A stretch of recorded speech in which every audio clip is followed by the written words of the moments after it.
What is up? What is up? What is up? Fight Hype Live boxing fans around the world as we play the officially licensed exclusive Fight Hype Live music from the high-tech. This is the most cutting-edge studios you'll see on any live round-by-round today on Fight Hype or anywhere else. This is your man, Sean Zattel, holding it down again for a big round-by-round watch party. Big card. I actually, fresh out the shower, hair still wet, was going to get started with this all the way back when Jai Opetaia was fighting, but he gets the fourth round knockout. Big upset just now. Arslanbek Makhmudov from Russia gets knocked out early in a big upset, and so now we're already ready.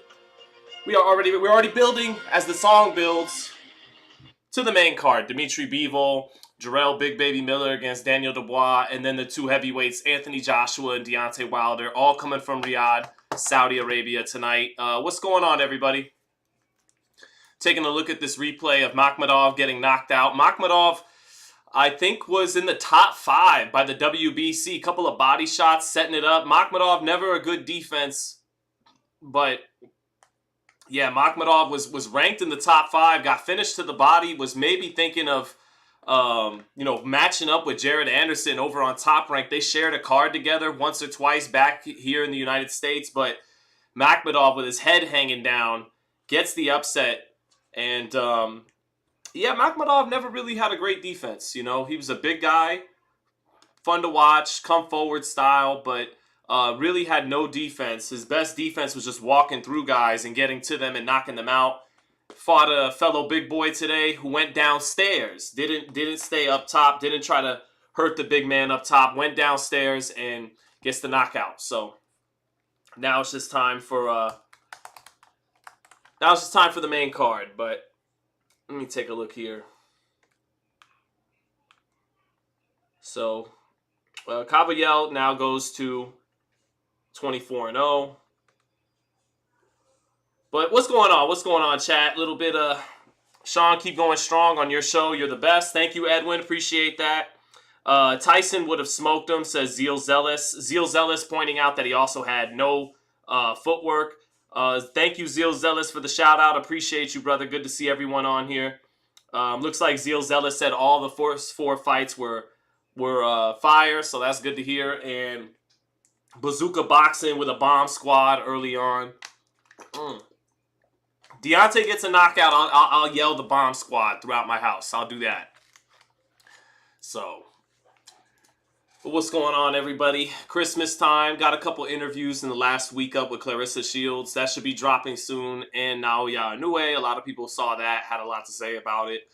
So we are at the day of reckoning, and we have time to kill, chat. We got about 37 minutes to kill until we can actually get to some fights again. But let me start a poll while we're at it. Which fight are you looking more forward to? Let's see. Wilder Parker.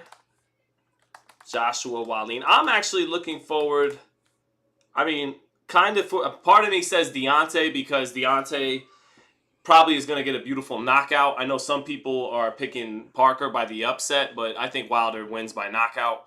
And but I'm actually looking more forward to Joshua and Wallin. I'm not picking Wallin Wallin to me is by far the more he's the more live dog than Joe Parker. Wallin, unlike Joe Parker, hasn't made a shit ton of money in the division. Joe Parker, remember, he fought Joshua in the unification years ago. Probably took home about 8 figures. I love Joe Parker, but he hasn't kept himself in the best shape. Since he won that WBO title from in that fight with Andy Ruiz back when HBO was still in business. Joe Parker is a guy I thought had the skills and the style on his best day to give Usyk a good fight because styles make fights, and Joe Parker has a very good jab.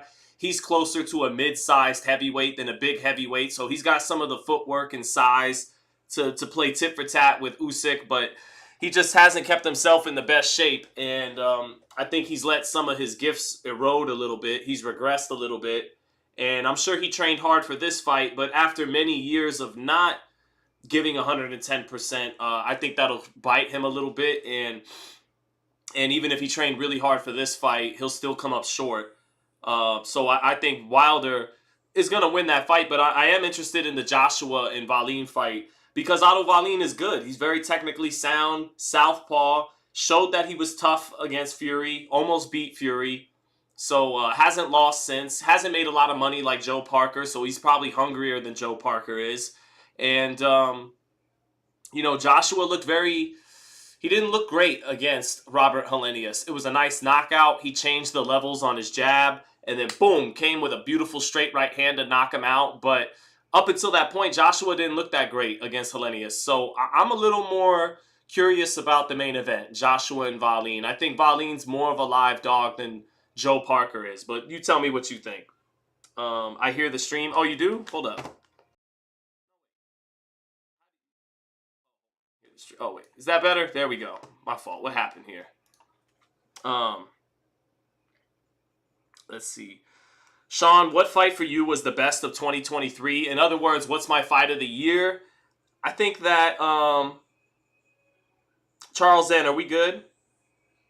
Sound is nil. Marvelous. Are we good now? Let me hear the audio real quick on my live. I think I'm good. I think I might have pressed something to lower it for a second there. Hold up. Watch, come forward style, but hold up. But didn't look that great against Helenius. Okay, we're good now. Thank you, Marvelous Irv.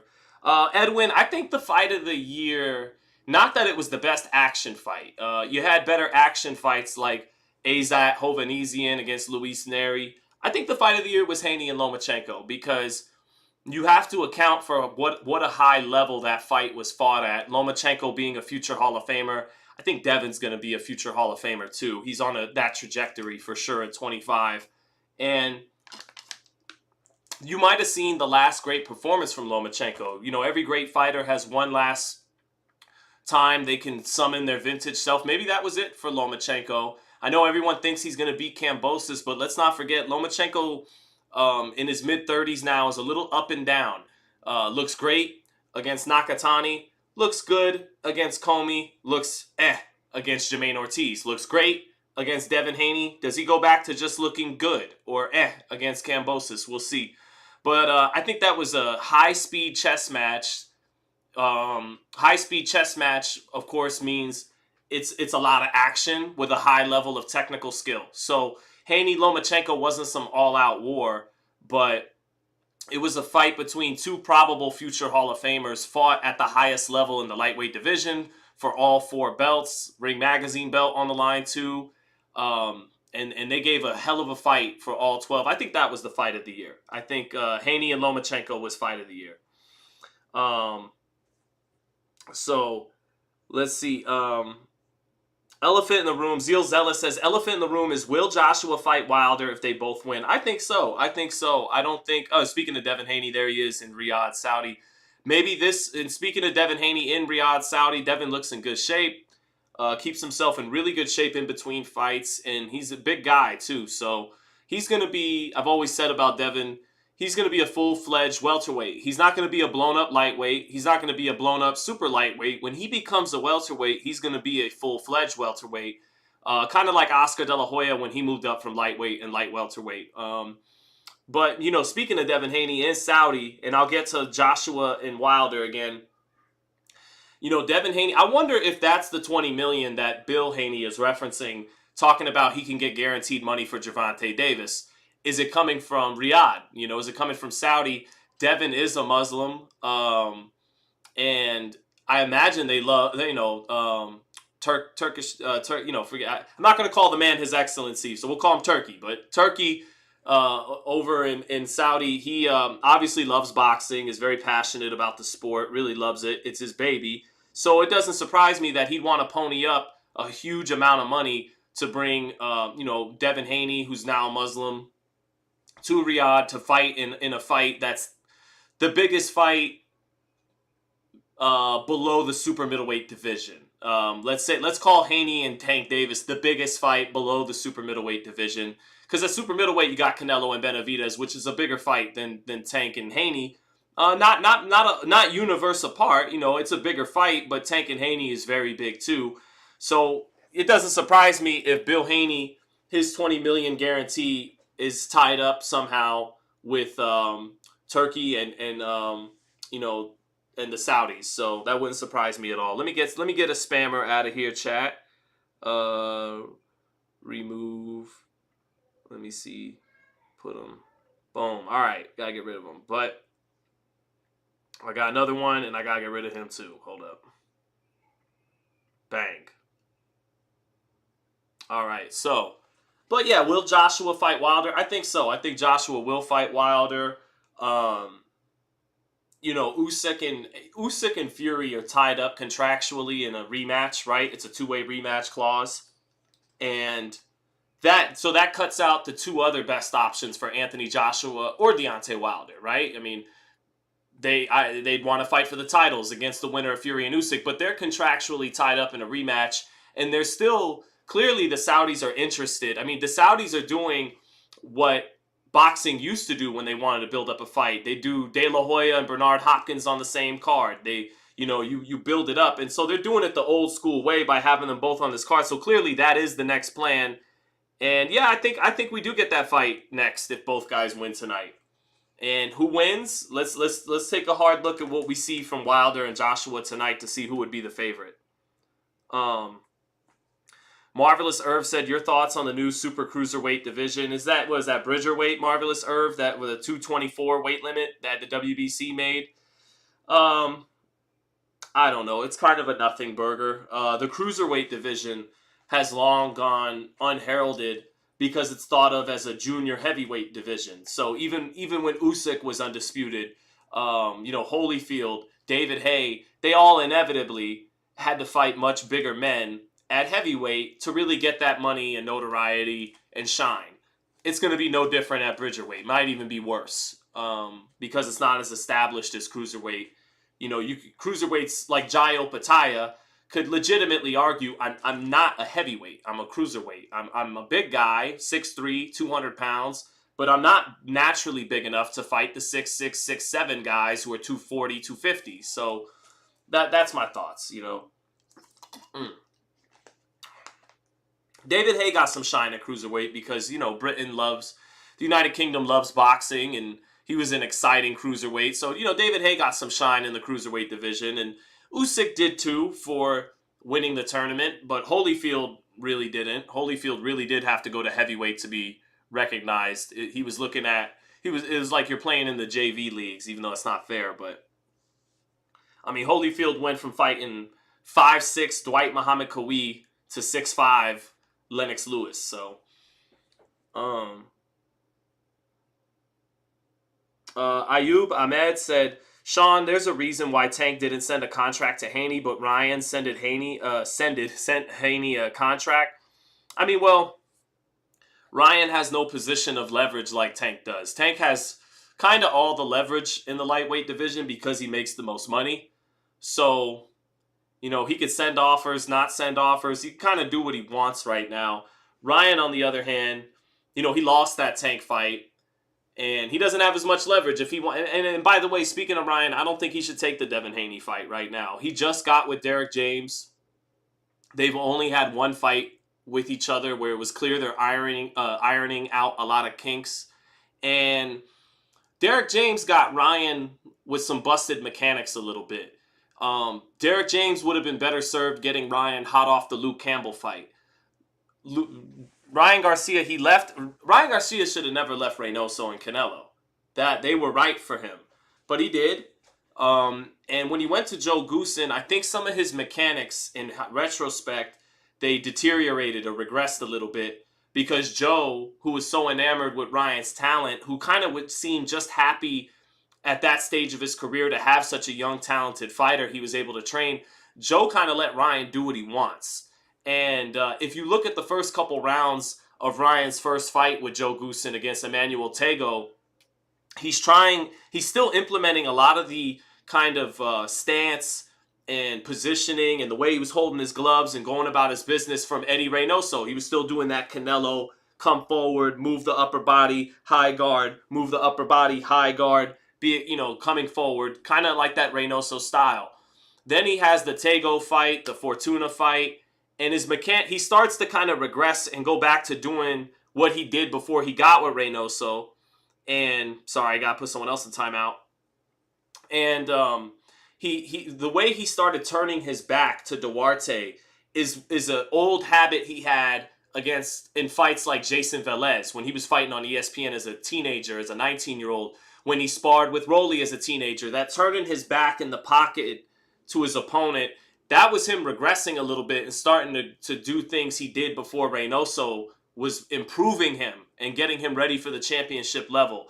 So Derek James, he had Ryan doing some nice things, using his jab more. That was the best improvement out of Derek James with Ryan in fight number 1. Using the jab more and keeping his hands up. But Derek also had to deal with some of that regression that Ryan had jumping from Reynoso to Goossen.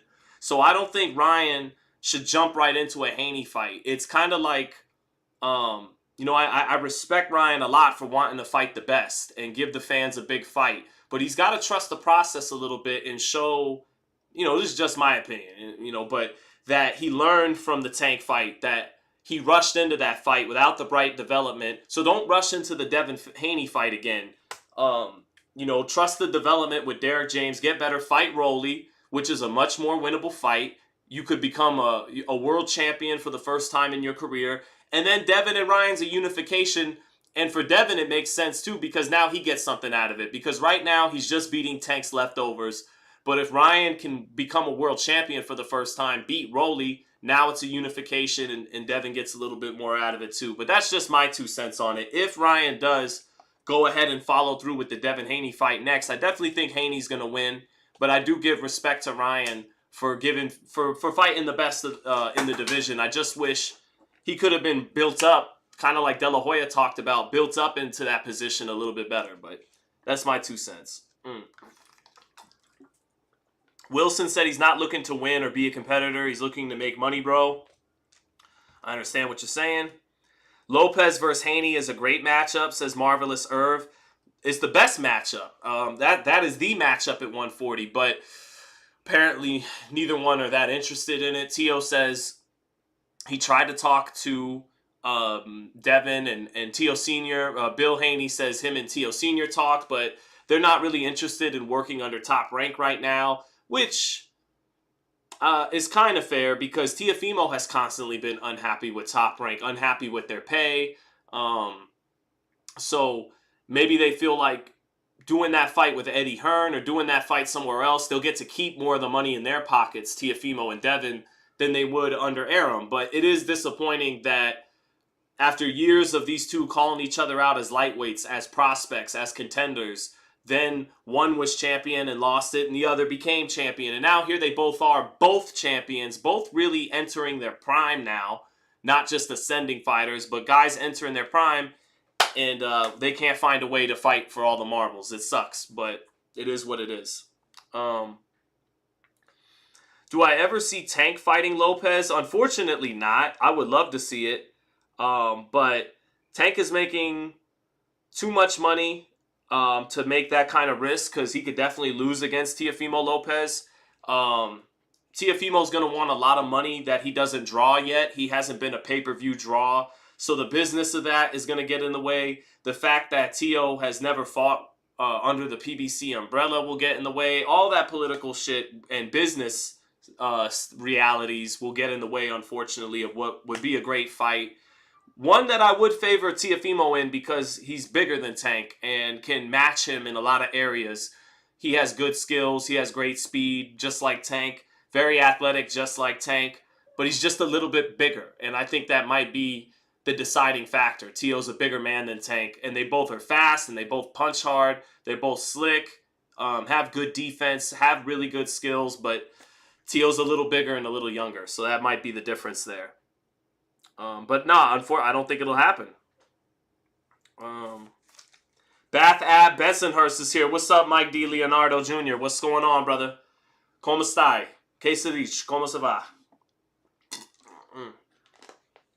It hurts boxing, the politics of the game. It does, but the people who put on the fights, they move like their money's on the line because it is. So they don't get to just live in altruistic, utopian, hypothetical world like us fans do. You know, they for example the Haney and Eddie the Haney Prograis fight, if because there really is no true confirmation, whether it's from Bill Haney or whether it's from Leonard Ellerbe, Rick Glazer, Dan Raphael, there is no concrete evidence to that, that lead. Not saying that number may or may not be true, but if it's true, if Devin did sell about 50,000, 55,000 pay-per-views at $60 a pop, with the $1.7 million gate, that means his fight with Prograis didn't even gross enough to cover his $6 million guarantee. It did just a little under $6 million if you're going just off pay-per-view and off ticket revenue. So that makes it tough to make a fight with Davis, because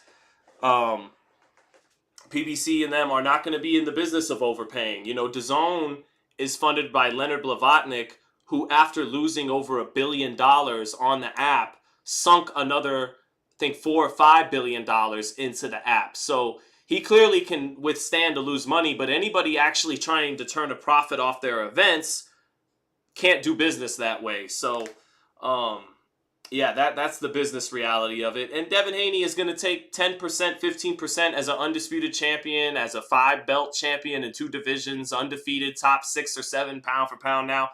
He's going to take 10% as a sign of disrespect, but 55,000 is less than 10% of what 1.2 million with Ryan is. And then even if you take out the Ryan Garcia fight and make it, he's done 200,000 buys with Rolly or 200,000 with Leo Santa Cruz. That's still 4 times as much as what Devin is. That's why I proposition Tank should fight Devin at 140.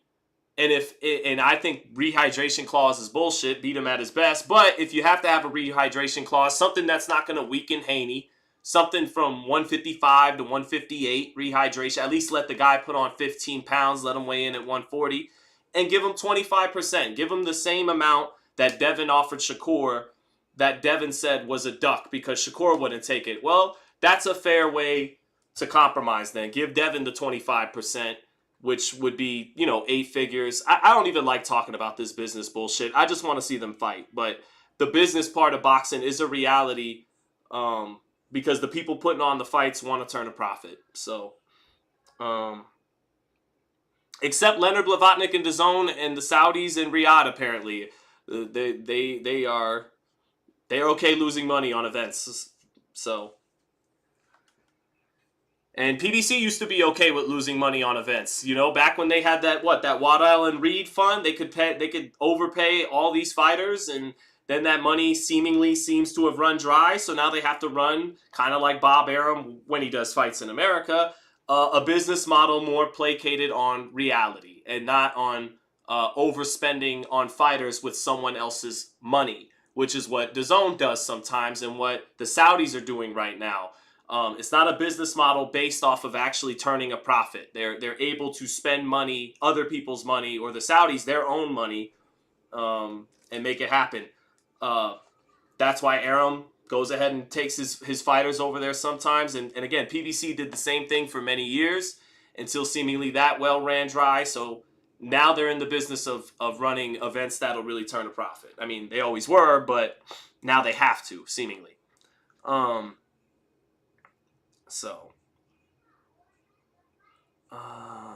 God, that's exhausting to just talk about.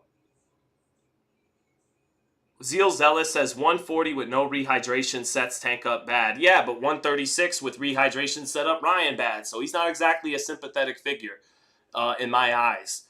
He's made enough money fighting Mario Barrios at 140 when the kid's almost 6 foot tall. He really needs to go to welterweight. Fighting Ryan Garcia 5'10", who had fought 2 fights in a row, almost 3 fights in a row, maybe even 3 fights in a row at 140. You bring him down to 36 when you could have knocked him out at 40. With him, maybe it'd have been a more competitive, but Tank's just better than Ryan. So you could have knocked him out at 40, but you did the A side thing. You brought him down to 36, but Devin Haney isn't Ryan Garcia. He doesn't need to just jump at big money. He's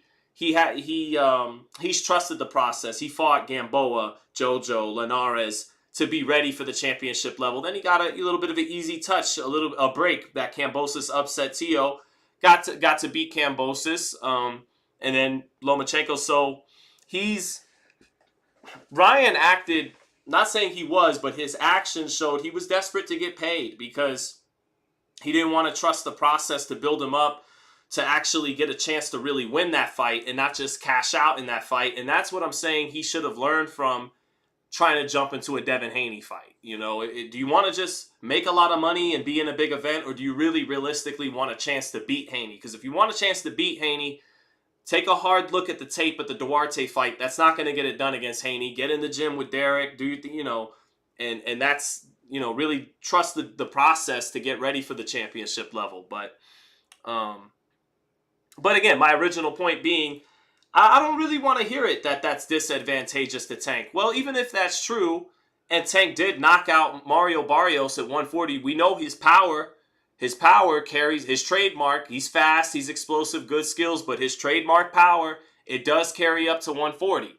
And I know, Tank looked a little soft at 140. He looks better at 30 and 35.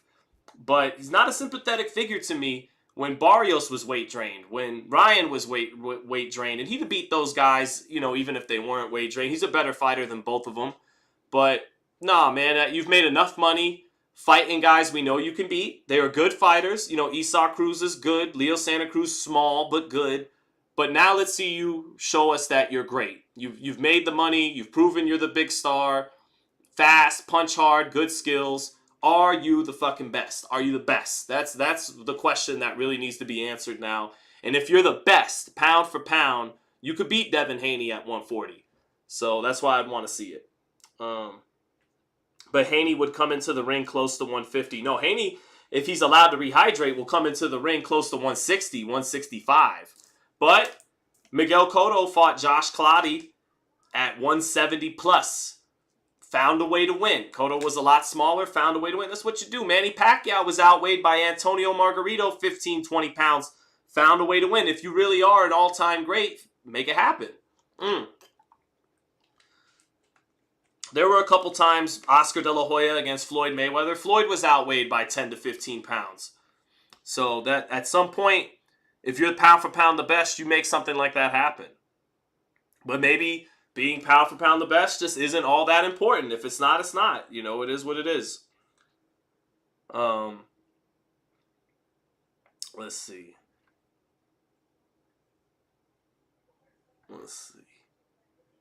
Hide another user.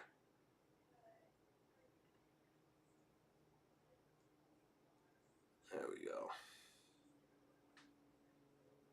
But I'm looking forward to see Bivol's fight. Well, it looks like, it's funny. They said that Bivol's the opener, but they're showing Big Baby Miller warming up. And that makes sense. Big Baby Miller and Daniel Dubois should be the opener, not Bivol, who's, a light heavyweight champ, even though the champion is Artur Beterbiev. Talked to Artur Beterbiev here on FightHype about a week ago. And that, usually I'm pretty right about my fighters, right? I know how to dissect and analyze a fighter well, reasonably predict where they're headed. Artur Beterbiev is a guy I've gotten wrong a little bit a few times. I remember 10 years ago when Beterbiev was coming up, and even a fight with Kovalev was discussed.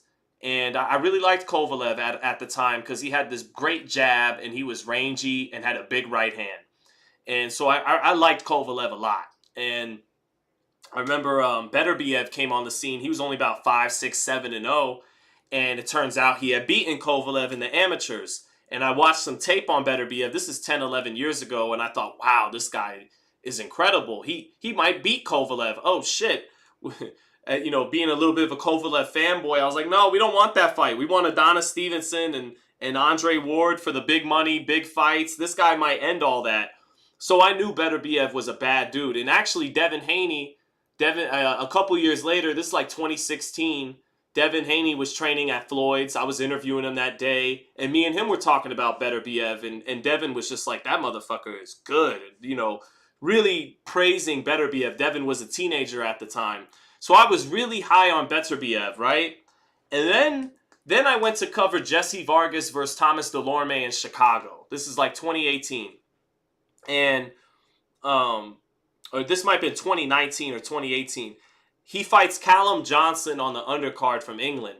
And Callum Johnson, he knocks out Callum Johnson, but Callum Johnson drops him, and I'm ringside.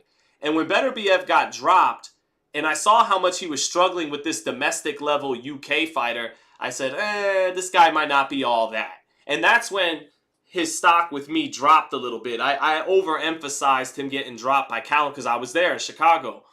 And so I underrated him for a little bit, foolishly picked Vazdik to beat him in their unification. He winds up breaking Vazdik's will, knocks him out. And I said, man, I got that one wrong. And despite getting that one wrong, I still thought, you know what? I think Canelo can beat him because he's a come-forward guy, doesn't have great defense. I think Canelo could beat him. As small as Canelo is, I think he could beat him. Canelo winds up getting upset by Bivol. And then Beterbiev, he runs through Joe Smith. And I picked him to beat Joe Smith, but I didn't know he was going to do that to Joe Smith. And what was important about the Joe Smith fight was Artur Beterbiev showed you the difference between him and a guy who really does just come forward and punches hard. He was many levels above that. His footwork was beautiful against Joe Smith. I didn't know he had feet like that. And after that Joe Smith fight, the way he demolished him, I was like, you know, I haven't given this guy enough credit over the last couple years as light heavyweight champion. So that was the eye opener. And then he winds up knocking out Marcus Brown, did a great job there, beats Anthony Yard. But I've always picked Dimitri Bivol to beat Artur Beterbiev because he's younger, has a better jab, is a little bit fresher on his feet, younger guy, bounces around a little bit better. But now I don't know. You know, I think Beterbiev has more dog in him than Bivol. It's just a matter of, can he make that a fight and not let Bivol outbox him? Can he, at almost 40 years old, keep up with the footwork and the jab of Bivol, get past that jab, make Bivol fight? Make Bivol fight behind his comfort level. Jab, jab, 1-2, jab, jab, occasional left hook. Can he make Bivol have to dig deeper than his comfort zone, which no one's been able to, and make it more of a fight where the guys have to explore and unload their full offensive arsenals in an exciting fight, in a fight. And if Beterbiev makes it that kind of fight, I think Beterbiev beats him because he punches harder, and I think he's got more dog in him than Bivol. Bivol's tough. I mean, he's tough. He's not saying that.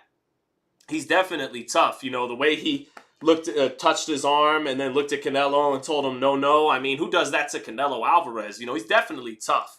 But I think Beterbiev has a little bit more dog in him, punches harder. It's just a matter of, if it's a boxing match, Bivol's going to win a decision.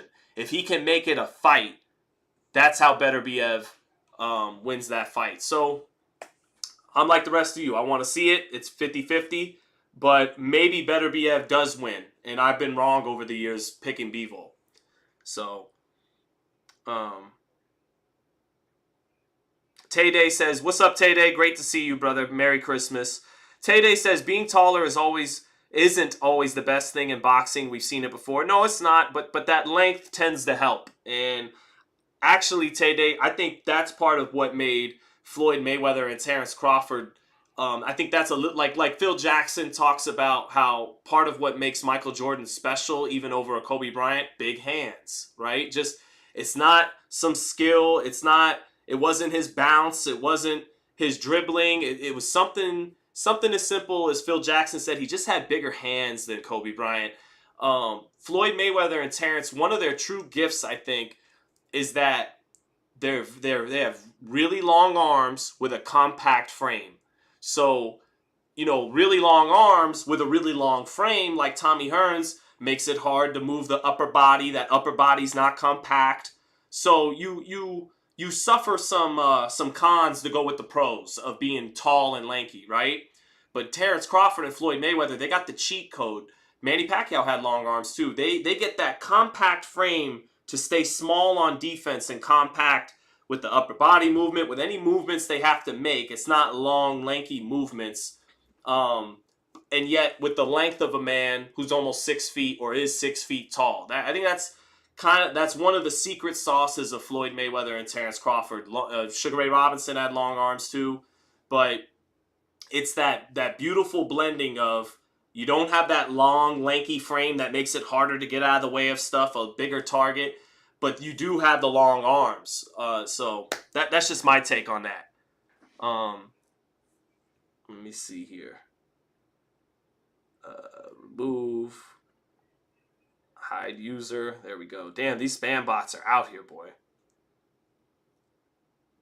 Mr. Grandi said 4+ years ago it would have been an easy Beterbiev pick against anybody, including Bivol. As for now, though, I think Bivol beats him. So yeah, you're factoring in his age there. Wilson says Bivol is very disciplined, fundamentally sound. He is extremely disciplined, fundamentally sound.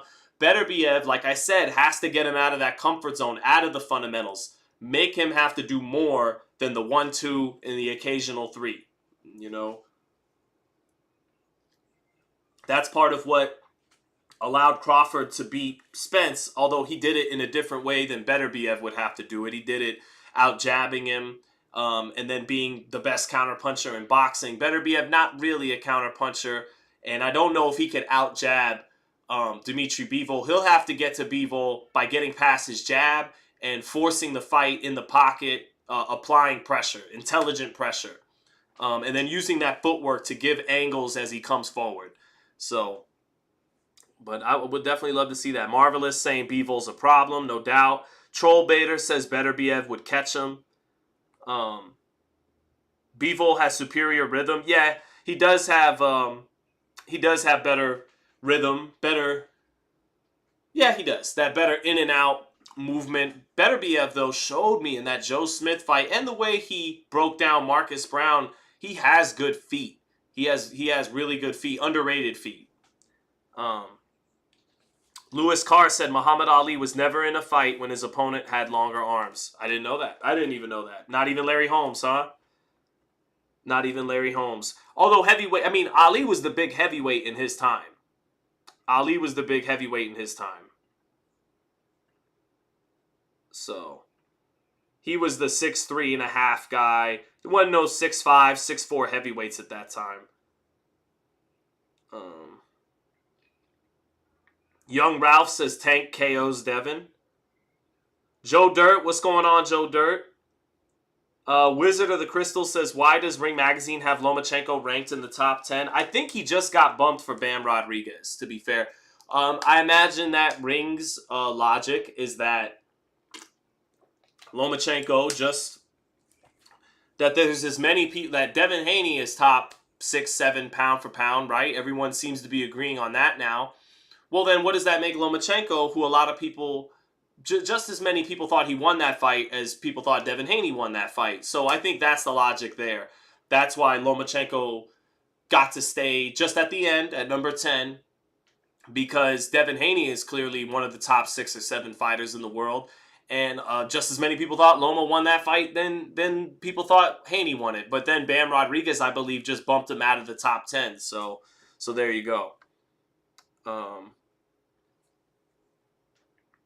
So, I'd like to see Boots versus One Time, says Marvelous, also saying Larry Holmes never gets credit. I mean, I think Larry Holmes is arguably a top 5 heavyweight ever. The only thing he struggled with was, really having other stars in the 80s. He was in that, he was the transition period of Ali was done and before Tyson and Holyfield, Bowe, and Lewis came around. And he just absolutely dominated that in-between period. Beat Ken Norton in 79. Probably his best win is Ken Norton. But his resume compared to Muhammad Ali, Evander Holyfield is a little lacking in big names. But the eyes don't lie. He's one of the greatest heavyweights that ever lived, Larry Holmes, for sure. Let's see. Young Ralph said Loma beat Haney. What do you think? I think live, I thought that fight, and I only watched it live. I never went back and rewatched it. I suspect on TV, the fight looks a little bit better for Haney than it did in person that night, because covering a fight in person, the most noticeable blows are going to be whoever's head gets popped up. And Lomachenko landed more of those head-popping blows on Haney. On television, you can appreciate body work more, and you can appreciate little partial lands, even when the guy's not heads isn't up. But when he's coming in the high guard and that jab is catching the top of the forehead, or when he gets the gloves up and you can't quite see it 10 rows back, but on TV you could see it snuck around a little bit. And I suspect Devin Haney got a lot of good work done in those ways. But in person at that night at the MGM, the most eye-catching blows are going to be the guy with the head popping up, and Loma landed more of those than Devin did. So I thought live, Lomachenko won 115-113, or it was 114-114. But to be credit to Haney, he dictated the first 6 rounds of that fight. And then Loma came on very strong, fought a beautiful second half of the fight. But he did give away the 12th round. So it wasn't a robbery by any means. But to answer your question, live at the MGM, I had it 15-13 Loma, or I could have seen it a draw as well. So, but I don't think Lomachenko I don't think it's nearly that close if Lomachenko were to, fight at 140 against Devin the way he is at 140.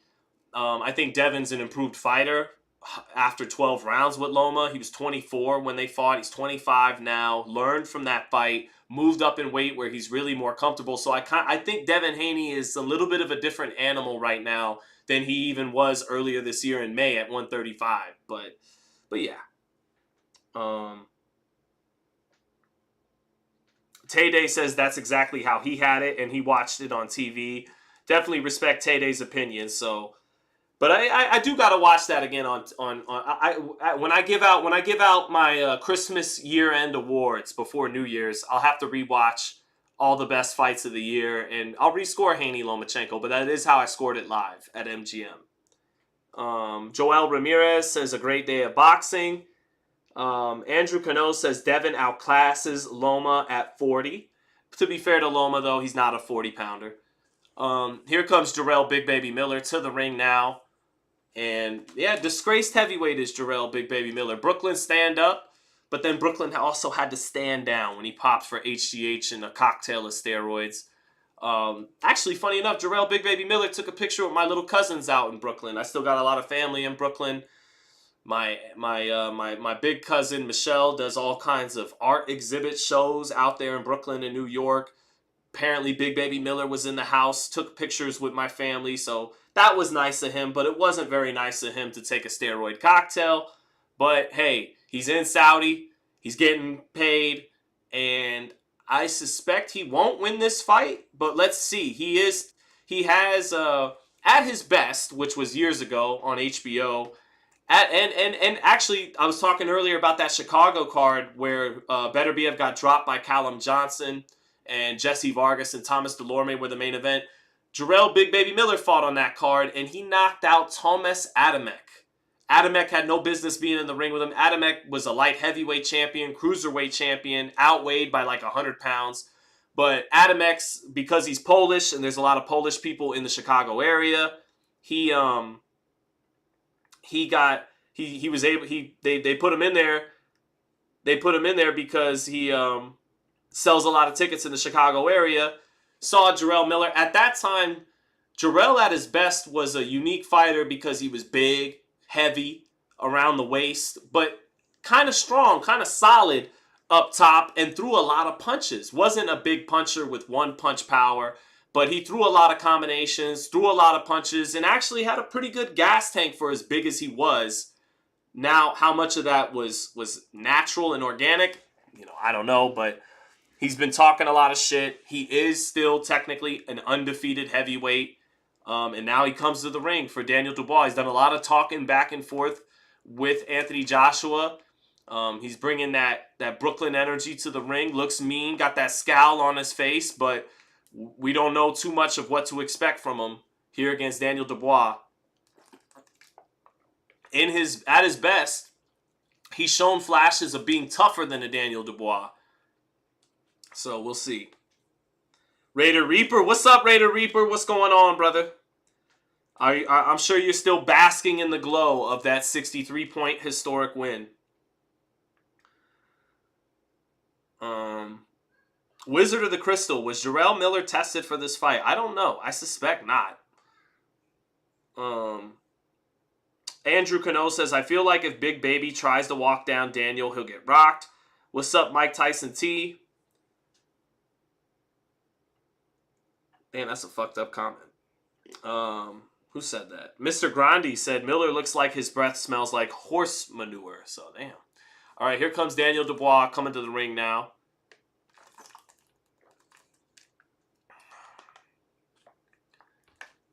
Dubois, who, I don't know, depending on how you saw that body shot, maybe live, I thought that was a belt line body shot against Alexander Usyk.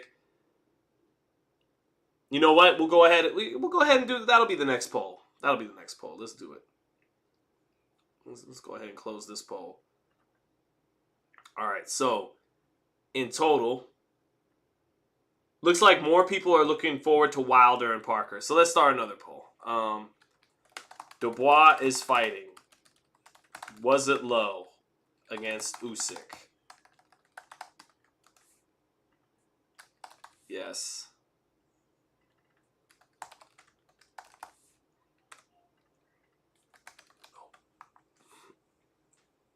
All right. You guys tell me, chat. Poll is up.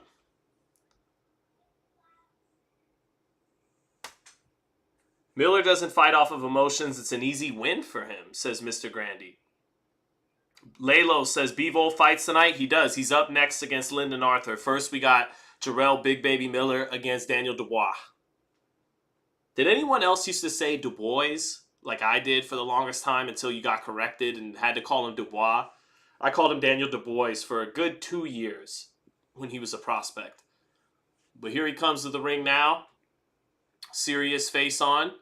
And, you know, I think he's obviously very confident he's going to win this fight. He's coming off of 12 rounds with Usyk. Or not 12 rounds. He got stopped, inside of the 12 rounds. Got stopped on that jab. But he fought well in that fight. He was just too slow for Usyk. But I was actually impressed that night with Dubois' positioning. He did a lot of things right to set up his right hand. And that's why he got it into the body. Because Usyk, with his in and out rhythm, upper body movement, radar, was just too quick, to get caught up top by Dubois. But when Dubois did send some right hands to the body, like Joshua landed some right hands to the body against Usyk, he landed it because the head moves, but the body does not.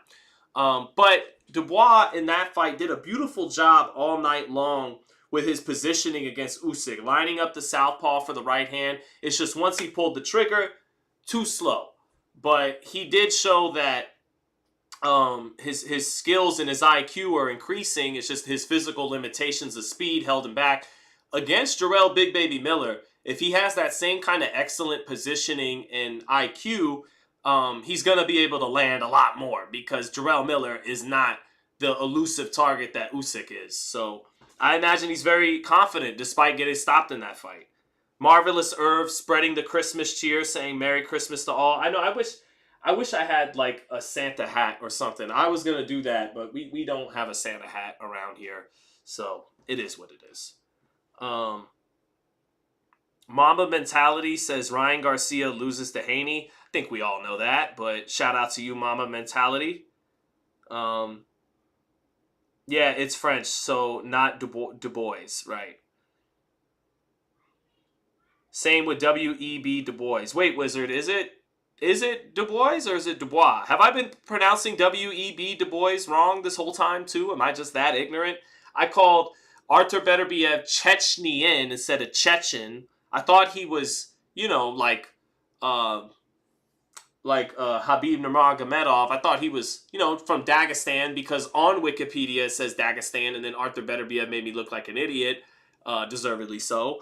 And said, not Dagestan, Chechen. And then my best familiarity with Chechen is them being referenced in Sopranos when Tony's telling Paulie and Christopher, guy killed 16 fucking Chechnyan rebels, and he kept calling him Chechnyan. So I'm dumb in Italian from the East Coast too, so I called him Chechnyan too. Anyways, we all learn something new every day. Mike DiLeonardo says it was Beltline in reference to Dubois' body shot. Big Baby selling the fight. Big Baby pounding the midsection. Mean Mug got the Brownsville, Brooklyn crazy eyes fixed on Daniel Dubois. But sometimes, and shout out to Brooklyn. Brooklyn stand up. Mike DiLeonardo, right? Brooklyn stand up, no doubt. Whether it's Bensonhurst, Bed-Stuy, Brownsville, Bushwick, wherever. Bay Ridge, but sometimes that Brooklyn tough guy shit in the boxing ring gets met with a demise. Zab Judah, Mike Tyson had that happen. My man Teofimo Lopez had that happen against George Kambosos. Sometimes that Brooklyn bravado, the fire burns you up instead of against the other guy. Dubois looks rocked up. Damn, I've never seen Dubois with this kind of muscle definition. Never seen Dubois in this kind of shape, chat. Have you? No Other says, fun fact, did you used to work for the Boxing Voice? I did. I worked with Boxing Voice from September 2014 to March 2018. So almost 4 years I was at the Boxing Voice. And I used to spam my name in the lower right corner. But yeah, definitely. Shout out to them.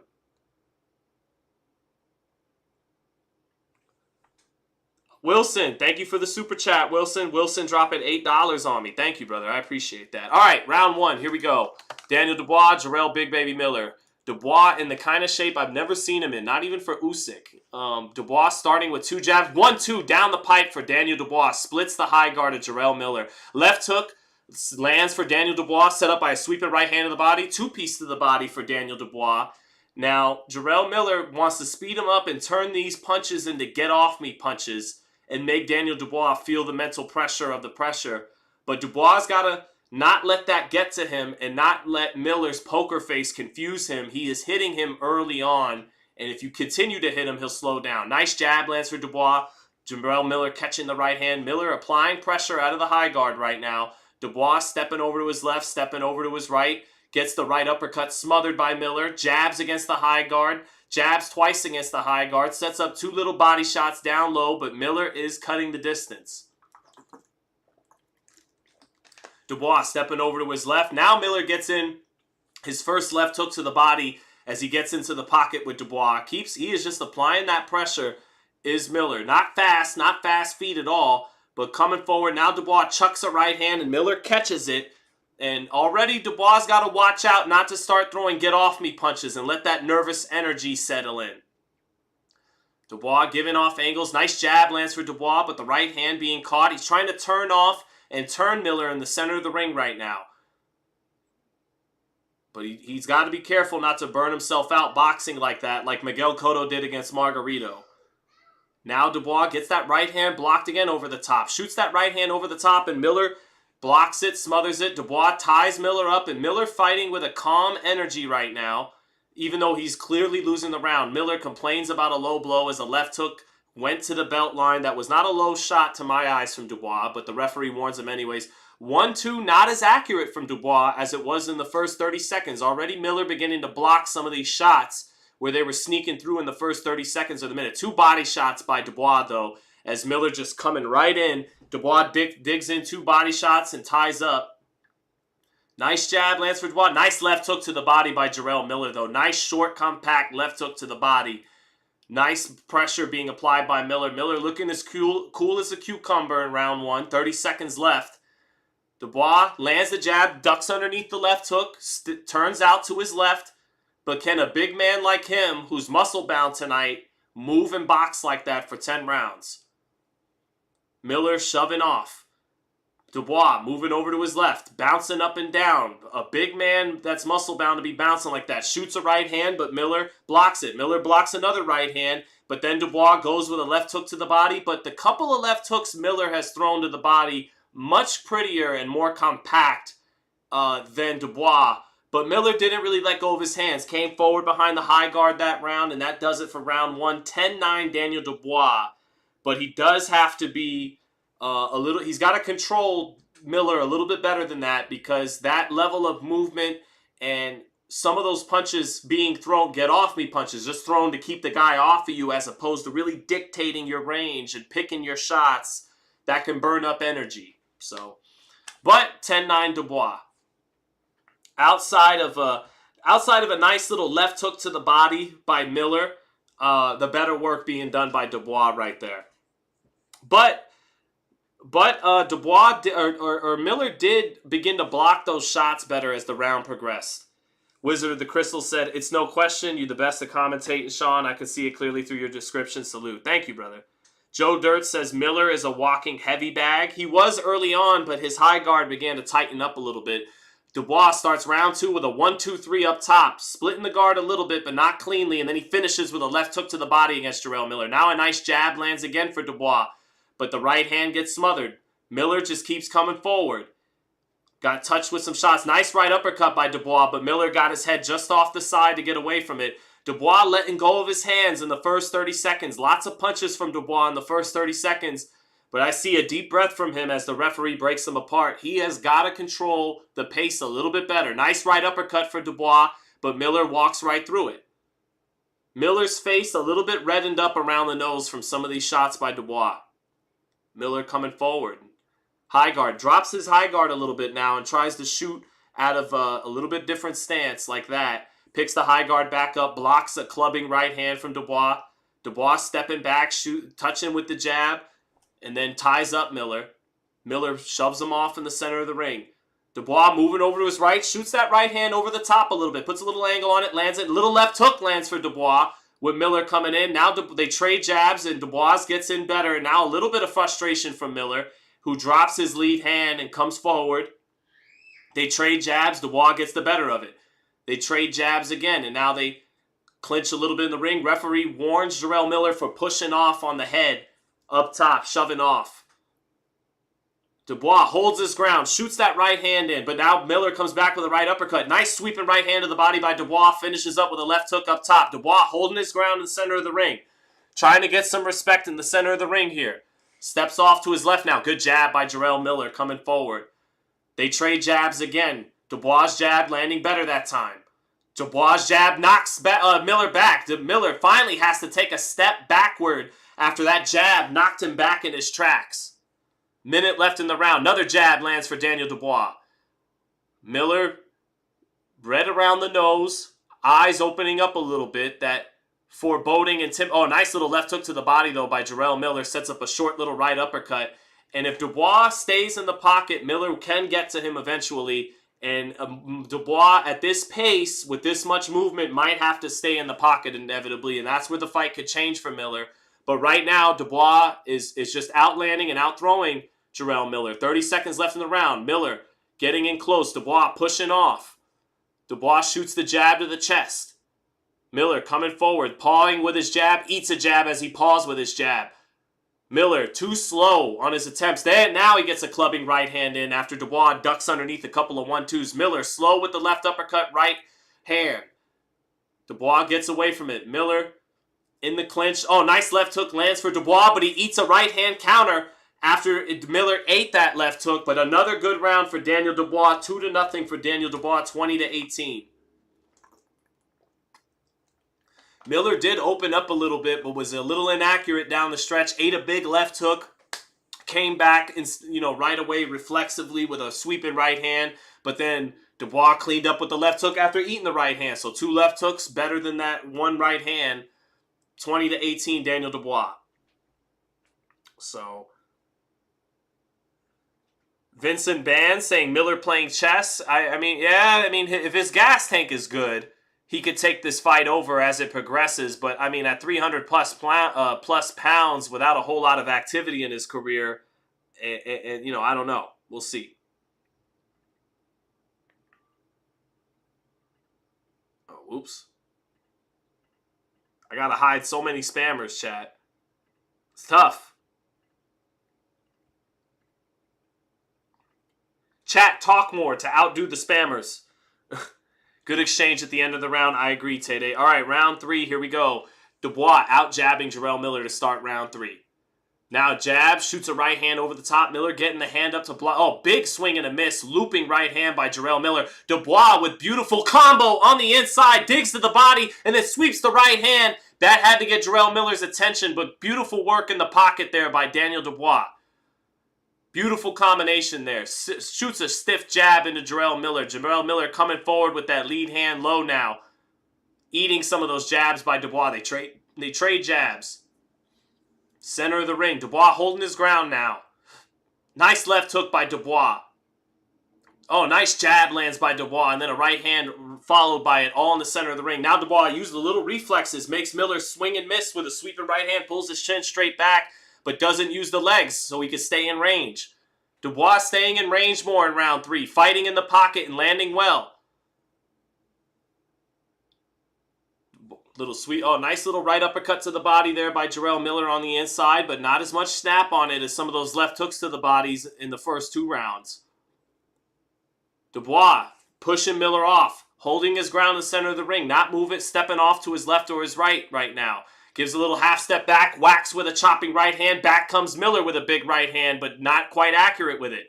Dubois gives himself a little space to work. Dubois, little half step back, keeping his eyes up. They trade jabs, both landing the jab that time. They trade jabs again. Dubois getting the better of it. Dubois out jabbing Jarrell Miller. Double jab by Miller, but not landing it. Dubois comes back and sticks his own in there. Dubois making Miller fall short with the right uppercut, but then Miller touches him with the straight right hand after falling short with the uppercut, but not full power on that shot. Miller bleeding a little bit around the mouth and nose. Miller touching with the jab twice, touches with the jab again, touches with it, measures with it, shoots a straight right hand, a left hook, not sharp, not very snappy on those 2 shots, and Dubois gets out of the way of both of them easy. Big right hand by Daniel Dubois and a left hook in an exchange with Miller.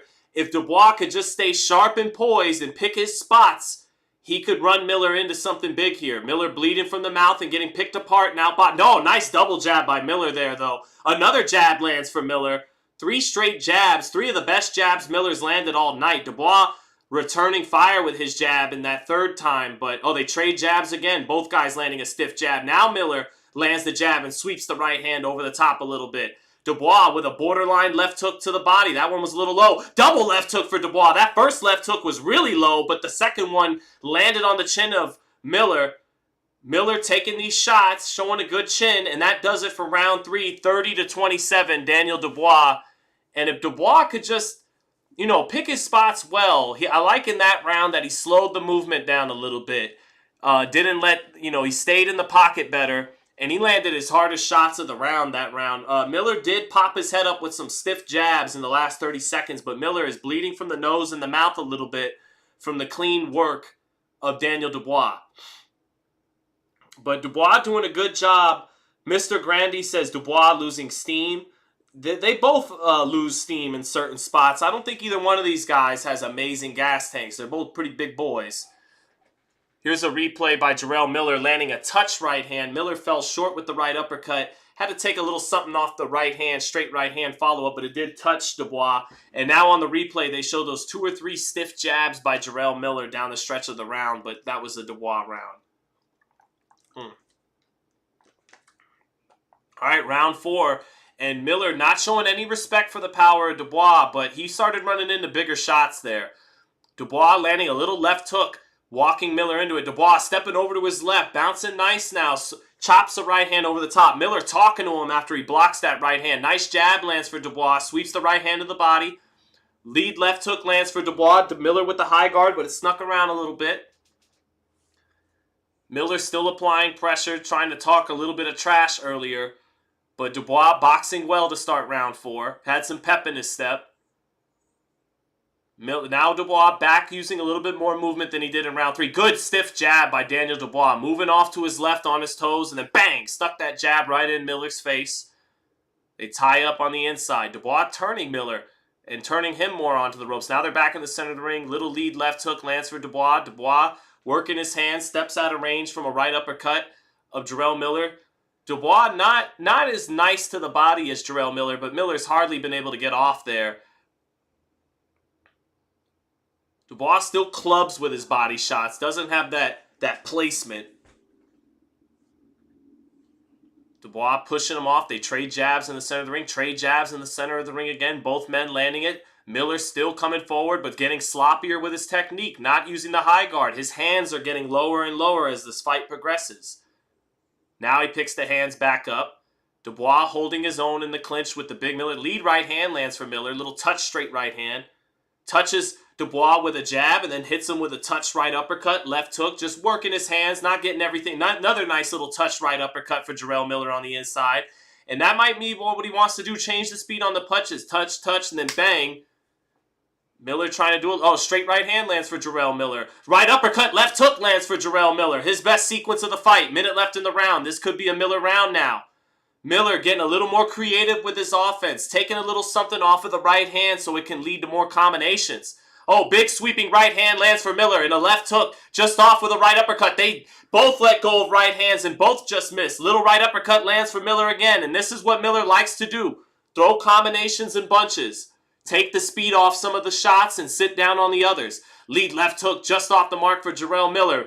Dubois pushing off. Little touch right hand lands for Jarrell Miller. Another little touch right hand. Almost throwing it with his feet squared up. And to give a little bit different look with that right hand does Jarrell Miller. Miller squaring his feet on the inside. Kind of like Benavidez will do sometimes. To allow him to almost fight like a southpaw in spots. 10 seconds left. This has been a good round for Jarrell Miller. A round he needed. Smothers the right uppercut. Out punches Dubois on the inside by taking a little something off his shot so he can throw more at a time. And that'll do it for round 4. Both guys a little tired. These are big boys. Miller tired as he did. Miller shoot his load a little bit there to get back in this fight. Miller looks very tired going back to the corner, but he won that round. 39-37, Daniel Dubois. Good round by Jarrell Miller. Vincent Band feeling it, saying Miller, Miller. Tay-Day says Dubois hurt. Tay-Day still has a 3-1 Dubois. James Breland says big baby all the way. Zeal Zealous says Miller's going to win. Oh, you guys are feeling the Miller momentum coming on, huh? Beautiful step jab by Daniel Dubois on the slow-mo replay. Stepping over to his left and bang, shot it in beautifully. When is Caballo fighting, Carl? He already fought and won by upset knockout over Makhmadov. Zeal Zealous says the longer this goes, the more it favors Dubois. K Boomerang has it 2-2. I disagree. Those first 3 rounds were pretty clear for Miller. Sounds like you might have gave Miller the third. I thought Dubois definitely won that. All right, round 5. Interesting fight. It's heated up. Nice jab, sweeping right hand for Dubois. Nice right uppercut by Dubois off the left hook. I think that right uppercut got Miller's attention. Miller's shaking his head no, but a left hook followed up that right uppercut. Dubois, little left hook, sweeping right hand lands for Dubois off the left hook, sweeping right hand. Dubois following up with a combination. Jarrell Miller talking to him, but I think some of those shots got his attention. Miller shooting his jab, but getting out jabbed by Dubois in the center of the ring. Miller lowering that lead hand, smiling at Dubois a little bit, doing some talking, but it's been a beautiful first 30 seconds for Dubois. Right uppercut lands for Miller off the clinch. Back comes Dubois with a right uppercut, but Miller blocks his right uppercut. They separate in the clinch again. Lead left hook blocked by Miller. Lead left hook falls short for Miller after blocking the lead left hook of Dubois. Dubois, big left hook to the body in close. Stepped off a little bit to the left and shot it, but a sweeping right hand lands for Miller in close. 2 body shots for Miller in close with the right and the left. Oh, left hook in the pocket lands for Jarrell Miller against Daniel Dubois. Dubois trying to jackhammer down with the right hand, but it gets blocked. Miller touching Dubois with the jab twice. Miller back on the ropes. Left uppercut lands for Miller. Lead right hand lands for Miller. Taking something off of it to touch Dubois and set up more offense. Miller, a little bit wild with a left hook. Dubois having a rough moment. Lead right hand lands again for Miller. That touch right hand. Not fully sitting down on it.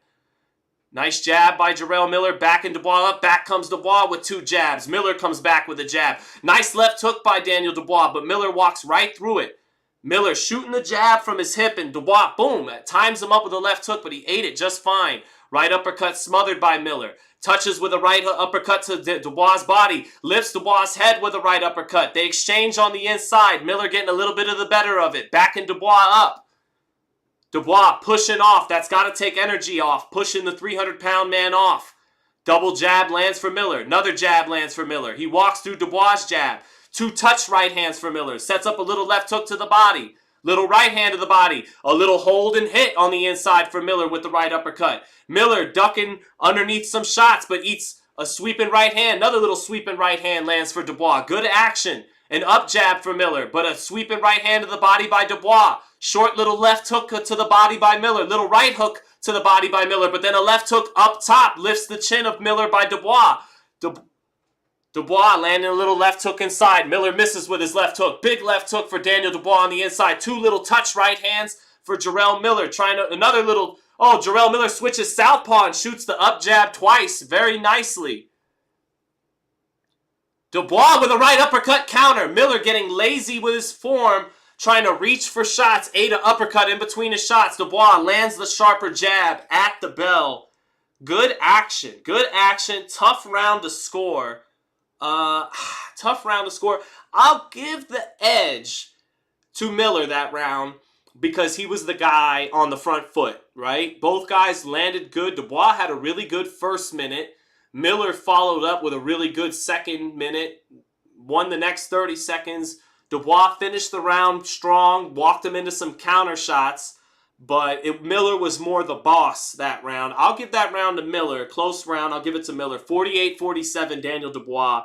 Best round of the fight. And we got 400 people up in here. All right, let's keep it going. Tell your family to come join us here on Fight Hype Live. Edwin Ola says, I like how you throw your hand. Thank you, brother. I appreciate that. So I'm doing it to try to act out. Because what Miller's doing with some of these right hands, he's not, he's not throwing the brick. He's sometimes even squaring his feet up just to touch with it a little bit and to make it easier to run his hands behind it. So there you go. They trade jabs to start. Dubois, both guys popping each other's heads up with the jab. Nice. That time Dubois stepping over to his left, out jabbing Miller. Jabs Miller again, lifts his head up. Nice left hook, straight right hand by Daniel Dubois. Sets it up again, left hook, straight right hand, and then digs to the body. 2 hard jabs by Daniel Dubois. But this is a pattern by Dubois. He's starting strong in these rounds and then fading a little bit. Another good step-off jab by Daniel Dubois. Doubles it up, but he can't maintain this pace for 3 minutes. He's got to find a way to have a consistent pace for 3 minutes. Now that Miller's weathered the storm, took all those shots well, Dubois with an advantage early in the round. Clearly blood coming from Miller's mouth. Sweeping right hand for Dubois. Miller gets his hands up to block it. Miller still coming forward, cross arms a little bit. Touch right hand by Miller. Another touch right hand by Miller. Another touch right hand by Miller.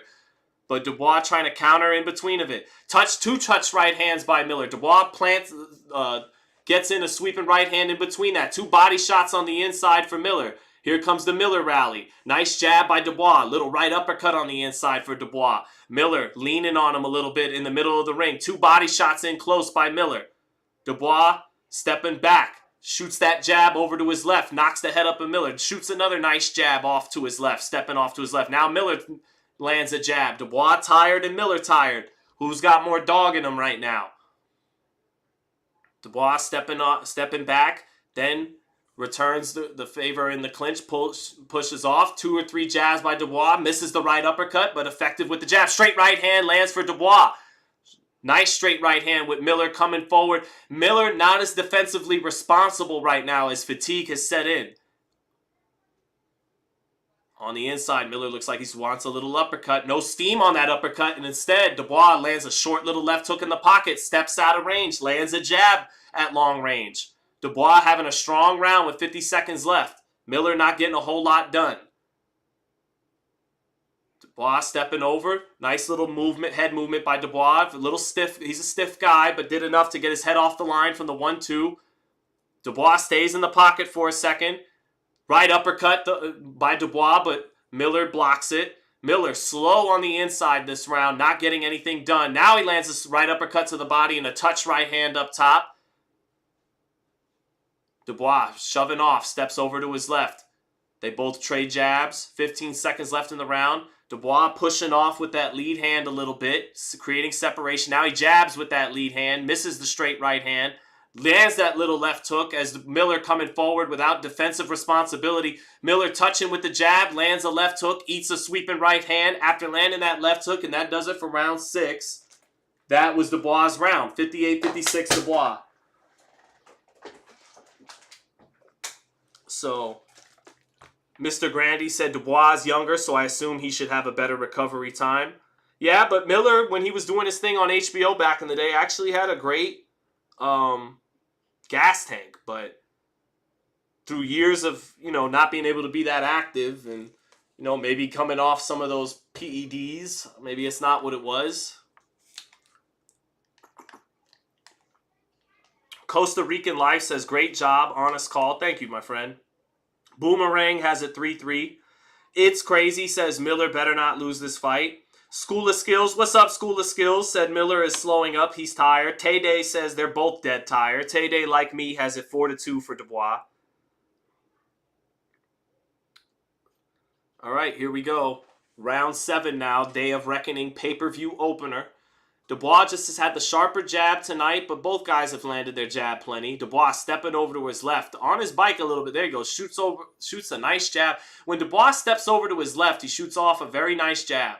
Another nice jab as Dubois isn't just stepping over. He's doing his best Muhammad Ali impersonation to start round 7, bouncing to his left, shooting the jab, eating some left hooks here and there by Miller, who's trying to reach for that left hook as he eats that stiff jab of Dubois, but he's reaching for it so much that he's not getting a lot on it.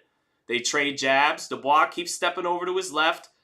Now he's near the ropes. Oh, ducks underneath a sweeping right hand nicely, exits off the ropes and gets himself back in the center of the ring.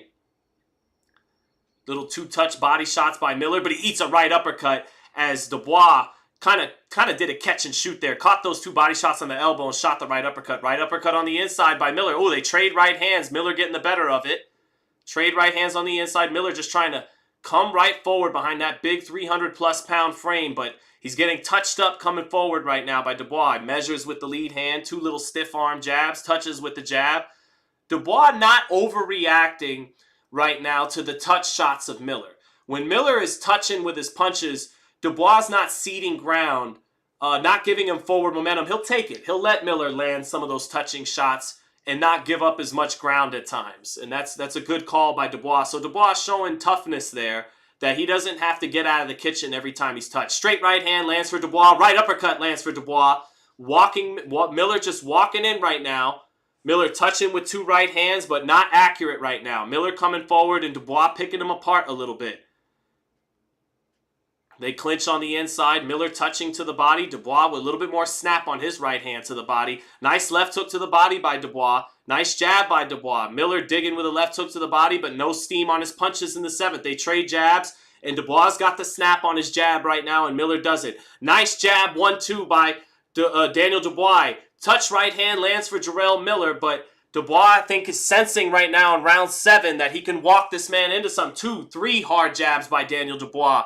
Stepping backwards and stepping to his left. Miller sweeping with a right hand without any real snap. Dubois keeps shooting that jab beautifully. Pulls away from the straight right hand. Still has his reflexes in round 7, does Dubois. Blood coming from the mouth of Big Baby Miller. Dubois taking control of the fight in the 7th with 20 seconds left, landing his jab throughout this whole round. And nice jab again for Dubois. Miller, slow lead left hook, touch right hand, no snap on those shots. Miller still coming forward, being tired, Dubois that time able to exit off the ropes so much that he was almost to Miller's back. Miller very, very tired and a little dejected going back to the corner in the 8th. That was Dubois' round. Better boxing skills, better jab by Daniel Dubois to win that round, definitely. So, yep, got to give this to gotta give that round right now to oh, what's going on, guys? Oh, you guys got my back. That's very nice of you all. What Alpha Sports said, showing, of course, you didn't give him enough credit because you're a biased clown. This dude is so biased, it's ridiculous. Alpha Sports, I'm just curious, what is the bias here? It is 5-2 Daniel Dubois. It's a Daniel Dubois Jarrell Miller fight. Who cares enough about these two to even have a bias one way or the other? If I had a bias, it would be for the dude who's losing right now from Brooklyn, who took a picture with my beautiful little cousins, Eleni and Halabi. You know, they got a Greek dad, so they got these awesome Greek names. There's no bias here. It's Jarrell Miller and Daniel Dubois on the 4th fight out from the pay-per-view. So Daniel Dubois is winning. Are you a big Jarrell Miller fan? I don't understand. All right, Dubois. Oh, big straight right hand by Daniel Dubois, letting his hands go. Sweeping right hand over the top. Dubois picking his shots early and still has snap and confidence on what he's doing. Out jabbing Jarrell Miller again. Another stiff jab by Daniel Dubois. Beautiful jab by Daniel Dubois. Stepping over to his left. A little bit of bounce. 1-2. Sharp 1-2 by Daniel Dubois. Oh, Miller looked a little hurt. Oh, big left hook lands for Daniel Dubois and a sweeping right hand. Miller still upright. Still on his front foot. But it's like he's getting broken down a little bit. Nice jab again for Daniel Dubois. Right uppercut gets smothered by Miller. But right now it's all Daniel Dubois. And he is settling down with his range, with his distance control, with his accuracy. As this fight's progressed, he's boxing a very good fight. Dubois stepping over to his left. Now he gets into that clinch. Instead of using his legs some more, he clinches. And now the referee breaks him apart. Nice right hand to the body by Dubois. Shot that jab to the body. Sweeping right hand. Another sweeping right hand to the body by Dubois. Holding his own in the pocket. Miller without a lot of steam and oomph on his punches right now. Getting out jabbed and bleeding from the mouth. Miller reaches with a straight right hand, but not able to land. Halfway through this round, it's all Dubois.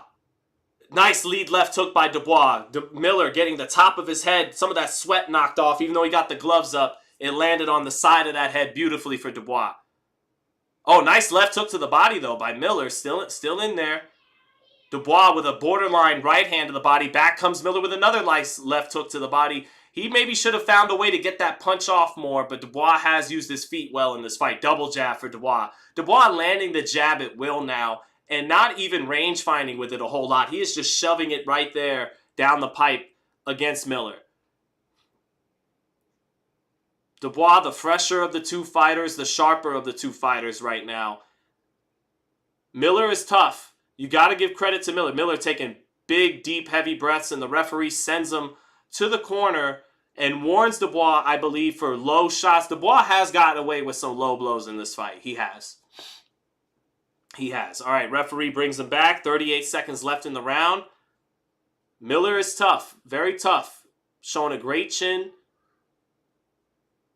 Still coming forward no matter what. But this is Dubois' round, and Dubois is about to take this fight up 6-2 to where Miller will need a knockout. Nice right hand lands for Dubois. The left hook set it up. Miller blocked the left hook, but the straight right hand got in. How many more of those? 1-2 gets in for Dubois. These shots are landing clean and knocking the head around and knocking the sweat off of Jarrell Miller.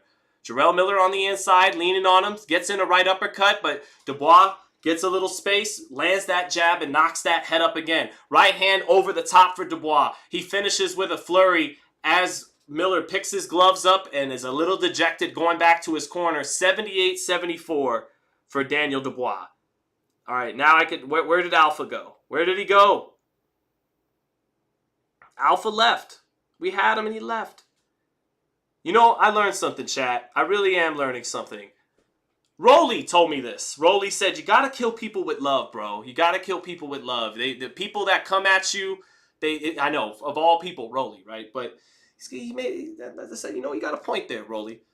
I notice I get a lot more out of the critics and the haters and the people that don't like me when I kind of turn them away with love, you know, when I'm nice about it and just kind of have a good energy about it. When I let them get under my skin and I go back and forth and I get defensive and argumentative, that's where things take a bad turn. So heading into 2024, we're going to show love to the haters and the trolls. We're going to make them feel welcome. Maybe they'll stick around, have a change of heart. But all right, here we go. Round 9. And again, Miller. Oh, big left hook by Miller off the 1-2. Or by Dubois, excuse me. Miller is rocked by that left hook. Miller keeping his gloves up, holding his ground. But it was a 1-2 and that 3. That left hook really landed beautifully for Dubois. And it did buckle Miller a little bit. Another 2 left hooks by Daniel Dubois. Punching in combination. Left hook, right hand, left hook. Those 2 left hooks getting in. Miller not getting hit by the right, but those 2 left hooks getting in. So a couple of left hooks early for Dubois. Left hook to the body by Dubois. He touches with the right hand of the body. Boom. Digs with the left hook. Steps off to his left. Dubois staying in the pocket. Pushes Miller off in the center of the ring. Shoots that jab. Knocks Miller's head right up with that jab again like he has all fight long. Especially in the second half. Another jab lands for Dubois. He almost stiff arms after landing it, sweeps with the right hand of the body, lands a jab up top again. Not giving a lot of ground as Dubois ties Miller up in the center of the ring. Referee breaks him apart. And Dubois doing a good job as this fight progressed of not doing what Cotto did against Margarito, moving too much, giving the other guy too much forward momentum. Dubois stepping over to his left. Miller clinches him, shoves off. Dubois gets it back in the center of the ring, lands a stiff jab, sweeps the right hand of the body. Right uppercut by Dubois off the jab, landing beautifully in the center of the ring. But Miller's tough. Miller is tough. It's a big man who could take a good shot. Oh, 2 hard body shots by Dubois on the inside. But Miller just is hard to break. Little right hand on the inside by Dubois, touching him over the top on the inside, creating a little distance on the inside, and then shooting that right hand. Another jab lands for Daniel Dubois. It's all Daniel Dubois right now. Dubois, 2 stiff jabs. Again, pelting Miller with that jab. Steps over to his left, lands the jab. Back is near the ropes. Shoots a right hand with his back near the ropes and lands it. But still on the ropes. Chopping right hand by Dubois off the ropes. And Miller takes it. Miller is tough, man. I got respect for that chin. Another jab for Dubois lands. Sets up a right hand to the body. Little touch right hand by Miller, but he's hardly getting anything done on the inside. Another right hand to the body by Dubois. Like a right hook to the body. Only touch punches by Miller right now. No snap on his shots. 30 seconds left. All Dubois this round. Right uppercut, sloppy by Miller, not touching the mark. Miller trying to touch with a right hand, walks into a right hand by Dubois. Dubois shoves him off in the center of the ring. Oh, low left hook to the body by Jarrell Miller. That was low. That was low. Referee letting him get some get back, not warning him for a straight right hand lands for Daniel Dubois. Steps off to his left, lands that jab again, ducks underneath the right, looping right hand over the top, and that will do it for round 9. All Daniel Dubois. Jarrell Miller was coming on in rounds 4 and 5, and then 6, 7, 8, 9 has been all Daniel Dubois. Or no, yeah, I gave him 4 and 5. But since then, it's been all Daniel Dubois. Alpha Sports says, nobody's hating on you. If they speak the truth is the truth. It's not hate. I agree with that. But where's the bias in this fight? Do you think Jarrell Miller is winning this fight, Alpha Sports? You know, what you never specified what you thought I was being biased about. You think I'm being biased about this fight call? I got news for you, buddy. Daniel Dubois is up 7 rounds to 2. If you're being generous, he's up 6 rounds to 3. There is no other valid opinion. This is not a difficult fight to score at all. So there we go. Oh, I see Real Recognize Real. He came back. All right, can Jarrell Miller pull out a 10th round knockout for Alpha Sports, who so badly wants it? Let's see. Can he come through? Right uppercut lands for Daniel Dubois early in the round. Miller still coming forward. Chris Mannix has this fight 88-83 for Daniel Dubois. I have the same score. Chris Mannix must be very biased and full of hate as well. Miller coming forward, nonstop. Right hand to the body for Daniel Dubois. Miller touching to the body well. Good little bit of body work by Miller on the inside, but a sweeping right hand lands for Daniel Dubois. They trade right hands, and Dubois gets in. Then a big left hook by Daniel Dubois, followed up after they traded right hands. Pushes Jarrell Miller back. Dubois landing the jab, shoves off in the center of the ring. Double jab, straight right hand by Daniel Dubois in the center of the ring. Another jab lands for Daniel Dubois. He touches the body with the right hand. Touching with the jab, shoots a right hand over the top. Miller is just tired on his attempts, but still coming forward. Dubois shoves off in the center of the ring, lands his jab. Shoves off again in the center of the ring. Bounces up and down. Steps over to his left. Makes Miller fall short with a lead right hand. Miller falling short with a lead right hand again. Just reaching that hand out there now. Not putting anything on the shot.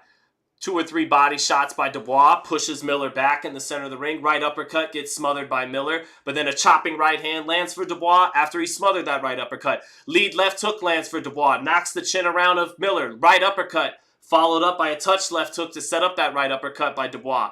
1-2 up top, splits the high guard with a left hook to the body. All for Dubois. It's all Dubois right now. Do you hear that, Alpha Sports? It's all Dubois right now. Another 1-2 for Daniel Dubois. Dubois lands his jab. Touches with his jab again. 1 minute left. Minute left in the fight. Dubois on his way to winning a wide unanimous decision. Can't knock out the strong, tough Brooklynite. Right uppercut lands for Daniel Dubois, and Miller drops his hands and says, come on. And Dubois hits him again in response. Chopping right hand over the top for Dubois. Another chopping right hand over the top. Miller makes a face and backs up into the ropes. Miller letting Dubois know, you can't stop me, you can't hurt me. Big left hook for Daniel Dubois. He sat all the way down on that, and Miller is slumped into the ropes. He's hurt. Miller is hurt. He opens his mouth and goes, woo! Miller taking A barrage of shots by Dubois. Dubois sitting down. Another big left hook. And Miller's lucky it's the last round. Miller's hurt. Miller's hurt on the ropes with 13 seconds. Badly hurt. Right hand lands for Dubois. Another right hand. Referee stops the fight with 10 seconds left. Did you hear that, Alpha Sports? I tried to tell you.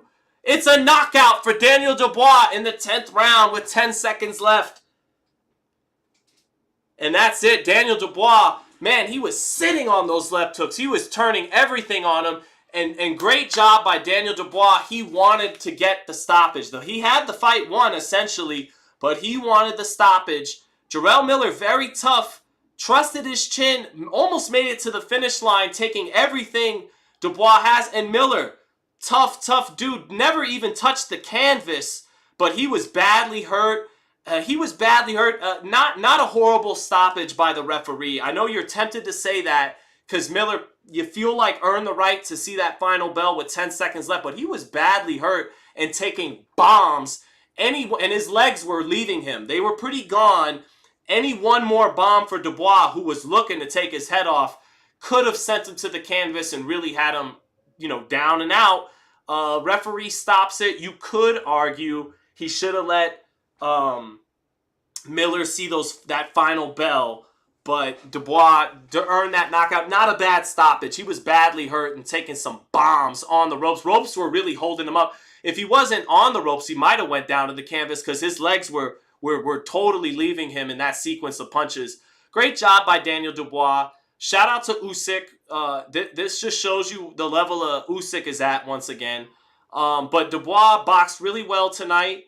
And against a guy who wasn't as elusive and wasn't as quick, he was able to show his high IQ. And Daniel Dubois has a high IQ. He has a good boxing brain. He boxed very well. I was a little worried about him early on that he might burn himself out with too much movement, a la Cotto Margarito. But he slowed things down, really held his own in the pocket, and then gave Miller the business in the pocket, but never stayed in the pocket too long to where it was becoming an all-out war. He utilized his superior skill and IQ, never stopped landing that beautiful jab, stepped over to his left to land that jab beautifully, out-jab Miller, and then he began to give him his own medicine as the fight progressed in the pocket, and then he closed the show beautifully. Man, did he sit on, he put everything on those left hooks. Miller looked at the ref like, God damn, can he hit me like that? And then another left hook, and the ropes held Miller up on that second left hook. Little touch left hook, sweeping right hand, another left hook. Bam! Big right hand, crashing down. All those punches landed clean. Another little right hand, and another left hook on the top of the ear, and the referee stepped in because at that point, the ropes in the corner were holding Miller up. So that's a TKO 10. That is a TKO 10. So there you go. I'm not going to lie, chat. I'm looking for him. I want to see. There you go. Adam Hurley says, I'm proud of Dubois. I almost did it to him. Damn, after a KO win, I still almost got it wrong. Proud of Dubois, I got to admit, says Adam Hurley. You're calling the fight right, says Philip Hernandez. Don't listen to the haters. Thank you, Philip. I appreciate that. Mark Whaley, the biggest compliment, says, to me it sounds like Don Dunfrey, the great Don Dunfrey, the best blow-by-blow guy, him and Jim Lampley, ever. No doubt. So, yeah. Man, good stuff. School of Skills said he was sounding off on Miller. Good stoppage, and indeed it was. Let's see. Alpha Sports says, Sean, let's be honest, you root for Devin Haney over Loma, and you can't be objective and say Loma was robbed. Can someone tell Alpha Sports I scored the fight for Lomachenko 115-113? Can anyone tell him that? I'll tell him. Alpha Sports, I told you showing your interest in the sport is awesome and wonderful, but you're so biased when it comes to certain fighters. It's ridiculous. But you still got pretty good content on your channel. I'm so biased for Devin Haney that I scored the fight for Lomachenko, came on live with 2,000 people the next morning and said, I scored it for Lomachenko. But this is so biased. I understand what you're saying. So biased. But seriously, stick around, Alpha. Francisco Alatorre. That's a real You got Francisco. Come on, you Paisan? That's a great last name. Alatorre. Says, although he had the right score, Chris Mannix doesn't know much about boxing. That's why I mute the zone and listen to you. Well, I appreciate that. Shout out to Chris. Good dude. I did beat Chris for bragging rights. I did.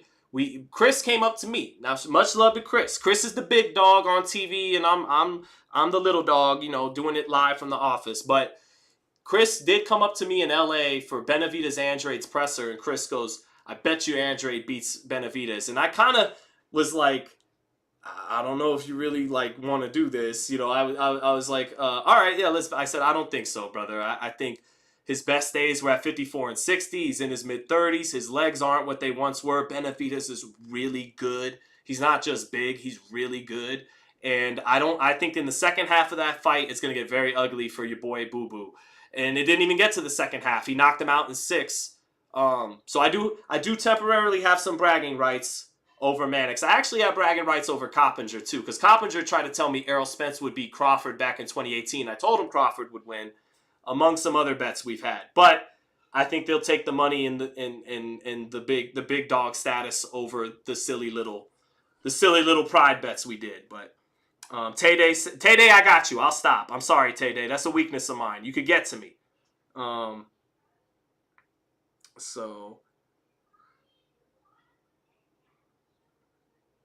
So anyways, let's see. Great fight call, bro. Keep it up. Thank you, Battlefield Boxing and MMA. Real Recognized Real said, damn, Alpha Sean's one of the best, if not the best in the business. Tells it how it is. Thank you, sir. Appreciate that. Costa Rican Life said, you just did a great job. Appreciate your work. Thank you. Thank you, Costa Rican Life. Stick around. We got more fights coming. What else we got? This shows how great Usyk is. Yeah, it does. I agree. It's one of the first things I said too. Silverstream said DDD, Dynamite Daniel Dubois. Dynamite! It doesn't come off as good as Bomb Squad! Doesn't come off as good. My wife and my sister-in-law's son probably think I'm crazy now downstairs. But Mr. Foreplay said, keep up the great work. Awesome name, Mr. Foreplay. Thank you for hanging out. Stick around. We got more big fights to come. We got Dimitri Bivol coming up. Wilder and Joshua coming up. So, looking forward to this. Real Recognized Real said, wasn't Andrade managed by Chris? I don't think so. No, I don't think so. Maybe you know something I don't, but I don't believe so. Thank you, Steve Holland. Steve Holland says, great job, man. Y'all give this man some likes. Appreciate that, man. You and KQKC are the best fight commentators by far. Who leave the full name, Adam? I don't know what KQKC stands for. Let me know. Zeal Zealous said, Sean, why aren't you acknowledging the great event? When was the last time you seen a fight card like this? Did you want me to acknowledge His Excellency, Zeal Zealous, and talk about the great country? Did you want me to be like the people that go out there and have to awkwardly talk about how great the country is and how great His Excellency is? I'm just not going to do that, Zeal Zealous. I can't do it. I'm happy to have you here. It is a solid card. I saw some people saying this is like what Don King used to do, though. No. Don King would have Julio Cesar Chavez against Meldrick Taylor, Felix Trinidad against Yuri Boy Campas. Wilder Parker isn't a fight anyone was really asking for. Joshua Valin's a good fight, but it's not one of the top 4 or 5 fights in the division. Don King used to, his Night of Champions, the matchups were a little bit better, and the names were a little bit bigger. I mean, he would have Trinidad, Julio Cesar Chavez, and Mike Tyson sometimes all, on the same, well, at least Chavez and Tyson, Chavez and Trinidad on the same night in good fights, Chavez would fight. I think someone shared, this is just like the night of rematches when Chavez rematched Frankie Randall. I think Simon Brown fought Terry Norris. No, those are legit, much more competitive matchups. Bivol's supposed to definitely beat Arthur. Dubois was definitely supposed to win this. Wilder's definitely supposed to beat Parker. Joshua's definitely supposed to beat Wallin. And I know on those Don King Night of Champions cards, they weren't all 50-50, but they were closer to 50-50 than what we had tonight. And yeah, that's just first 4 fights were solid, said Zeal Zealous, and they were undercard fights. Well, Zeal, I don't really love the whole sports washing thing. I get it. I'm from imperialistic, conquering America, which has done, plenty of fucked up shit around the world. I get it. But it's my fucked up country, and I love it. What was I going to say? So I'm not really into the whole, I have so many great things to say about what's happening in boxing in the Middle East. This is amazing. This is great. His Excellency, blah, blah, blah, blah, blah. But I will give credit to the man's passion, that he obviously loves boxing, and he has put together a good card, isn't particularly worried about losing money, so the fighters get to make a lot of money. I'm enjoying the card. That was a very good first fight. Opataya got a beautiful knockout. He's the best cruiserweight in the world. Makhmudov got upset. So we're having a good night of fights right now, no doubt about it. But I'm not going to get all gushy and glowing and all that about it. I just can't do it. Sorry. Sean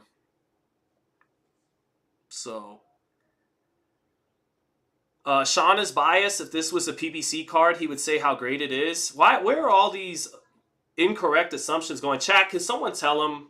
I told him that PBC kind of made all these fights in 2023 out of an act of desperation. And I even pointed out Benavidez and Plant wasn't a title fight. Davis and Ryan wasn't a title fight. Canelo and Charlo, 2 undisputed champions. Nobody asked for it. There you go. Thank you, Zeal Zealous, for understanding. Tay says Kaya Bell versus Mac was a good watch. Didn't see that coming. Neither did I. You would think Makhmudov was going to do his thing. But then again, Kaya Bell came in with a 23-0 record. A lot of us weren't that familiar with him. I wasn't. And he gets the upset. Some people were calling this card the best card in history. Yeah, hell no, Tay. Was Dubois supposed to win? Said it was 50-50 earlier. Let's look up. What were the odds on that fight? Let's look it up. Dubois, Miller, odds. I'm sure Dubois was a heavy favorite. Maybe not, though. Dubois was minus 250.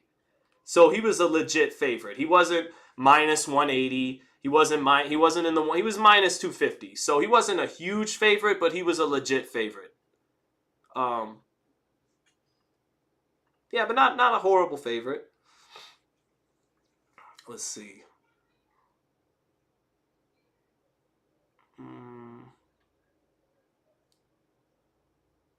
What if both Joshua and Wilder lose? Well, it's the heavyweight division. Life goes on. Miller was plus 300. Real recognized. Yeah, so he's a significant underdog. Let's see. Not just name, quality of fights. Not sure what it stands for. He's an older guy that goes by KQKC Boxing Network. Gotcha, Adam. Shout out to him. School of Sills says he got blocked because he was a Crawford fan. When is Bivol fighting, Carl? He is up next. So, all right. Let's get ready. Lyndon Arthur. Let's see the odds on this Bivol and Arthur fight. Arthur odds. In the betting, there is no question. He's a minus 2,000 favorite. Minus 2,000. He is half the favorite that Mike Tyson was against Buster Douglas. So there you go. Mark Contreras, what's going on, man? Good to see you. Mark Contreras says Miller had 100 pounds on Dubois. That's why it took Dubois so long to get him out of there, even though he was nailing him with heavy shots a lot, especially in the second half of the fight. So, Is Joshua's issue mostly mental? Ask Ant. No, that's not all of it. Some of it's physical limitations. He's not fast, and he's not rangy. He's a really explosive, technically sound mid to close range. Problem for him in that area. He gets his best work done where you're most vulnerable in terms of power shots. Problem Joshua has is he's 6'6", but he's not rangy. Deontay Wilder, Tyson Fury, they're rangy. He's not rangy, really. He has a good straight right hand, but he's not going to set it up at long range a whole lot. It's at a certain distance. He has a good straight right hand. He's not some guy that has to get you with the hook and the uppercut. He does have a good two, but he's just not that rangy. And so he gets his best work done in mid to close range, but he's a little chinny. So that's an issue too, because yeah, that's where you get your best stuff off at, but that's also where you're in danger of being hurt too. And he's not, I say a little chinny because I'm not saying he's Amir Khan. He's not a glass chin guy by any means, but he is a little chinny. So that's a problem. Doesn't have the best gas tank. He does have some confidence issues a little bit.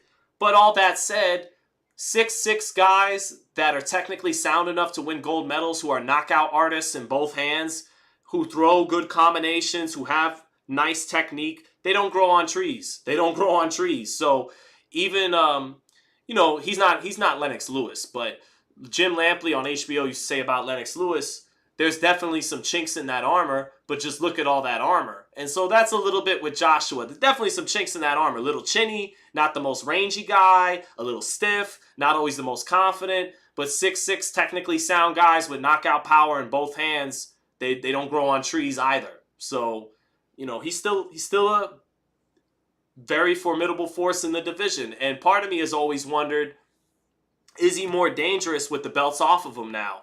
Now that he doesn't have the pressure of being the squeaky clean, marketable Brit over there in Europe. Now that the pressure is kind of off and he doesn't have the belts anymore, meaning he has less to lose, I wonder if it brings better out of him. So far, the Jermaine Franklin fight went the distance. He didn't look that great before he knocked out Robert Helenius. The knockout itself was nice. He changed levels and then throw a beautiful straight right hand. But up until that point, I think he had a bloody nose. He was getting outboxed at times by Robert Helenius, who just got planted in half a round by Deontay. So, but styles make fights. So yeah.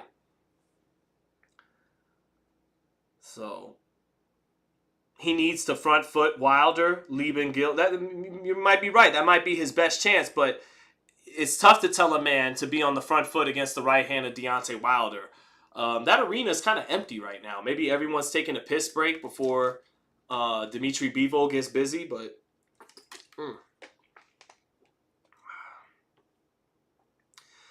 New York Kia says, I think most of Joshua's issues are mental. I question his mental toughness. That's part of it.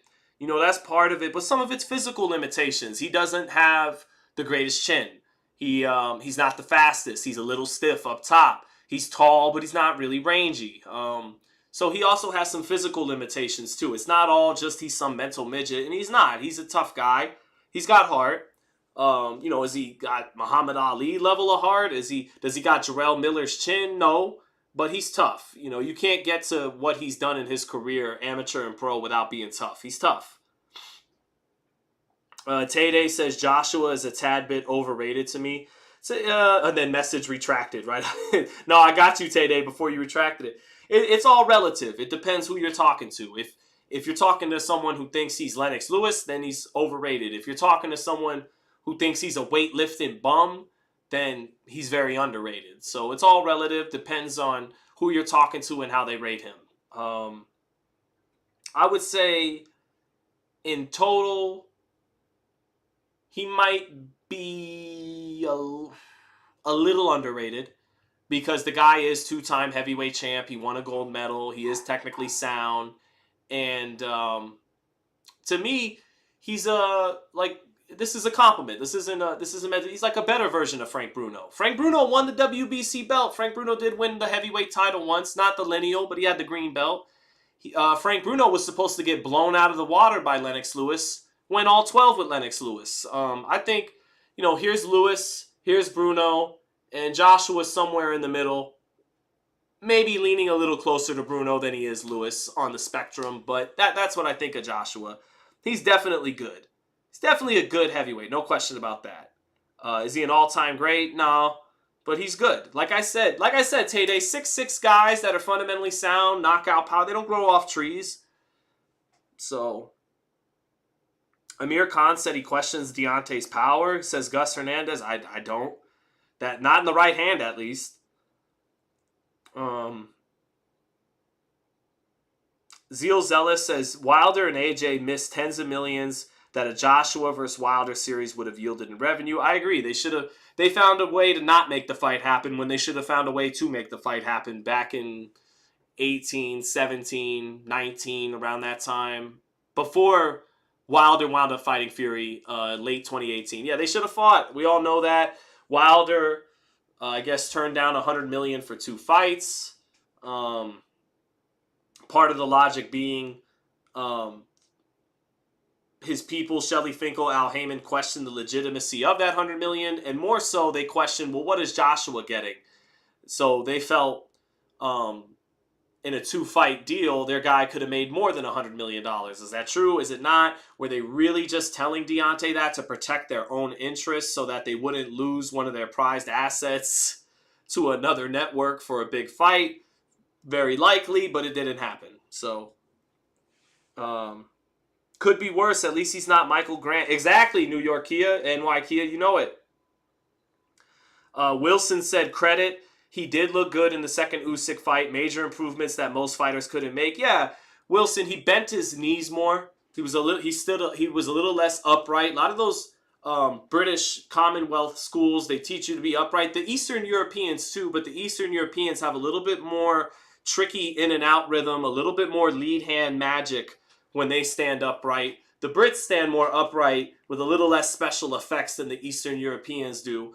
Robert Garcia got him to go to the body more. You know, Mexican-American trainer, got him to focus on the midsection more, and he got him to bend his knees more. And that's why he did some good. He won a few more rounds than he did the first time. I think the first fight he won 3 or 4 rounds. I think in the second fight it was more like he won 4 or 5 rounds. He won a round or 2 more.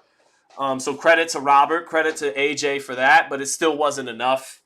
You know, he got outboxed by a guy who was always a step ahead, who has better quickness, better stamina, and is a little bit quicker on the draw mentally too. So I feel that he should have stayed with Robert Garcia. Says it's crazy.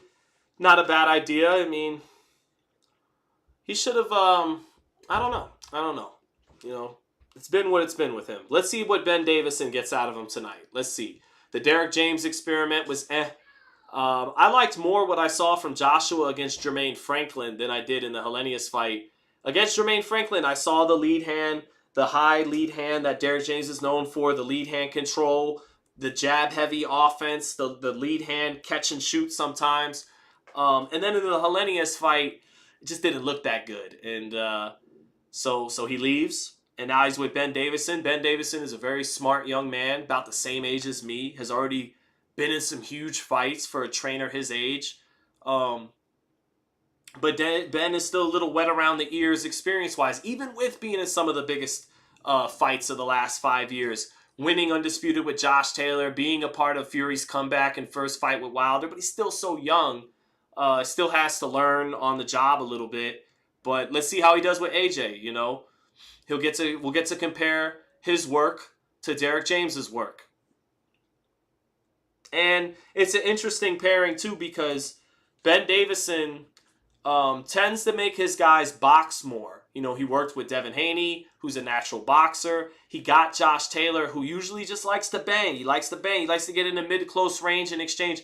Got Josh Taylor to use his length, which Josh usually doesn't do. Got him to use his length and his skills against Jose Ramirez, against Tyson Fury. In that first Wilder fight, he made him box all 12 rounds. Totally different than when Sugar Hill Stewart had him doing fights 2 and 3. Freddie Roach actually was a little critical. He thought that Ben was too cautious with the game plan with Fury in the first fight with Wilder. So I'm curious to see how he does with a guy who's better off in mid to close range exploding with the power, and Joshua when his temperament is more to make you box more. I'm curious to see what that pairing looks like tonight. They really got this man. They have to call this man His Excellency everywhere. We can't just call him Turkey a la Sheik. I call his mommy named him Turkey a la Sheik. I'm gonna name him Turkey a la Sheik. I'm not calling any other man His Excellency. I'll do my Shaquille O'Neal sometimes. If I think, you know, the great Phil Jackson, the great Pat Riley, you know, the great Bernard Hopkins, the great Eric Morales, the great Naoya Inoue, you know, for you guys. So, but I can't call this man His Excellency. I'm sorry. Um, who do I think wins, Haney or Tank? Haney at 140. I favorite Tank at lightweight, but now that Haney is moving up and ascending, coming into his prime, growing strong at a higher weight, I got Haney. Now, if they could convince Haney to come down to lightweight for some reason, I think Tank is the stronger man at lightweight. He's the favorite. But what's up, Molly Mall? Molly Mall said Tyreek and McCaffrey deserve MVP over Purdy. I mean, if Tyreek could have got to 2,000, Molly Mall, he was going to be my MVP. He, that injury fucked up his MVP case a little bit. And then McCaffrey, I get you. Like, McCaffrey is the MVP, but since Purdy's the constant in the offensive production, one game, usually it's McCaffrey. He's so consistent. But a game or two here or there, it hasn't been McCaffrey. It's been Ayuk or it's been Debo. The constant in the production is Purdy's the guy distributing it. So whether it's Kittle having a big day or Debo having a big day or McCaffrey or Ayuk having a big day, it's always Purdy delivering the ball. So I suspect if things keep up this way, Molly Mall, Purdy's going to get the MVP. So, let's see. Sean Porter, Alpha Sports says Sean Porter was never a great fighter. I don't know why you felt, was just a good fighter. He reminds me of Vinny Paz in a welterweight division. Slogan 1 said, I thought AJ said the Ben Davison thing was temporary. No, I believe he said the opposite, Slogan 1, that it's not temporary. That he plans on doing this, long term. So, as much as people hate it, got to throw Dak in there too. He still has to win a big game. Yeah, Wilson, but he messed up. He messed up a little bit on with that last game. That probably killed him. Tay Day said it's either Purdy or Lamar for MVP. Well, they play Christmas Day. I can't wait. That'll have big MVP implications for sure. I think the Niners are going to beat them at home. Haney's fighting at 165. He's a middleweight. He's a weight bully with skill. But if it's within the rules and you could do it, you do what you got to do, man. Cotto was a weight bully at 140 too. Miguel Cotto at that same weight bullied a little bit. Canelo was, strong at 54 and 60, rehydrating a whole lot. Julio Cesar Chavez Jr. did it. Diego Corrales early in his career at 130 was a bit of a weight bully, if you want to put it that way. Spence at 47. Hell, Crawford weight bullied Gamboa at 35. Gamboa was really a featherweight, and Crawford's really a guy who was going to wind up at welterweight fighting at lightweight. So everyone's done it, Tommy Hearns in a weird, a little bit of a weight bully at 147. So was Paul Williams. So if you can make the weight, when they ask you to step on the scale, then you do what you got to do. You that's what it is. Maybe they should go back to same-day weigh-ins like back in the day. But until they do, fighters are going to, optimize whatever advantage they can.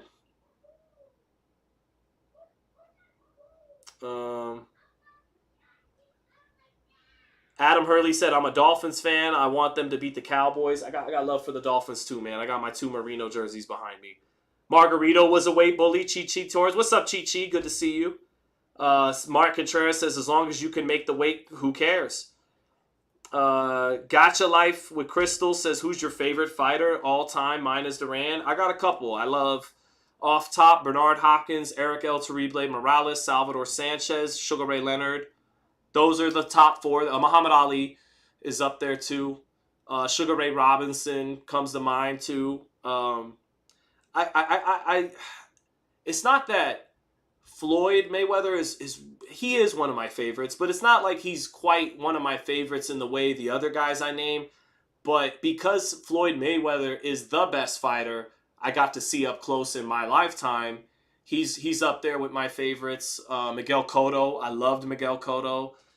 Pretty much all the good to great fighters I have love for. But yeah, my favorites would probably be Terrible, Hopkins, Sanchez, Leonard, Ali, Robinson, so many others. James Toney, Roy Jones, You know, what you'd expect. You know, I love all the great fighters. Who doesn't? I love Roberto Duran too. Thomas Hearns easily is one of my favorite fighters ever. What a cheat code he was. So yeah, I got a lot. I got a lot.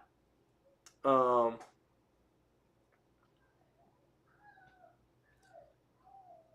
so let's see here. So some people putting Jack Johnson. Zeal Zealous said Jack Johnson. Mr. Foreplay said Andre Ward. Loved Andre in his prime.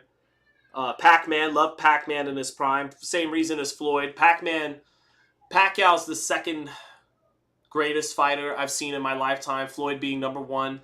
Hopkins probably being number three. Bernard Hopkins. Well, Roy Jones in his prime, actually. I'd probably give a slight edge to Floyd. A little bit more skilled than Roy, but not the puncher Roy was. Roy's the most gifted fighter I've ever seen, whether I was alive or alive. Yeah, so I mean, probably the top four fighters I've in my lifetime that had their primes in my lifetime are probably Floyd, Manny, Roy, Bernard, and Lennox Lewis, Holyfield. Yeah. So, anyways, I love all the great fighters. Basically. There's not really any one great. I'll name one great fighter I don't love as much as other people love. Julio Cesar Chavez. I mean, of course, he's Julio Cesar Chavez. Like, of course. But I like Barrera more. I like Morales more. I like Dinamita Marquez more. I like Salvador Sanchez more. I like Canelo more. I like all those guys more than Chavez. Just my personal preference. And I feel like all of them except Canelo don't really get the shine they deserve because Chavez sucks so much wind out of the room. Random question, who would you pick to win, Marcos Maidana versus Tim Bradley? Ooh. That'd probably look like the Provodnikov fight. Oh, that's a tough one, man. I was first going to say Maidana on Maidana's best night, like when he fought Broner, when he fought Floyd the first time. But Bradley was really tough, and he was resourceful. He could turn you. He could turn you. He had good movement, good speed, good combinations. Didn't punch hard, but good combinations. He was so tough. I probably would give the edge to the Hall of Famer in Tim Bradley. Just the edge, because Maidana, it would probably look a lot like the Provodnikov fight. And if Bradley fought with a chip on his shoulder like he did the night against Provodnikov, Maidana might stop him. But if Bradley came into that fight level-headed like he did for Juan Manuel Marquez and turned Maidana enough, I think Bradley could have pulled it out in a fucking war. Chichi Torres, thank you for the super chat. Chichi Torres hits me with the super chat, says, happy holidays, great interview with Eddie Hearn. Thank you. Shout out to Eddie, man. Eddie is great with us media guys. I'm sure, like Alpha Sports, I'm sure sometimes Eddie's looking at me like, oh, are you asking that because you're in America and you work for FightHype and PBC this and that? But I have a lot of respect and gratefulness for how Eddie is with us. And Eddie shouting me out after I had my seizure at Canelo Jacobs. So I got love for Eddie Hearn and respect him very much. And super down, as down to earth a billionaire as you might meet, guys like him and Jerry Jones. But thank you for that, Chichi Torres. I appreciate that. Connie Charles Lindstrom said, did you see Pirog live? I did. I was there when he knocked out Daniel Jacobs. That was on the undercard of Marquez and Juan Diaz's rematch. I was there. All right, here we go. Lyndon Arthur is coming to the ring right now. Lyndon Arthur, who I really know, I'm not going to lie, Chad, I know him mostly from being on the Undisputed roster and being featured heavily in the load time screens for Undisputed. But here comes Lyndon Arthur, King Lyndon Arthur, coming to the ring now from the United Kingdom. Big underdog, 20-1 underdog tonight against Dimitri Bivol. So, let's see what we got. I mean, again, Bivol is a 20-1 favorite. You know, Bivol, who, I thought was a very nice man, had that domestic abuse going on. That's very ugly, just like it was for Kovalev before the Canelo fight. Very disgusting. No excuse for it, whether it's Tank Davis doing it, whether it's Sergey Kovalev doing it, whether it's Jermell Charlo doing it, whether it's Dimitri Bivol doing it. All disgusting behavior that, I certainly can't rock with whatsoever. And it was surprising from Bivol who seemed like a nice man, nice, respectful man, but apparently putting hands on his wife. That's terrible of him. And who knows? Maybe he carries some bad juju, some bad karma into the ring for that. But it's doubtful he loses tonight. In many people's eyes, despite not being the light heavyweight champion, that's Artur Beterbiev. He's the best light heavyweight in the world. Only man to beat Canelo Alvarez in the last 9+ years.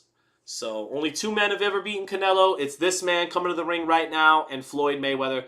Here comes Dimitri Bivol. Not big muscle bound guy.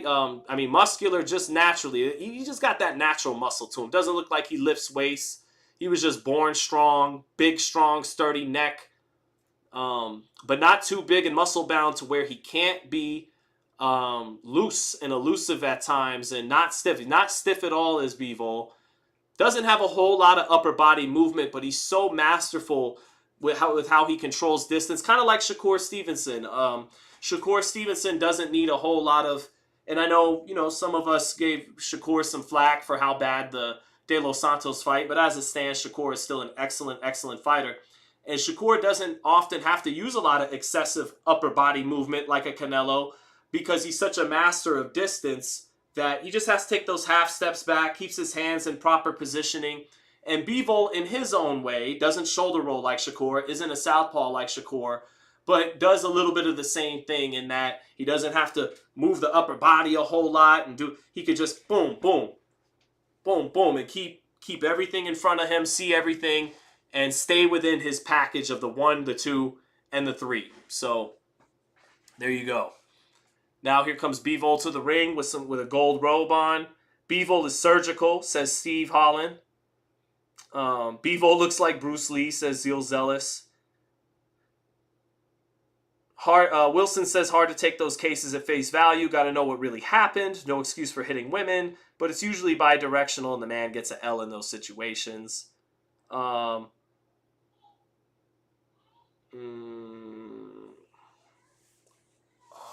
Let's see. Alpha Sports says you're great. Your favorite fighters are all biased on Americans. It seems like you don't like anybody that's not from North America. I mean, Manny Pacquiao, Costa Zoo, Azuma Nelson, Iquarte, Lennox Lewis, Joe Calzaghe. I gotta admit, I didn't love Joe Calzaghe because I love Bernard Hopkins and Roy Jones growing up, and I felt like Bernard Hopkins and Roy Jones in their 30s, when they were in their prime, could have beaten Joe Calzaghe, but Bernard was still really good. Bernard was the light heavyweight champion, and Joe came on strong, won a close fight. He deserved to win it. So I recognize Joe Calzaghe as the second greatest super middleweight of all time. Number one's Roy. I know Roy didn't accomplish what Joe did, but the eye test was just so out of this world. And he did beat James Toney in a pound-for-pound number 1 meeting by domination. So, I got Joe Cal at number 2 all-time super middleweight. I do put him ahead of the American Andre Ward. So, I love Vitaly Klitschko. I liked Vitaly more than Vlad. Vlad's the more accomplished guy. Great heavyweight, top 10 heavyweight Vlad. But Vitaly, to me, on his best night, man, it's very, very, he would have been very, very hard to beat. So, no, definitely love guys outside of North America. But a lot of great fighters come from North America. It is what it is. All right, Bivol jumping up and down in the corner. Got the WBA title held up behind him. Bivol, who made those great splashes first, knocking guys out on Showbox, knocking guys out on HBO. So Bivol, he is one of those fighters who still comes from the last few years of the premium cable network era. He fought on HBO. He fought on Showtime. Winds up beating Canelo and Joe Smith on DAZN. So, Bivol's been a top dog for a long time. A lot of people disappointed that Beterbiev fight hasn't come off. Beterbiev feels like Bivol is ducking him pretty much.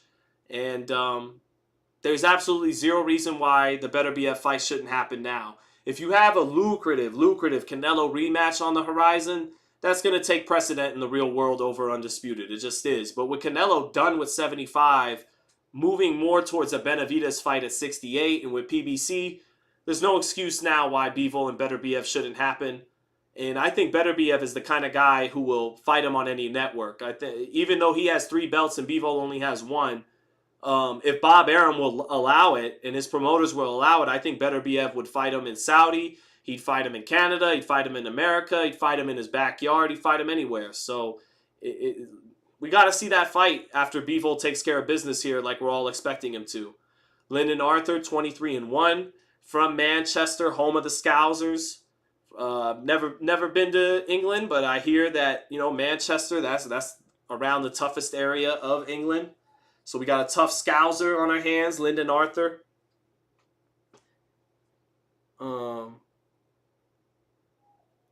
Bivol versus Ward at 175. I'll take Ward the night he beat Kovalev in the rematch. Ward was special that night. How is Loma considered better than Tio when Tio knocked the same fight? I mean, who's saying Loma's better than Tio? Tio's higher than him right now on pound for pound. All right, so Bivol, 21-0, 11 knockouts, a little bit better puncher than the 11 knockouts in 21 fights show you. I think the KO percentage has more to do about temperament than it does the ability to hold power to score knockouts and accumulate them. I think Bivol is just, his temperament is to do enough to win. Even when he beat Canelo, he seldom really sat down on shots. He didn't overcommit. He did enough to where he could be ready for the counter, to catch back and to step out of range. So it's just not really Bivol's temperament like Beterbiev's to get a guy out of there. He is a boxer first and foremost.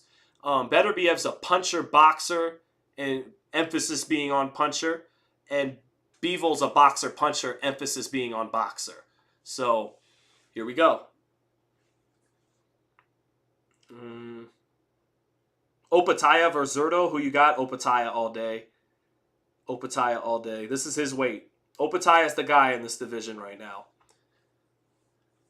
All right, here we go. Round 1 begins. Dimitri Bivol. Haven't seen him since he beat Zurdo. Coming off, he was the fighter of the year last year. It took him forever to get him back in the ring for 2023, but here he is, and he's backing Lyndon Arthur up early. Just not even using the jab a lot, just backing him. Good jab to the body by Dimitri Bivol. That's the question for Bivol tonight. We pretty much know he's going to win this fight, but does he get Arthur out of here? Does he put his foot on the pedal and not just look to box to win every round, but make a statement here against a guy who's supposed to be a 20-1 underdog? Double jab lands for Bivol. He is backing Arthur up right away with a little bit more aggressiveness and intent than we're used to seeing early on. Beautiful feints by Bivol. Those beautiful Eastern European feints that they do. Double jab for Bivol. Arthur already on the ropes. Jab to the body by Bivol. Very stiff. Bivol with that educated high guard, but there's life to his feet. There's life to his hands. It's not just a plodding, come forward high guard. There's rhythm to everything he does. Good jab by Bivol. Another good jab by Bivol. Arthur stepping over his left. Nice double jab by Lyndon Arthur, but beautiful quick parrying by Bivol. Keeping the guard up and just moving it over an inch to catch that jab coming in twice. Bivol with 2 left hooks inside. Misses over the top, and Arthur ties up immediately. Arthur not yet comfortable in there, as Bivol's taking the fight to him. Already a little tiny bit of swelling on the right eye of Arthur from the double jabs of Bivol early on. Bivol completely on the front foot to start this fight. Hands up high, little bend to his stance. Now he eats a jab, trying to come forward. Actually ate a jab from Lyndon Arthur there. Arthur ties up immediately, though. He is not comfortable just yet, not settled down. Arthur getting cornered. Bivol showing he has good footwork on the front foot and not just on the back foot. Takes a step out of range, but stays on top. Beautiful job by Bivol there. A jab and a 1-2 by Arthur. Bivol staying on top of him, just takes a little step back to make him fall short, and then right back on top of him seamlessly. Bivol with the hands up. That constant rhythm. Feints. Getting close to cornering Arthur. Big left hook by Dimitri Bivol. Timed it up beautifully. Arthur was ready to trade jabs, and Bivol slipped that left hook in instead when Arthur was expecting the jab. And because Arthur had to respect the jab because of all the successful double jabs to the body and the head of Bivol, and that sets up that lead left hook when you're expecting the jab. Bivol keeps cornering Arthur. Up and down with the movement. 1, 2, 3. Fast hands by Dimitri Bivol. Good, fast, sharp hands by Dimitri Bivol on that 1, 2, 3. Not landing exactly cleanly, but nice jab by Dimitri Bivol. He has pinned Artur on the ropes practically this whole round. Another double jab from Bivol. Keeps Artur on the ropes. Artur moving over to his left. 10 seconds left in the round. Artur misses with a jab. Bivol comes underneath and pops his head up with 2 left hands. They trade left hooks. Bivol blocks that left hook beautifully. Gets it in. Now a nice jab by Lyndon Artur lands. And Bivol blocks the second one. That first one got in. And that's it. 10-9 Bivol, who is showing that beautiful footwork. Goes both ways. He knows how to corner you and pin you on the front foot because Artur was pinned on the ropes and in the corners for much of that first round. So,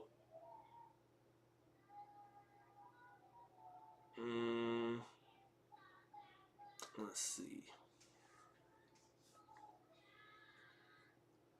All right, Alpha Sports. It looks like you're just saying things to get attention now, sir. So, there you go. Bivol beat the brakes off Canelo. He beat him. He beat him 8-4. That's not beating the brakes off someone, brother. He beat him.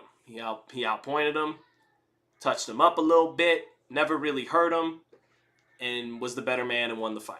But not a beatdown. A beatdown is, a beatdown. Crawford, Spence, something like that. All right, here we go. Round 2.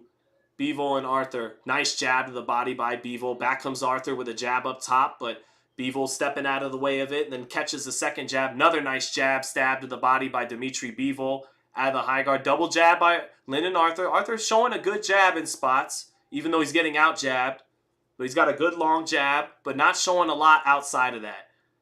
And Artur is he is a little bewildered and flustered by some of the feints and the rhythm of Bivol right now. You could tell he doesn't know when to bite on a feint and when not to. Bivol setting him up with feints, lands a jab, straight right hand with Artur in the ropes. Artur trying to keep those eyes open and seeing everything, but he's just a couple of levels below Bivol. He doesn't have that level of skill and nuance that Bivol does right now.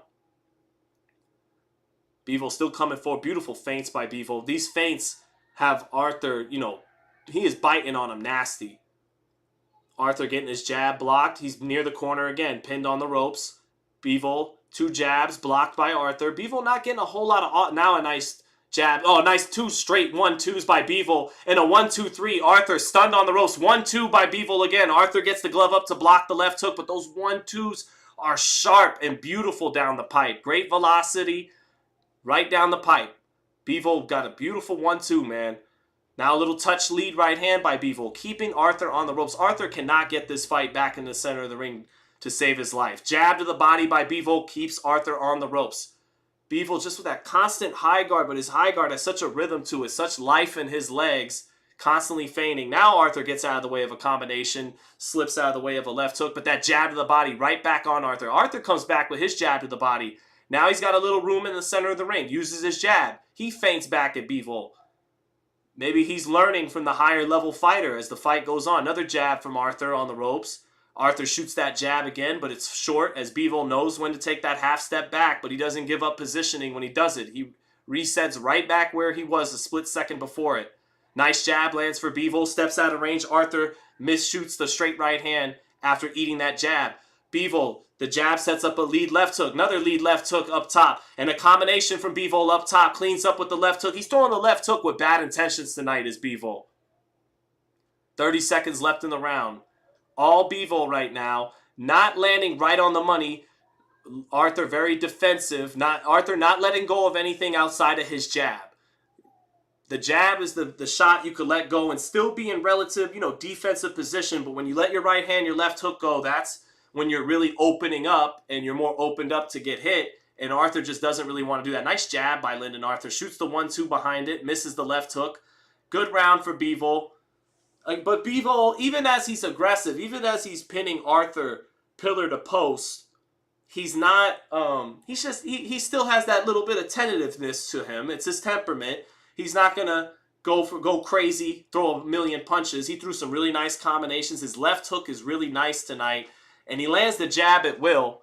But yeah, 20-18, Dimitri Bivol. That 1-2 on the replay being shown by DAZN.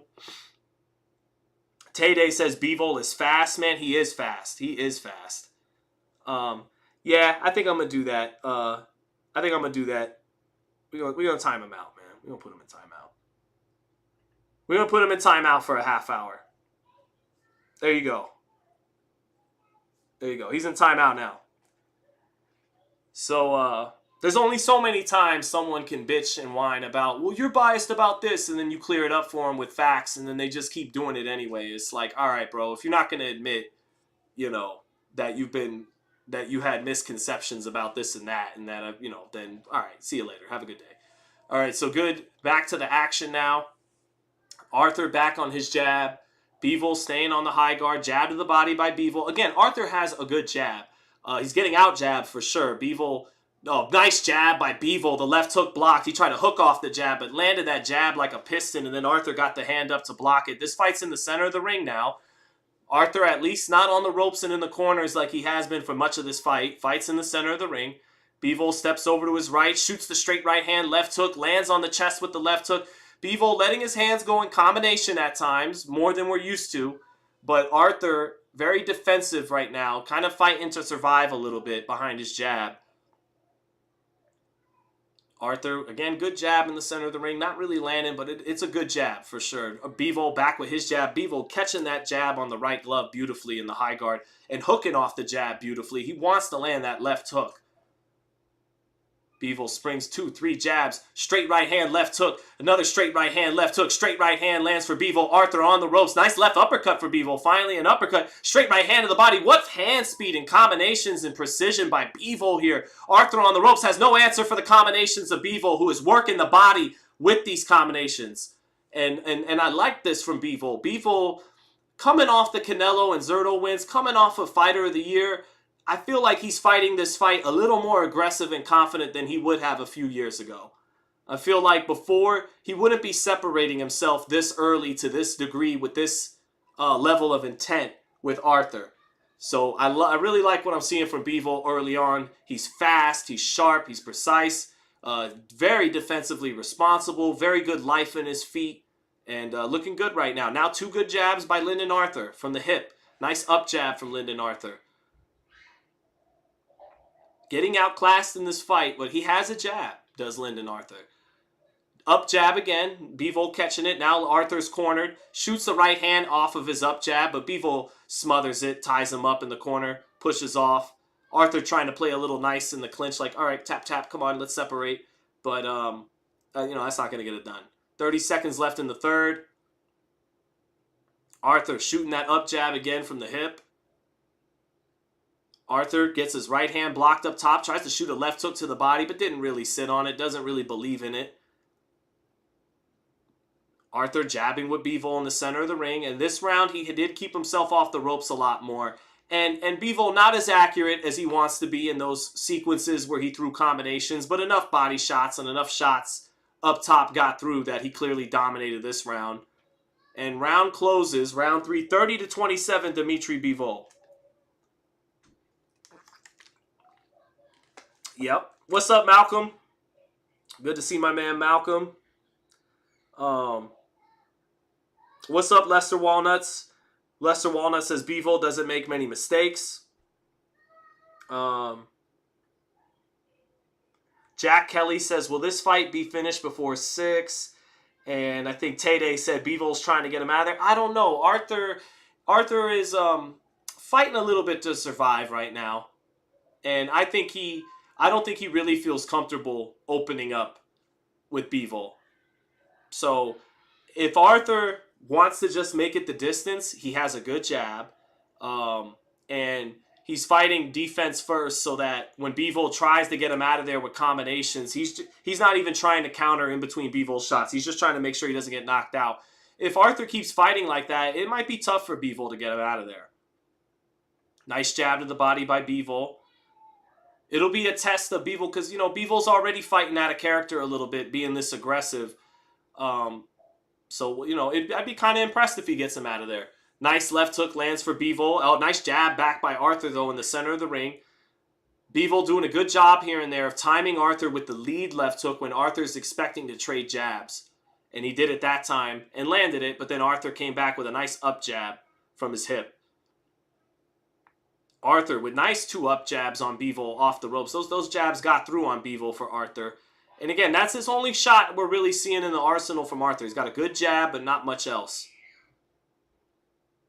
Artur staying on the ropes, but Bivol a little weary of opening up with Artur on the ropes. Nice left hook by Bivol. He punched in combination. Almost threw that 1-2 as a decoy and then really sat on the left hook and got it in. Artur ate that left hook in the corner. Now he's on the other side of the ring, still cornered, still in the ropes. Bivol really wants that left hook. He loaded up on it again as Artur shot his jab out there. He's trying to time Arthur's jab with his left hook. Artur feigning with the jab, but eats a jab to the pit of his stomach by Bivol. Back still on the ropes. Now, just like in rounds 1 or 2, he's being cornered for the whole round. Another jab lands for Bivol. Steps out of range, and then 1-2 as Artur tries to step off the ropes after eating the jab and return fire to Bivol. Bivol just take that little half step back and then walked him into the 1-2. Masterful distance control by Bivol. Good jab to the body by Bivol. Blocks the jab of Artur. Nice jab lands up top for Bivol again. 1-2 for Bivol up top, cleaning up with the left hook, but another nice jab for Bivol. Artur, that right eye is closing up a little bit from the jabs of Bivol. Minute left in the 4th round. Arthur's back near the ropes. Feigning is Artur. Feigning that up jab. Bivol comes back and doesn't bite on any of the feints. Lands the jab, out feints him, and then shoots the right hand to the body, landing both of those. So Artur at times trying to learn from the master. Try to feint with him, do things with his jab, but it's not enough. Oh, now a jab knocks Artur off balance to the left of the ropes. That jab to the body knocked him off balance a little bit. Artur getting his up jab blocked. Bivol cutting some distance, getting him near the corner, tightening up. Now he backs out of range a little bit, resets at long range. Short with the jab is Bivol. Jabs to the body. Artur blocks it. Artur gets his jab to the body blocked. Back on the ropes. Back still on the ropes for Artur. 1-2 for Bivol, falls a little short as Artur backs straight up, but then Artur eats 2 jabs and a straight right hand over the top as Bivol kind of just pinned him there with the jab, kept him in place and hit him with the right hand over the top.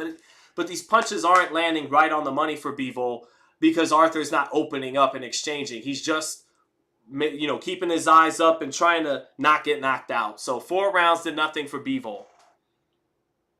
Shibsky Kuamalo said, how you out feint someone? It was like this.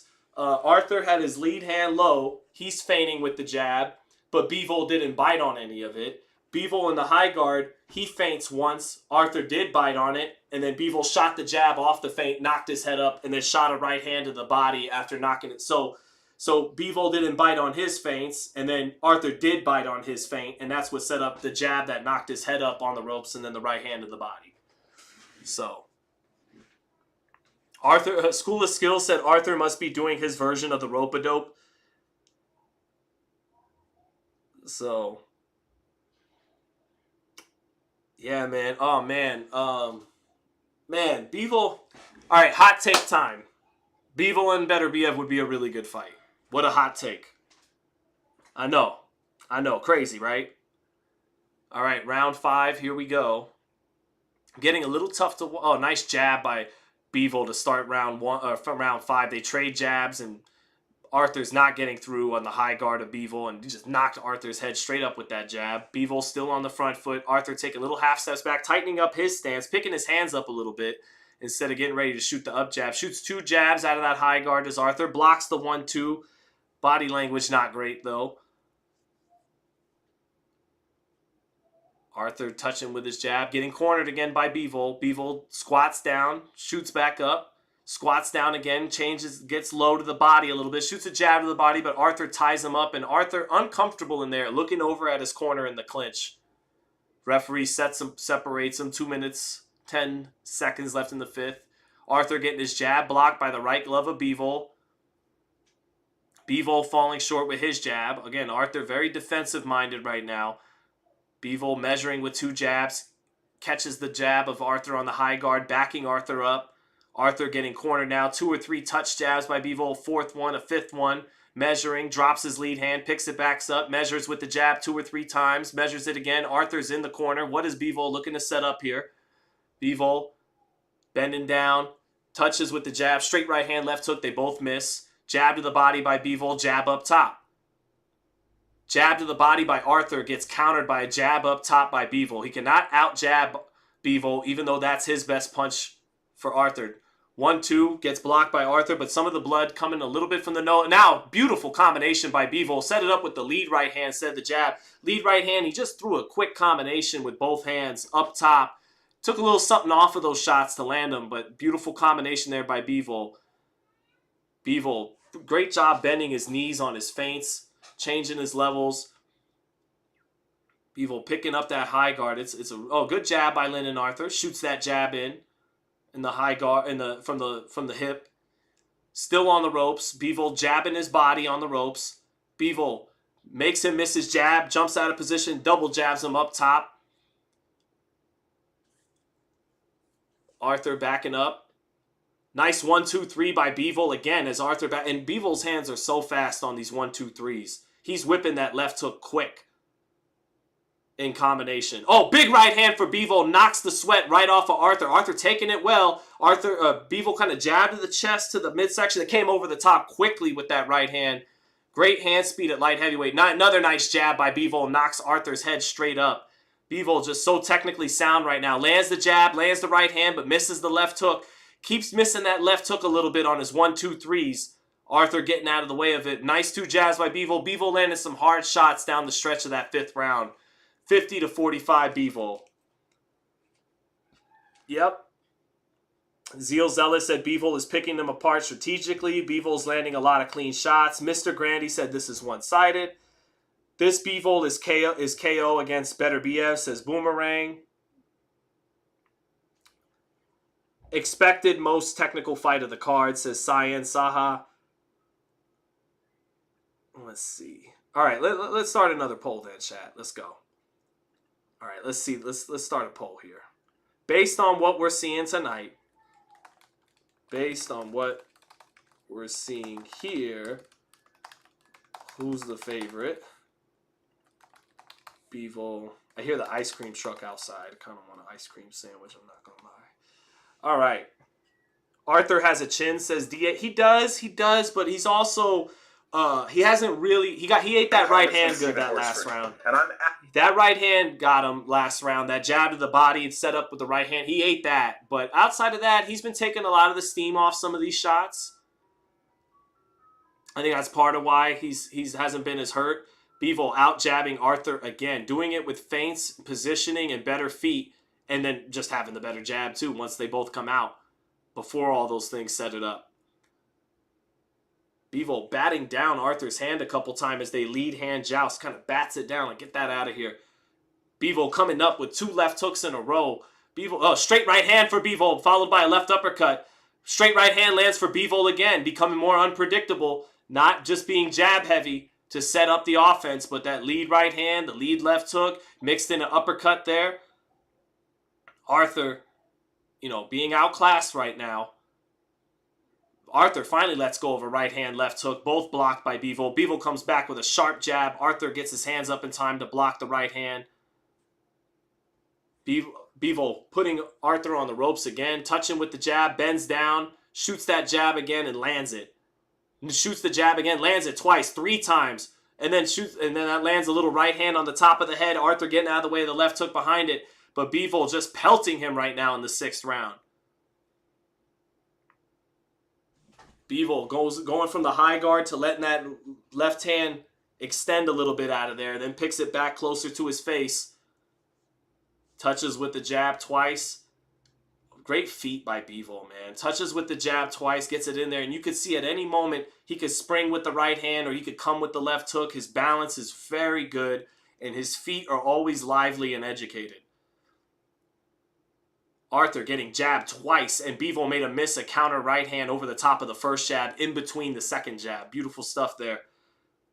Artur getting bewildered. Shoots a right hand over the top, does Artur. Bivol ducks down underneath it, gets into the clinch in the center of the ring. Artur walking Bivol back into the ropes. Artur walked Bivol back into the ropes, got a little crazy out of the clinch, and Bivol angrily kind of turns him with a wrestling move after Artur gave him some roughhousing on the clinch.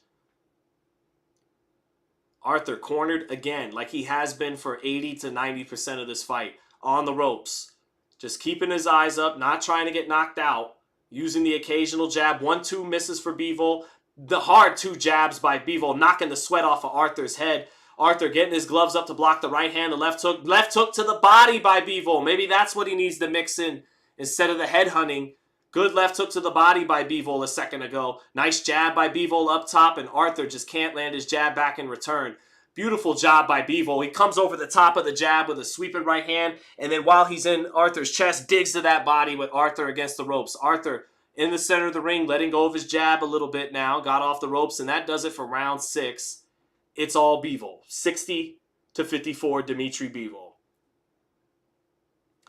Thomas says Bivol beats Benavidez. I don't know about that. I don't know about that.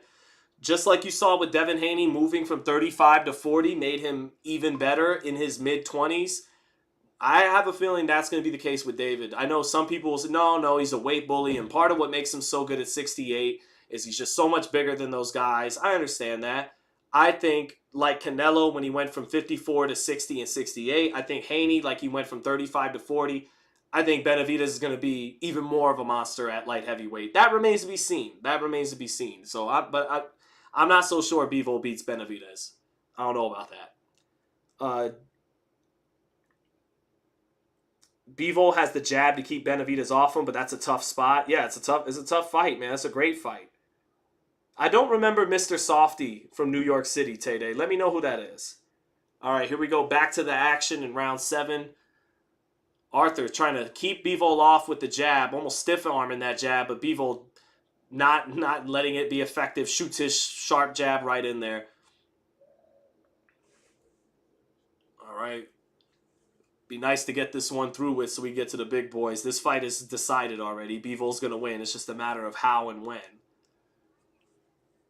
Bivol just constant with that jab. Constantly stayed on top of Artur tonight. Has hardly boxed off the back foot like we see him do so many times. This is the Bivol that was on Showbox in HBO before he had to move up in caliber of opposition. Chris Mannix has a 6-0 for Bivol. There's no other way to score this fight. It hasn't been competitive. It's been all Bivol. Minute into this round, Bivol just landing the jab, not doing a whole lot in this first minute.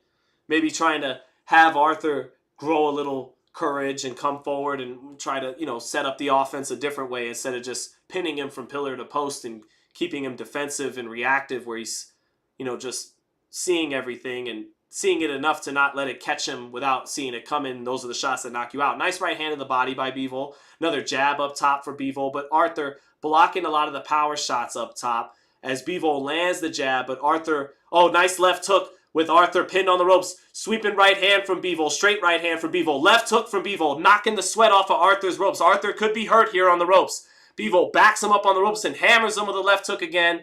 Now he stops the onslaught for a second. Will he resume? Back in the center of the ring is Artur. Wisely got his back off the ropes.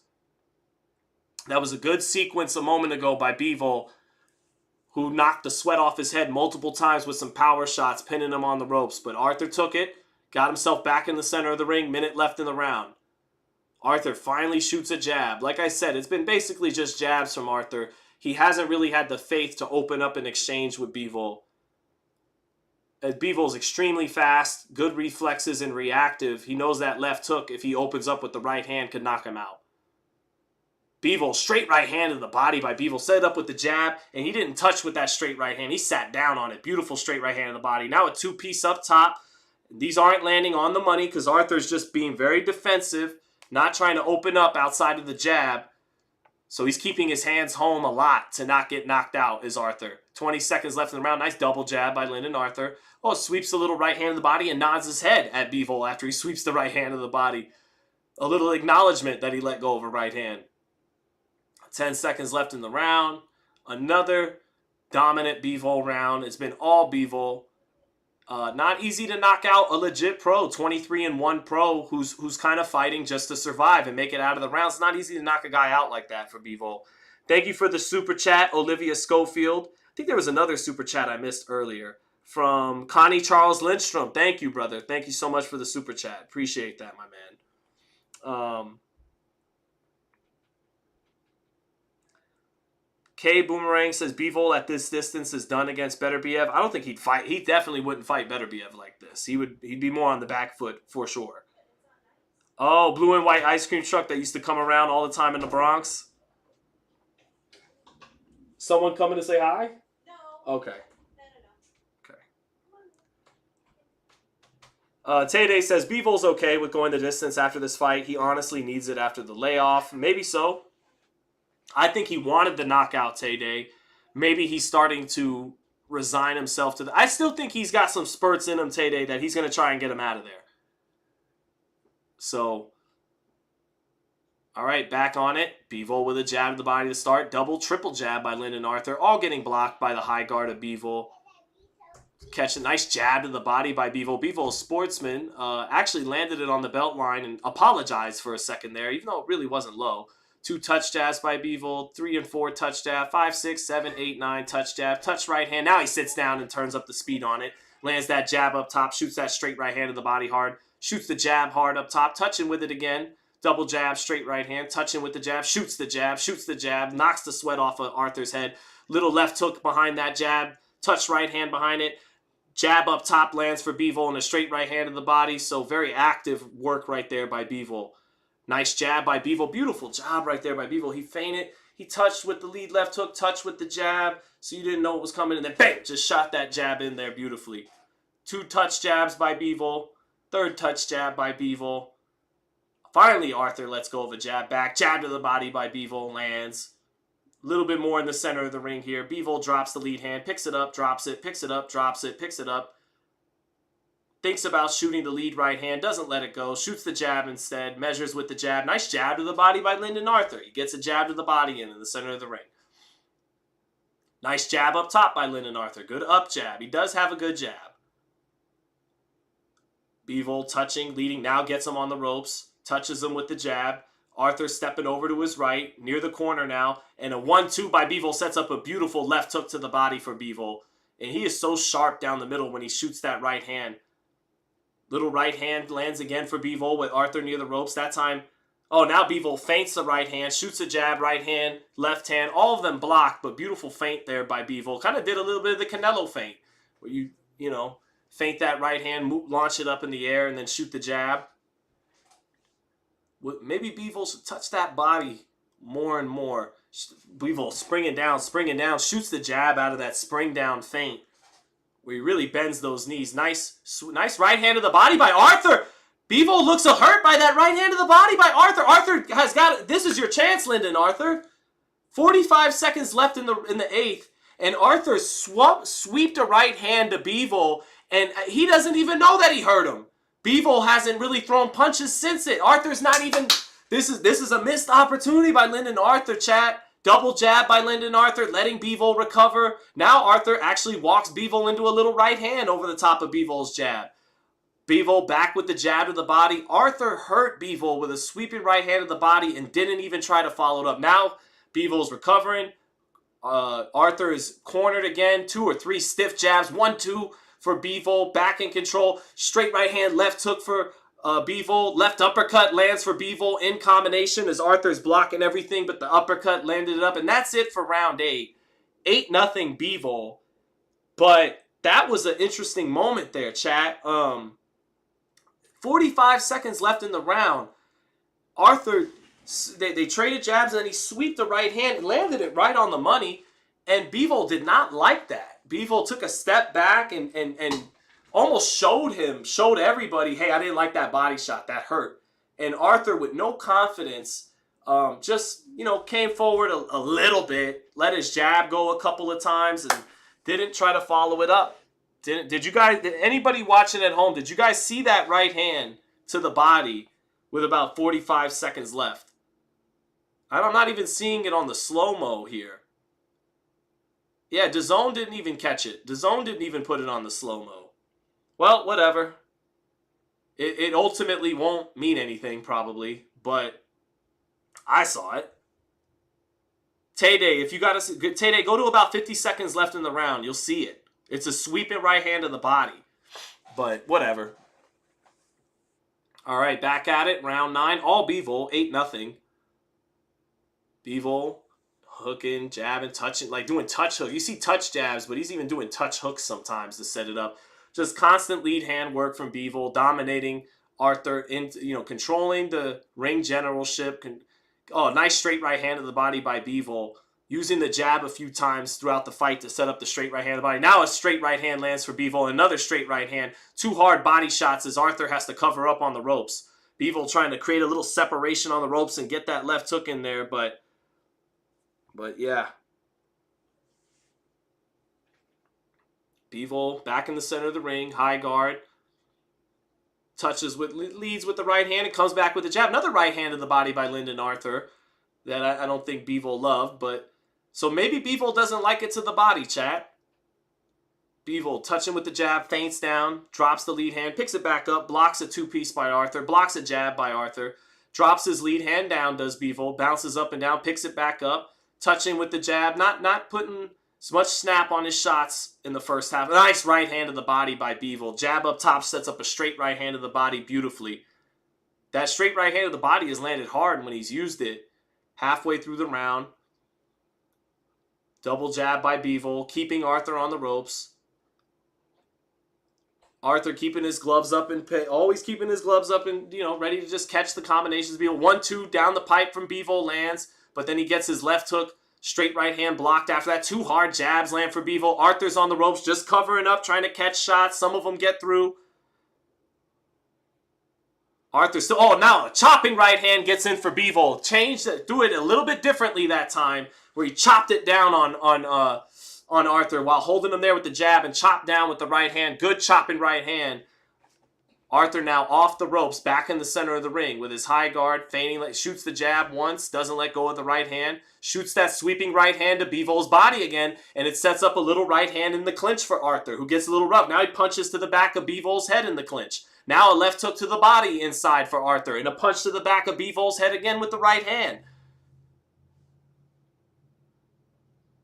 Bivol, in the last 2 rounds, has been a little uncomfortable with a couple of body shots here and there. Something for Beterbiev to look out for. 10 seconds left. Bivol, lead hand down, pitting Artur on the ropes. Not letting go. They trade jabs. Artur lets go of a right hand left hook. Gets countered by a short left hook in that exchange. And that does it for round 9. 90-81 Dmitry Bivol. Tay-Day, I'm curious. Did you wind up going back and seeing that? Let's see.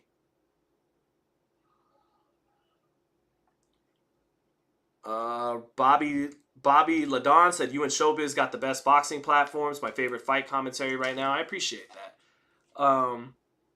K23 says, Beterbiev would have had Lyndon Artur in a stretcher within 2 rounds. Probably. Styles make fights.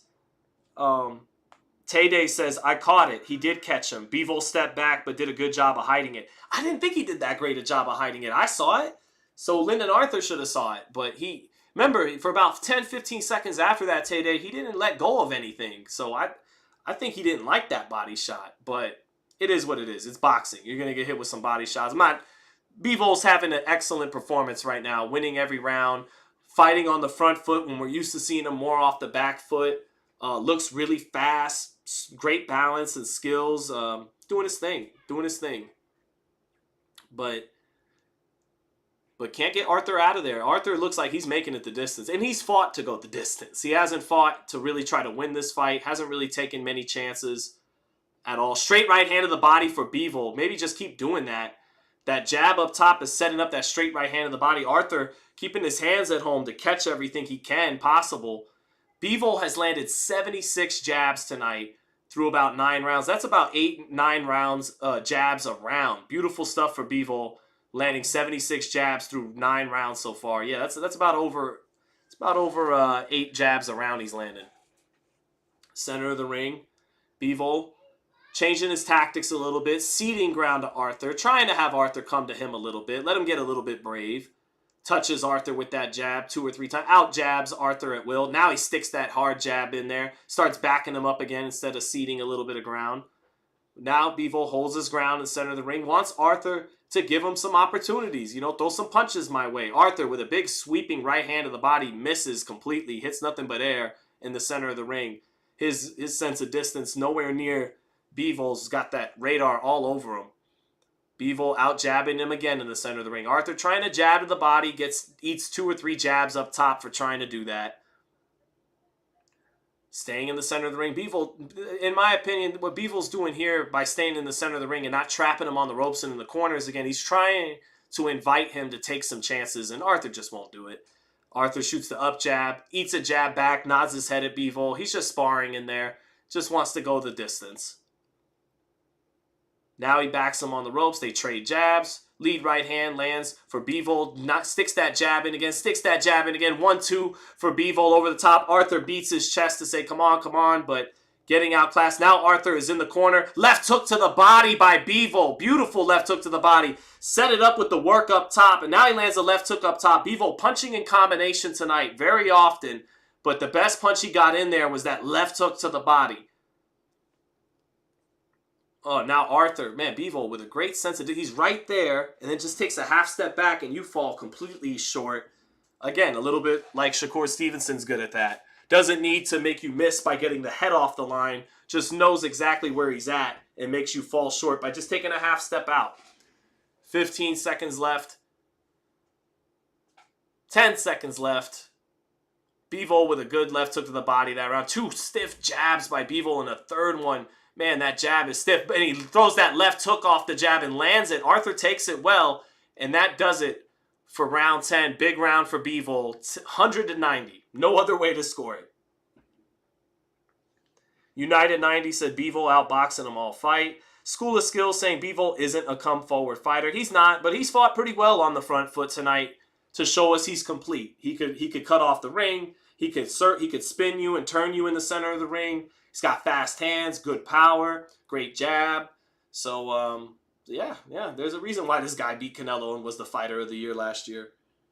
Double jab, straight right hand, left hook to the body, left hook up top, back with the jab, straight right hand, landing, back on the jab. All that sequence on the slow-mo by DAZN. Beautiful sequence of punches, keeping Artur pinned in the corner that whole sequence. Double jab, straight right hand, shoots that shoulder right through it. Bam! Left hook to the body. Bam! Left hook up top. Artur blocking that left hook up top, but the double left hook, that body one got in. Who's a better representation of Eastern European boxing, Bivol or Usyk? It's tough, man. It's tough. It's tough. They both are. They both are. They both are. They both have shown the evolution in that style. These guys used to be a lot more stiff. And Usyk and Bivol have great feints. They bend their knees a lot, and they change directions, left, right, left. They don't just jab going one way. So you know they're both great fighters. So 30 seconds into the round, into the 11th, Bivol backing Artur up again, double jab, straight right hand. Artur just not looking to exchange or open, just looking to keep the hands home and not let anything come through that he can't see coming to knock him out. Blocks the left hook of Bivol on the ropes, shoots his jab, looks to tie up Bivol. And that's what we at FightHype call here, respectfully, we call it fake fighting. You know, what Zab Judah did down the stretch with Baldomir and Floyd. Adrian Broner against Manny Pacquiao. It's called fake fighting. Feint, defense, jab. Feint, defense, jab. Clinch. Move off the ropes, jab, feint, catch, jab, clinch. You know, fake fighting his ass off all the way to the finish line. That's how you make it to the final bell sometimes. Bernard Hopkins, my favorite fighter of all time, when he needed to, against like Kovalev for a lot, he's fake fight your ass off, you know? So that's what Lyndon Arthur's doing.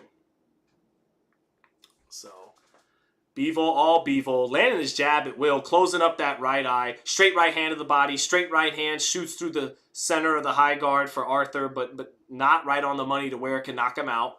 Arthur just keeping his hands up, letting shots split his high guard, but not let him knock him out. Straight right hand knocks the sweat off of Arthur. Bivol split that high guard in the center of the ring with a straight right hand. Minute left in the round. Arthur doing a lot of nodding as the fight progresses. Double jab for Bivol, straight right hand, right down the pipe, all in the center of the ring. Arthur just, He did it feint, picked his hands up, block, block, block, block, block the jab to the body, block the jab to the body. Don't bite on the feint. Block, block, up top. This is Lyndon Arthur right now. He's not letting. Now he shoots a jab. Back on the block, block, up, blocking the jab from Bivol. Blocking the jab from Bivol. Let's go over a half-hearted jab. Oh, now let's go over right uppercut. Straight right hand for Lyndon Arthur, but he eats 2 or 3 jabs right back in return. Oh, 1-2, 1-2 for Bivol, and a left hook for Bivol. Arthur bangs his gloves on, saying, come on, double jab, straight right hand to the body, and a left hook to the body, another left hook to the body, and down goes Lyndon Arthur. Down goes Lyndon Arthur, taking deep breaths. It was the body work of Bivol, as Lyndon Arthur just very conservative, not letting himself be knocked out up top, and that does it for round 11. 110 to 98 for Bivol right now. 110-98, beautiful body work that finally dropped Lyndon Arthur. And I joked around about the fake fighting. You heard the reason why you do that, if you're trying to make the distance, is it works. Because you heard right before Bivol dropped him, I said, and now here comes Arthur with a straight right hand and an uppercut. Bivol was waiting on that. He was waiting on that for him to actually commit to something. And then the minute he did, Bivol bull rushed him into the ropes, and beautiful combinations where Arthur just couldn't block and catch everything. Because if you worked his levels, he worked both hands, and those left hooks to the body were beautiful. 1-2s up top, setting up the left hook to the body. 2 of them got in. That second one got in right on the money and dropped Lyndon Arthur. So here we go. 110 to 98 for Dmitry Bivol. Here we are in the 12th. Can Bivol end the show? Maybe go back to that body. Straight right hand to the body by Bivol. Back with the jab up top. Those punches up top have set up the body shots beautifully. Lead left hook, straight right hand. All up top for Bivol. Is the body shot coming? There it is. Left hook to the body. Sets up another left hook. Straight right hand to the body. Combinations by Bivol with Arthur along the ropes. Arthur just blocking everything up top. Back goes Bivol to the body. Back he goes up top. 2 left hooks up top. Non-stop combinations from Bivol with Arthur on the ropes. But can he put together the right assortment of shots? Right hands getting in. Referee letting... Oh, big right uppercut by Lyndon Arthur. Knocked the sweat off of Bivol's head. One of Arthur's best punches of the night. Right uppercut. Gives him time to stay alive. 2 minutes, 10 seconds left in the round. Bivol battering him with those combinations a moment ago. But that right uppercut made Bivol have to reset. Arthur on the ropes still with 2 minutes left. That's what's tough about these guys who are going to survive. They're competent pros, and just when you think you could get reckless with them, boom, right uppercut gets in for Arthur. Or that sweeping right hand of the body in the 9th gets, it's still a high-level professional fighter.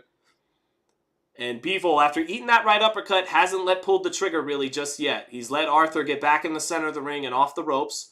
Another little sweeping right hand of the body by Arthur, set up off his jab. Arthur finally backing Bivol up for 1 point in the fight. Here we midway through the 12th.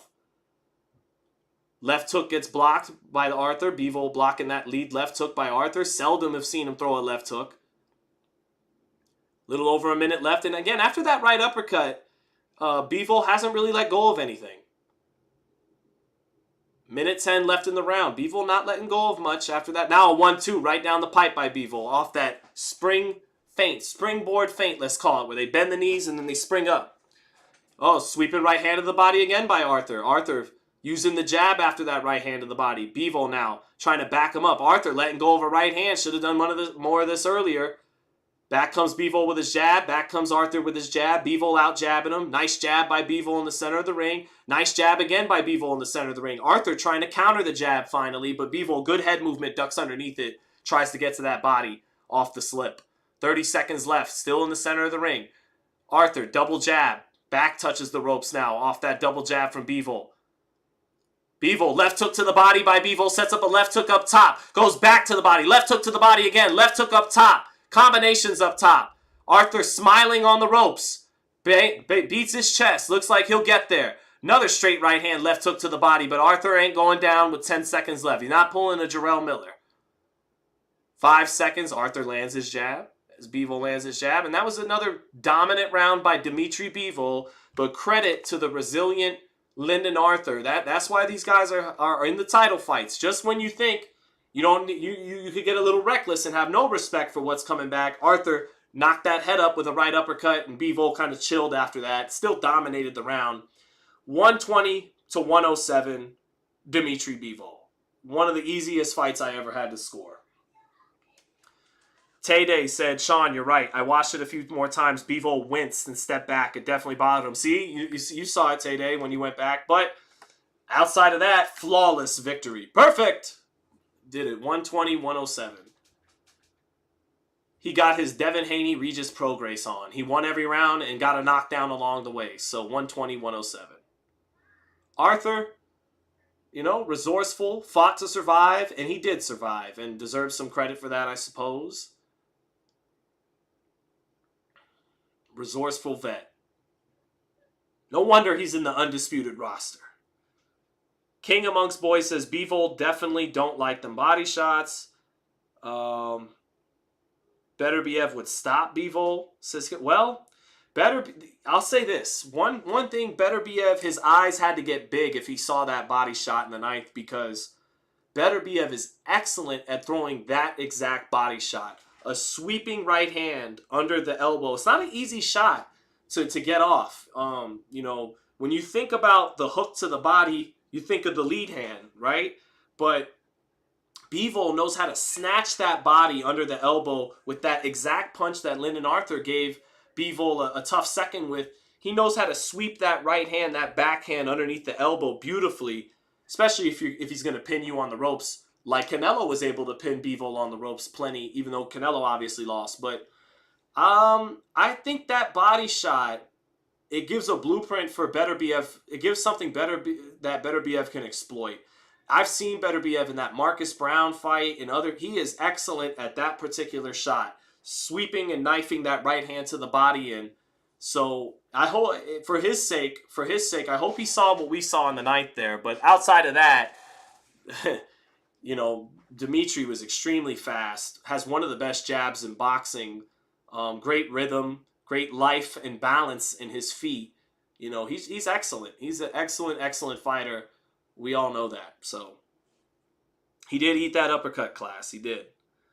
Ego Draw 9 says, who likes body shots? Good point. Nobody really likes them, but some guys can take it to the body better than others. And maybe Bivol is a guy that doesn't take it as good to the body as Beterbiev does. And maybe that's something Beterbiev can exploit. Again, asking who likes the body shots. It's a fair point you're saying. No one really does like body shots. But still, some guys could take it to the body better than others. So, Igodra 9. To be fair, didn't Lyndon Arthur eat about 100 body shots, straight right hands to the body, some of those left hooks to the body before he finally went down? Whereas Bivol, the one body shot he really got touched with, he didn't like it. So, for comparison's sake, even to the guy he just dominated, Lyndon Arthur took body shots pretty good for about 8 or 9, 10 rounds before that left hook to the body in the 11th finally dropped him. So, thank you for the super chat, Chichi Torres. Chichi saying, age-old question, boxer versus puncher, Bivol versus Beterbiev. Well, Chichi, it's also a great fight because Beterbiev's a puncher boxer. He's not just a pure puncher. He showed in the Joe Smith fight the levels between him and just a pure puncher like Joe Smith. So we know Beterbiev has good footwork and good skills too. He's a puncher boxer. Bivol's a boxer puncher. Bivol may only have 11 knockouts in 22 fights, but some of that, like tonight, he didn't get the knockout because the other guy didn't try to win. Other nights, he didn't get the knockout because he didn't push for it. It's not so much that he can't punch hard. He does punch hard. He has definitely enough to get your attention. But so it's the boxer puncher versus the puncher boxer in that fight. Typically, the boxer has the edge in a 50-50 type matchup. So maybe Bivol, who's younger and is a little faster than Beterbiev, the younger, faster guy, maybe he gets the edge. But Beterbiev, I think, is a little tougher than him. I think he takes it. I think he's a little tougher than Bivol, and he definitely punches harder than Bivol. So if Bivol can't make it a pure boxing match, and if a fight breaks out, Beterbiev might get to him, So we got to see. It's a 50-50 fight. I suspect Bivol will maybe be a slight favorite, though, because of his youth and hand speed. So Loma ate a bunch of body shots against Haney. Right, Tay-Day. But Usyk, same guy, same country, same style. Really, Usyk's actually better off the back foot than Loma. Loma's that much better in the pocket, but Usyk's a little bit more rangy and can punch off the back foot better than Loma. But essentially, same fighter, different weight class, but one takes it so much better to the body in Lomachenko than Usyk does. So yeah, exactly. That's my point. It only takes one shot to the body if it's in a perfect spot, says Steve Holland. True. Very true.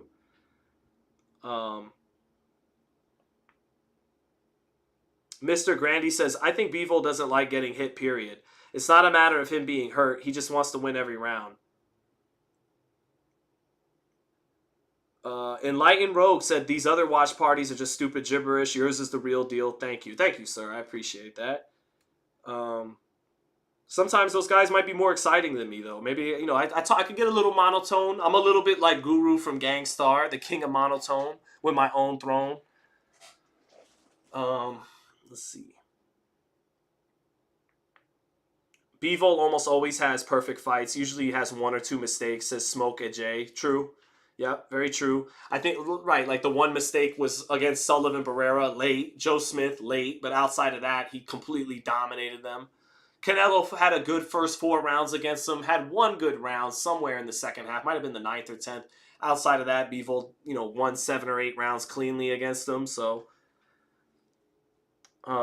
Dane Sampson said, Beterbiev also did very well with Vazdik, who was a boxer puncher. He broke him down. Great to see you, Dane Sampson, and good point. Bivol is more sturdy than Vazdik, though. Bivol's more sturdy. Vazdik, even just the way he was built, tall, skinny abdomen. Yeah, I think Bivol physically is built much stronger than Vazdik through the neck. He's got that big neck, big, bigger body, stronger guy, more filled out than Vazdik ever was. Their power is pretty comparable. Vazdik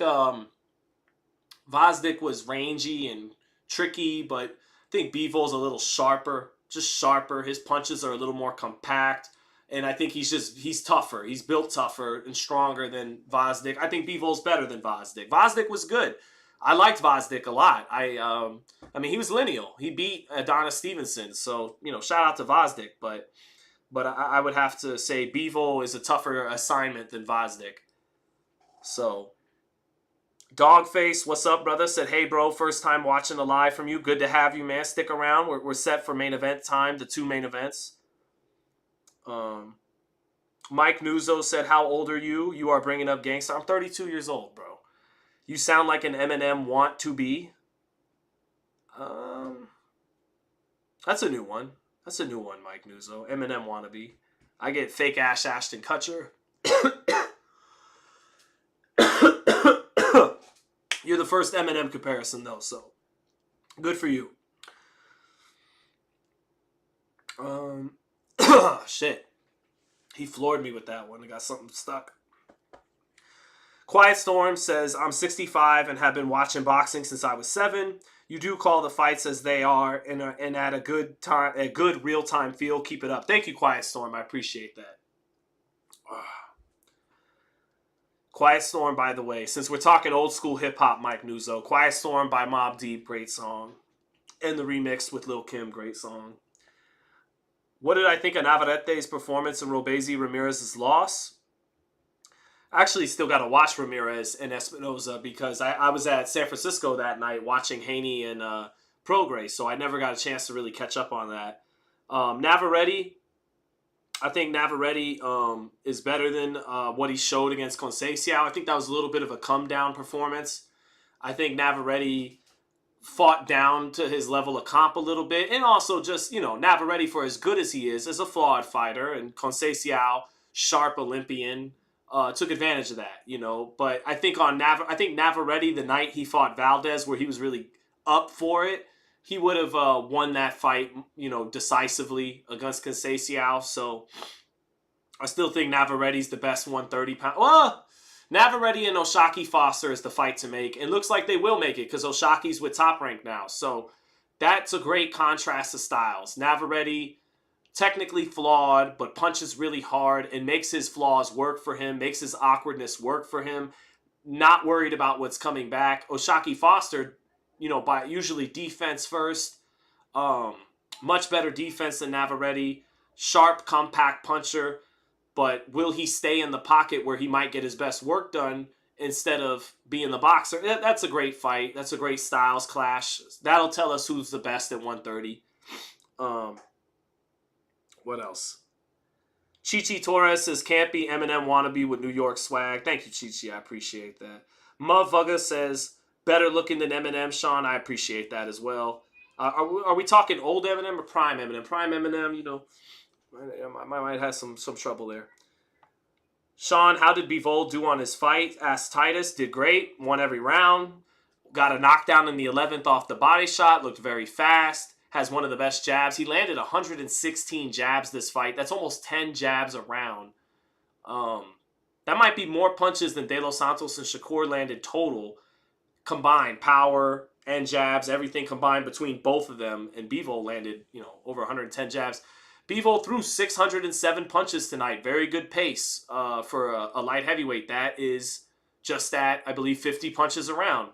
Landed 226 of them. 37% connect percentage. Lyndon Arthur threw 330 punches, which means he was throwing about 25, less than 30 punches around. Less than 30 punches around. That's a guy like Jermell Charlo who threw about the same, about 300-something punches against Canelo. That's a guy trying to survive, and he did.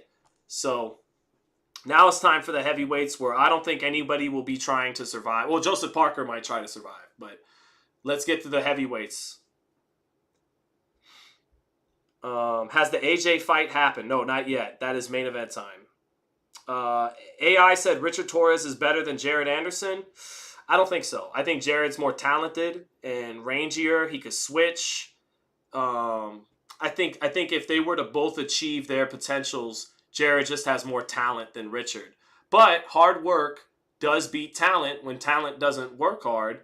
So if there is a chance that is the case with Richard and Jared. If Jared doesn't fulfill his potential with work ethic, all those kinds of things, activity, then Richard Torres could surpass him because, again, hard work beats talent when talent doesn't work hard. But if they both put in 110% and reach their potentials, I just think Jared is a little longer, a little taller, and just more talented defensively, offensively, just more talented fighter.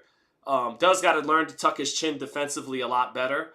Richard Torres tucks his chin much better, and that's very important. That might not be a flashy skill, but it's very important. So Jared's got to tighten some things up, but I think if he does, he could become heavyweight champion of the world.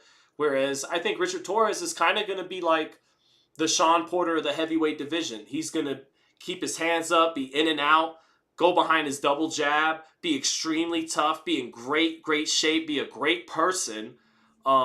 But there will be more talented fighters than him in the division. I kind of think Richard Torres has a lot of Sean Porter in him, and mean that as a big compliment, but we'll see.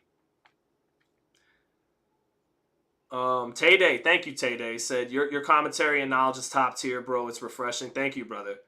Always appreciate you, Tay-Day. Dogface said, you ever do a little film study of Sugar Ray Robinson? How do you think Sugar Ray Robinson would fare against Canelo in a middleweight prime for prime? I think Ray beats him.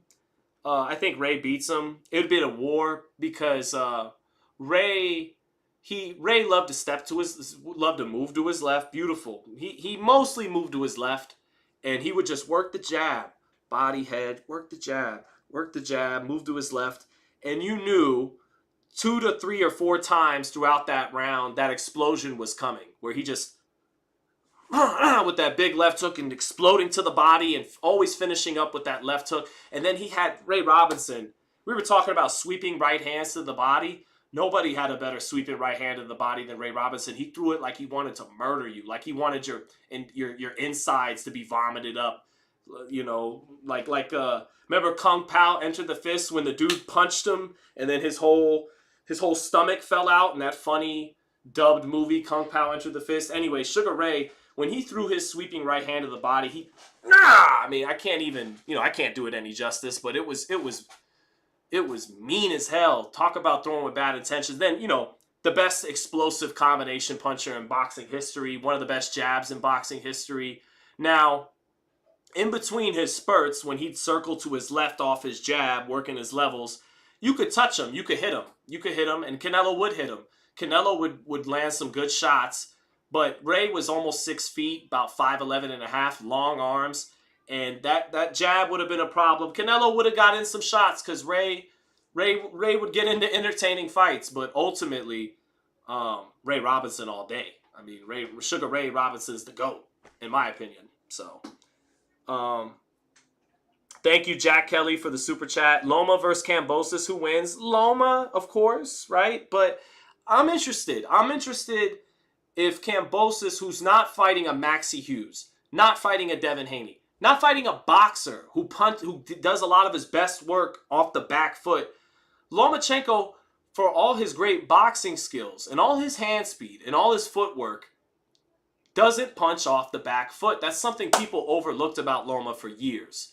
That's why Tio beat him, because you don't beat Tio putting pressure on him. You beat Tio like Sandor Martin, like George Kambosos, making him come to you, not letting him be the counterpuncher.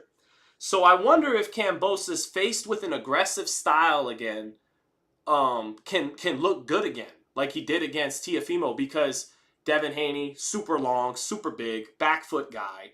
Maxie Hughes, back foot, southpaw. Lomachenko is so much better than Maxie Hughes, but styles also play a role. Styles can make fights.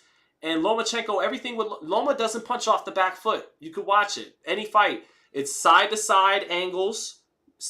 Getting that outside, his lead foot to the outside of yours, getting the angle, and bop, bop, bop, bop, hitting you in your blind spots. Side-to-side forward, side-to-side forward. So I'm a little curious if Kambosos can get his right hand going against the aggressive southpaw. Maybe he likes someone coming to him again. But Lomachenko, despite him doing what I just said, he just feints you out of position.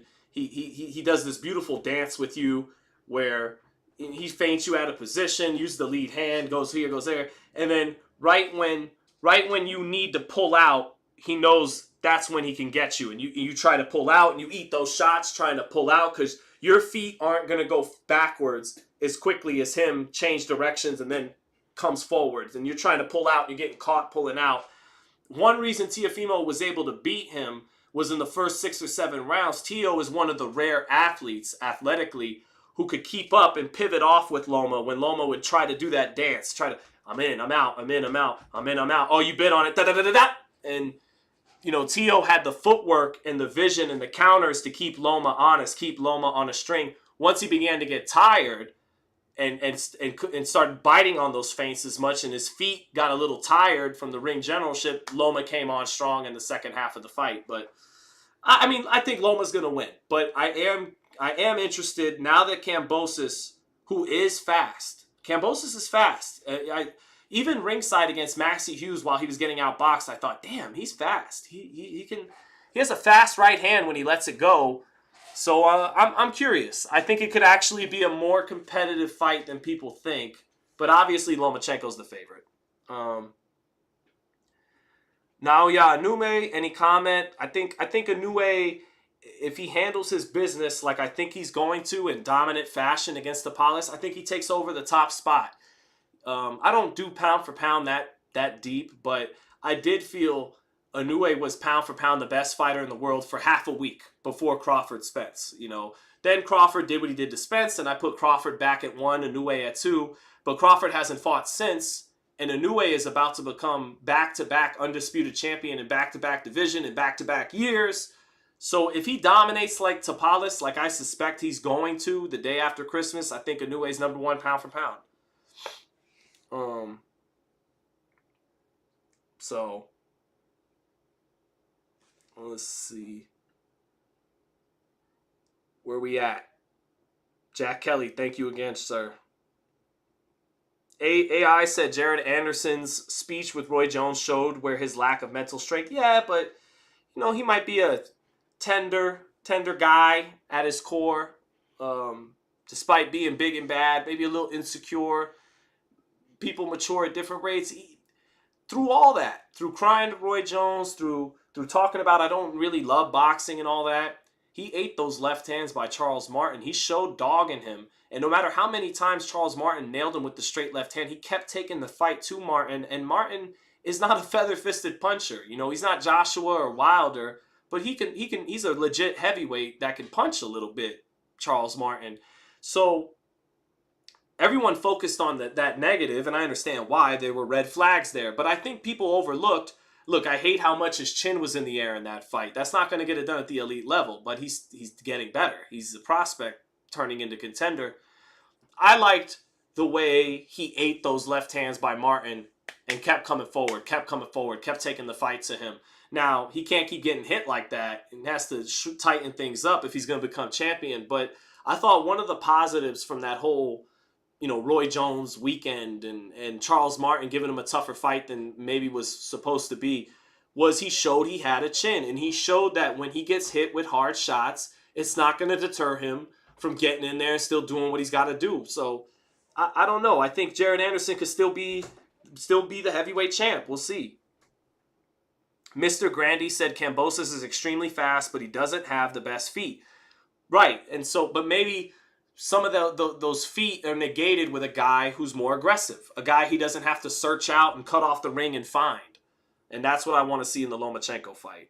Now we're just waiting for Wilder and Joseph Parker to get us started. They're showing highlights again from the Daniel Dubois, Jarrell Miller fight. So, Alex Kreider, what's happening right now in the intermission? They're just showing highlights of the Miller-Dubois fight.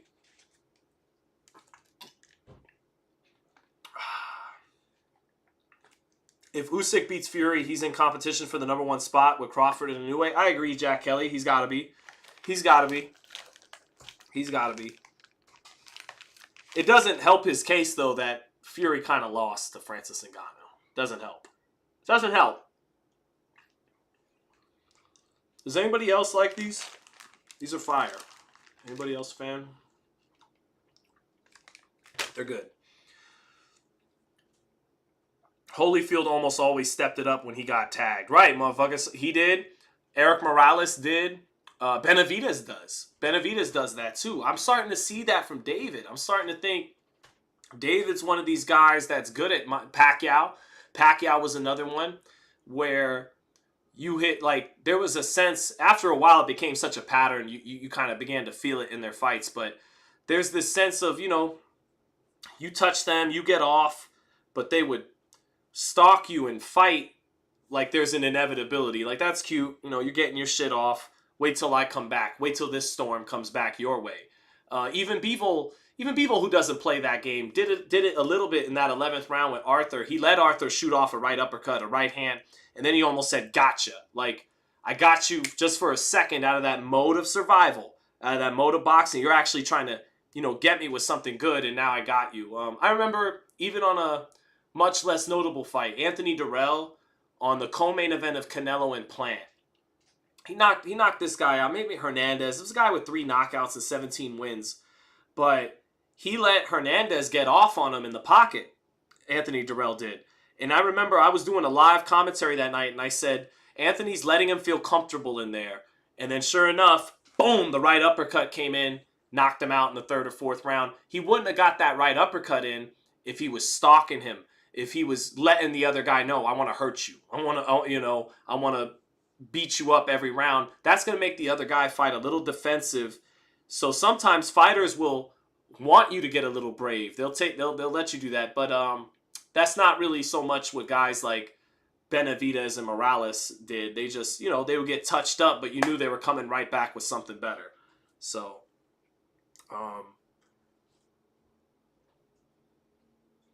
Michael Buckland said someone call 911 because Joe Parker is going to the hospital. Renee Salcido said best boxing commentary. Thank you, my friend. Appreciate that. Cloud says how long until the Wilder fight? We're watching Frank Warren kill time with Chris Mannix and the other man. Trey Chai says, Sean, what's good? What's up, Trey? What's going on? Good to have everyone here. Who do I got? Parker or Wilder? Wilder, I think. All right, so we'll close the Bivol poll. What were the final results? And then we'll get to this Wilder and Parker. Wow, 78% of you being a little bit of a prisoner of them. No, 78% favoring Bivol over Beterbiev. So, all right. New poll time. Who wins?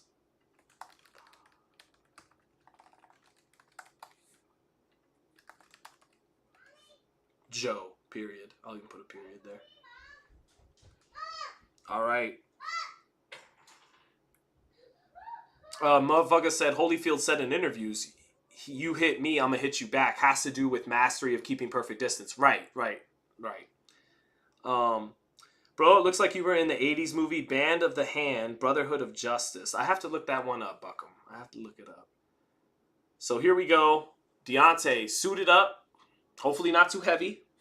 Here comes Deontay with the suit, ready to come to the ring. The hardest puncher in the heavyweight division since Vladimir Klitschko.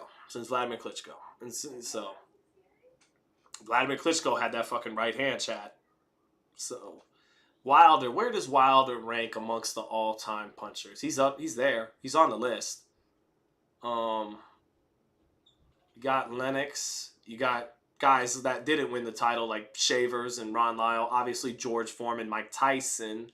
So George Foreman, Mike Tyson, Ron Lyle, Ernie Shavers, Lennox Lewis, Vladimir Klitschko, David Tua. And you got to, I mean, if we're going, historic pound for pound, Jack Dempsey, Sonny Liston, those were smaller heavyweights who might be cruiserweights now. Rocky Marciano, same thing. And then Wilder's right there with all those guys. He's right there with all those guys in terms of punching power. So, did you vote Corrales into the Hall of Fame? I did actually. I did, AI. I did. I voted for Chico. My ballot was I had 5 guys that I voted for. It was Chico Corrales, Michael Nunn, Michael Moore, Fernando Vargas, and Antonio Tarver. And I feel like Tarver's got to get in because he ended the reign of Roy Jones. Was Roy weight drained? Yeah. Was Roy in his mid-30s? Yeah. Did Roy have more than 2 times as many fights in length as a fighter than Tarver did up? Yes.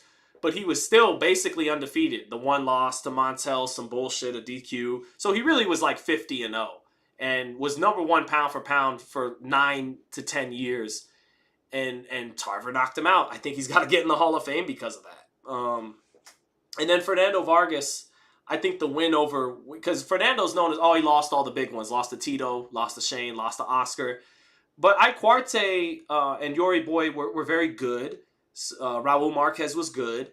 And then Winky Wright is a Hall of Famer. And Fernando, it was very close, but Fernando beat him. So I think because of that win over Winky Wright and the fact that he fought all the other Hall of Famers and that he was the youngest junior middleweight champ until Canelo, I think I voted for Vargas, but he hasn't gotten in yet. All right, here we go. Co-main event time, Wilder and Parker. Guys are set to make their ring walk soon, it feels like. I got to favor Wilder, obviously. Parker had I think his best days are behind him because he let himself go a little bit after winning the WBO title. Look at pictures of Joe Parker as a prospect. He was ripped, he was shredded.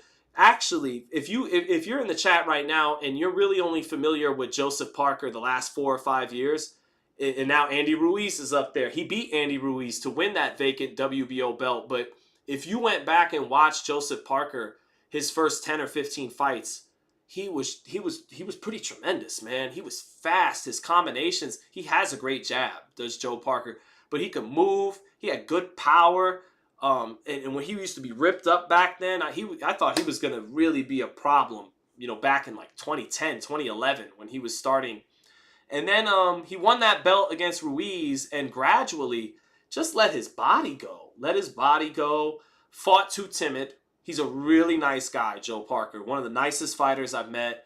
I know he got caught up in some controversy, right? Like even maybe some drug stuff. But when I've always dealt with him, very kind man.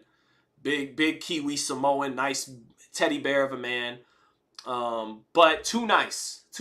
I even had a breakdown on my Sean Zattel channel, which has like 6 subscribers, where I predicted Joshua would win a decision in that fight because he's just too nice and too timid. And sure enough, that's what happened. So even if he's galvanized himself for this fight. I got in shape for this fight. I'm ready to win this fight. He's already suffered a brutal knockout to Joe Joyce. He's gone many years not taking the sport 1,000% seriously. And then Wilder, at the end of the day, is one of the best punchers ever. And beyond the power, Wilder is a good rangy athlete. You know, he's a good rangy athlete.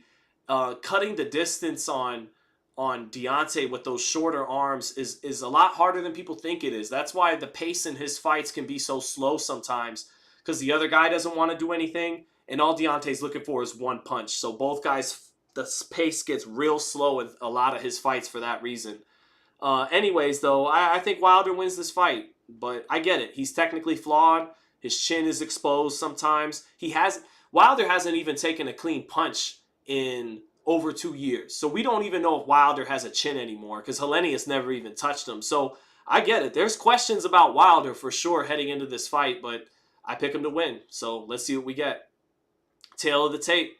Joe Parker is 31. Deontay's 38. Black don't crack. He does not look 38. He still looks like he could pass for my age. 32, 31, but he's 38. He's got a 7-inch reach advantage, but Joe Parker outweighs him by 35.5 pounds. And Joe Parker is really the definition of a mid-size heavyweight in today's era. He's not a little guy. He's not Usyk. He's not like Bryant Jennings was or Usyk. But he's not a big man either. He's not a Wilder. He's not a Fury. He's not a Joshua. He's today's mid-size heavyweight, 6'4", 250 pounds. And that was something that intrigued me about him when he was younger. I said maybe he's too fast for the big guys and too strong for the smaller guys. But here he comes, Joe Parker, the former, just like Wilder, has one former belt, but former WBO heavyweight champ. Wilder, the former WBC heavyweight champ. Obviously, WBC still carries a little bit more weight than the WBO, except in scenarios where said WBO champion is lineal, like Tio right now, versus Haney at 140. But yeah. So, all right, ring walk coming. First to the ring comes the former WBO champ, Parker, Joseph Parker. Let's see. Mr. Morrison, George Farrington. Tommy Morrison did have a good power. Let's see. Here we come. Michael Buffer. We hardly see Michael Buffer anymore, man. That the zone exclusivity screwed us over. We never got to see Michael anymore. I love Michael. Yeah, I'll leave it at that. Here we go. They brought Buffer in to announce this one. I know. Alexander Nesic, right? Not Nesic. Nesic says, I want to see the upset. Here comes Parker to the ring. He looks ready to fight. Got life in his bounce, bouncing up and down. Parker's an underachiever in my eyes.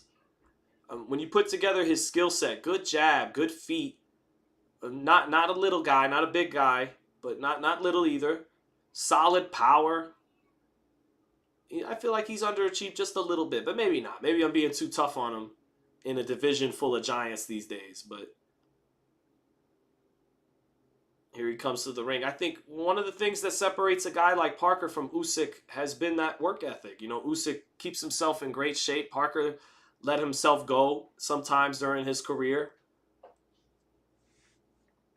Parker still making his way to the ring right now, bouncing up and down, visible to the crowd. Not a sold-out crowd down there in Riyadh. A lot of empty seats. A lot. War Rudy, you had no. I love Michael Buffer, man. He's the GOAT. I was just gonna say he got a little pretentious, you know, maybe, but I love Michael Buffer. He's the GOAT.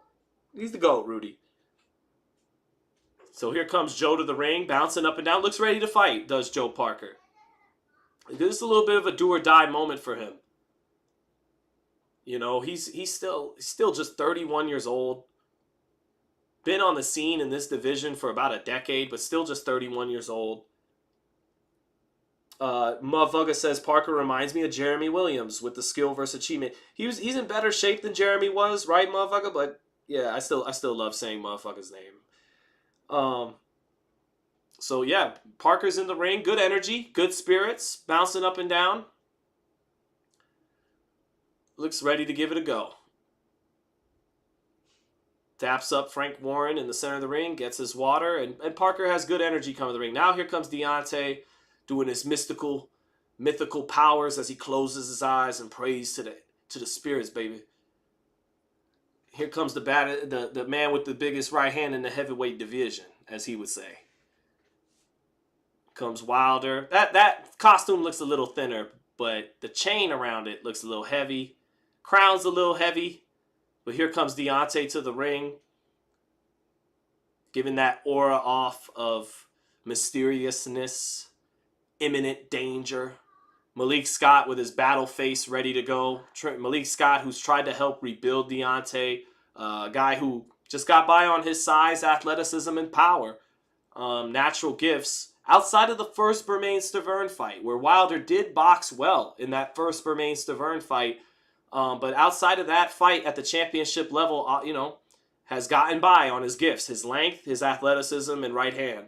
But Malik Scott has tried to implement more and more boxing skills, more of a boxing brain into Deontay. He started with the jab to the body against Fury. That was an immediate adjustment by Malik. But as that fight wore on, not enough adjustments made. Deontay got away from that jab to the body. Fury probably figured it out a little bit too. And Fury won that fight. And then after that, Wilder knocked out Helenius in half a round, or in one round. It was right there, maybe near the end, but knocked him out in one round. Joshua took 6 rounds to do it. So that's impressive for Deontay. But Deontay, I'll say it again, we haven't seen Deontay get punched in the face with a good shot since October 9th, 2021, over 2 years ago. So here comes one of the most feared punchers in boxing history, Deontay Wilder, to the ring. And he coming very, Joe Parker coming in, positive energy, bouncing around, smiling. Deontay coming in very stoic in his own world. Almost like he's, I'm joking here. I don't really think this about Deontay. But almost like he's on his MK Ultra, like he, doing his disassociative MK Ultra athlete thing that some of us have heard about. But here he comes to the ring now, very serious, got that black robe on. Again, with that kind of mysterious aura, giving off imminent danger. Rapping some of his song together. Not looking out at the crowd, not taking in the moment like Joe Parker was, just all business, tunnel vision. He raises his hands to the crowd in Riyadh. And this is interesting. I believe this is the first time in a long time that we are seeing Deontay Wilder on a non-PBC platform, that's for sure. Fought much of the last 10 years on Showtime and Fox and various PBC deal networks. But tonight, the big money was offered in Riyadh, and so he took it. Instead of, Deontay could have been fighting Andy Ruiz in America on a pay-per-view. He decided to turn that down and take the bigger money in Saudi to set up a mega fight with Anthony Joshua. He's got to do his part here against Joseph Parker, and we'll see if he does just that. So here we go, just waiting. Michael Buffer in the ring, ready to announce both guys. Team Parker says Afin Kaisa Talamoa, right? I imagine the Samoans in the house. Shout out to Talanoa Hofunga from the Niners, hoping he can get better soon. I know he can't this year, but anyways, I digress. How empty is the arena? Very empty. Very empty. Can't blame him. Let him get his bread. No, you can't blame fighters for wanting to do that. It's more the suits in boxing, the business of boxing, allowing it to regress in the United States to a point where someone like Deontay has to make more money by going to Saudi. It's an indictment on more the business people in boxing than the fighters. Fighters are going to fight where they can get paid. I get that. Buffer still talking. We're just waiting for official introductions to get us started. Buckham says he probably is. He admits to having an alter ego. Well, there you go. Didn't Parker have problems with White or Chisora? He lost to White. Connie Charles. He lost to him. He lost to Dillian White.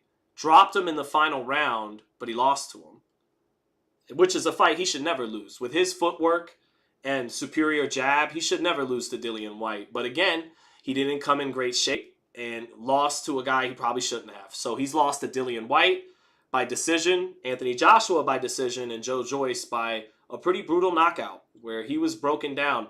Parker looks in better shape right now. Not the kind of ripped physique I saw in his first 10 to 15 fights, but in better shape than I've seen him in other fights over the years. But I just question, is it going to be too little too late on that preparation front? Watching you from Germany. Shout out to Deutschland. Tay says he hopes it's a decent fight. Dane Sampson asking, Prince Nassim versus Pac Inoue Marquez, who would have won? Inoue hasn't fought at 26 yet, so I'll reserve judgment. Marquez at 26 might have got caught. Marquez got better at 30 and 35. And Pacquiao beats Hamed. So, thank you, Dane. Costa Rican Life says, 2 respectful fighters. I wish them both good luck. May the best man win. I smell an upset. See, some people saying they smell an upset. I am not, but we'll see. Deontay getting ready in the corner. 43-2. 1 draw. The draw to Fury in the first fight. 42 knockouts. The one time he didn't get the knockout against Bermain Stavern, he knocked him out in the first round in the rematch. So one of the rare heavyweights one of the rare heavyweights who has put down every man he's ever fought. Didn't beat Fury, but put him down 4 times in 3 fights. And everybody else he's knocked out. So power is no joke. Wolf Heikeli says Germany here as well. Shout out again to Deutschland. Over 700 people rocking with us now. Let's get going. Joe Parker staring right into the soul of Deontay, and Deontay doing the same. Joe Parker giving off every indication he's really here to win this fight. But now a little wink of the eyes from Joe and a little look off to Malik at the end. A little bit of play nice and 0 play nice from Deontay Wilder. Now I see a little different look in Joe's eyes as this bell's about to ring. But let's see. I'll stop playing armchair psychologist and I'll be blow-by-blow guy in a moment here. Here we go. All right, round 1. I'm excited. It's Deontay Wilder. I'm excited. Let's see this. Let's go. All right, round 1. Parker in the high guard. Deontay stepping over to his left. Stance much more loose. Hands not up. And textbook, just Deontay stepping over to his left. Stepping over to his left. Parker with the first feint. Deontay reacts to the feint by sticking his chin up in the air. That's not great, but here we go. Parker holding his ground in the center of the ring. Wilder using movement early on to his left. Shoots his first jab, falls short with it, does Wilder. Wilder stepping over his left, so long and athletic. Still looks great at 38 years old. Is dry, though, is Wilder, so he's got to be careful not to get caught cold here. He doesn't have a sweat broken. Parker not really cutting the ring off or trying to cut distance just yet. Just holding his position in the center of the ring as Wilder moves out to his left. Wilder circling the ring. Neither guy letting go of anything just yet in the first minute of this fight. Now Parker closes the distance just a little bit, but then Wilder gets back out at long range again. Wilder's just moving one way, moving to the left. Now he steps over to his right a little bit. Parker, more textbook stance. Hands up. Wilder a little looser, doing what he wants with his hands as he circles the ring. Now Wilder picks it up. Wilder shoots a jab, nowhere near range though. Falls well short of Parker. Parker holding that center ground position in the center of the ring as Wilder's back begins to touch the ropes a little bit. And that's where Parker, it's just so risky. Now Parker shoots the first 1-2, but it's too far out. Falls well short. That right hand touching a little bit of the elbow or the shoulder of Wilder. But too far out. Little over a minute left in this round. Not much happening yet. Wilder stepping over to his right. Plants his feet for a second. Begins to feint a little bit with the lead hand. Now he steps over to his left. Parker shoots a jab in. Falls a little short but gets closer with it. Wilder steps over to his left. Shoots his jab and sticks his chin up in the air as he shoots that jab. But it falls well short of Parker. Parker feinting. Wilder bites on it but is too far out for Parker to capitalize. Wilder just too far out to be hit or even hit, even with his long arms. A little too far out. Falls short with the jab as he steps over to his left as Wilder. Parker holding that center ground. Wilder stepping over to his left on his toes, bouncing over a little bit. Now Parker shoots the first overhand right off the jab. Good trajectory on that punch, just fell too short. But if he gets a little bit closer with that same kind of setup, he could land that. Just fell a little too short shooting that jabs, looping right hand. Now Wilder shoots his first jab. Parker blocks it, but it was finally in the range where Parker did have to block it, and it didn't just fall short. 10 seconds left. They trade jabs from too far out. Wilder too far out, falls short with that jab, steps over to his left, steps over to his right. Last 5 seconds here. And that is, folks, the definition of a feeling out round. And we are going to call it our first ever 10-10 round on FightHype Live, because there was absolutely nothing to pick from. Absolutely nothing. If you put a gun to my head and forced me to pick something from nothing that was there, I guess Parker, because he stood in the center of the ring, he was kind of the aggressor, but not really. 10-10. 10-10. Probably won't matter anyways by the end. Wow, that was a little bit like Hagler-Hearns round 1, chat. Yeah, a little bit, right? That was a little Hagler-Hearns-esque. I'm gonna call that 10-10. Randy might have a point, chat. He says, you miss a lot of comments by talking so much to one comment. Try to use short answers, please. Thank you. I mean, I'm still got to do what I got to do, brother. But you do. That is a thought that's crossed my mind, too. But I'm long-winded, man. I'm detail-oriented. I give real answers. All right, round 2. Here we go. See, I just did it to you. Round 2. Here we go. And back in the center of the ring. Action is start. Bell is rung. Will we get some action this round? That was a complete filling out. Jab to the body by Parker. Wilder bats it down, but it was in range. Now Wilder too short with his jab out. Wilder feints, steps over to his right, backs out of range. Now Wilder steps over to his left. He's cornered a little bit, but Parker doesn't pounce, and he lets Wilder out of that corner. Wilder moving over to his left. Let's remember Helenius, first time he really tried to cut distance, he got knocked out with the first right hand. Big swinging right hand by Parker. Wilder bouncing off the ropes to the left, gets well away from it. Big swing and a miss by Parker, but a sweeping right hand again. Same one Parker tried in round 1. Now Wilder shoots the jab. Double jab by Wilder. Initiating finally a little bit of range here. Falls short, but he stepped in that one. Parker holding that center of the ring ground. Picks his hands up. Now Parker applies a little bit of pressure. They trade jabs. First time the jab got in for both guys. They traded. Nice straight right hand to the body by Parker. Jab fell short, but it set up a straight right hand to the body. Wilder backed out of range as he was landing it, so he didn't get everything on it. But now Wilder touches with a jab. Right hand over the top for Parker, getting closer. Still not quite finding the mark, but he's getting closer with his right hand than anything Deontay is with so far. Halfway through the second. Deontay still taking his time, trying to figure things out in there. Steps over to his right. Steps over to his right a little bit more. Steps over to his right. Steps over to his right. Parker with a quick little jab feint. Doesn't let go of it, though. Wilder keeps stepping over to his right. Shoots a jab. Falls short with it. Wilder stepping over to his right. Big right hand by Parker. Misses. And Wilder, though Parker did get in 2 body shots after missing that straight right hand. He put his head in Wilder's chest after missing the straight right hand and got in 2 little body shots. So Parker has at least touched the midsection 2 or 3 times this round. Not with anything too big, but Parker is winning this round right now.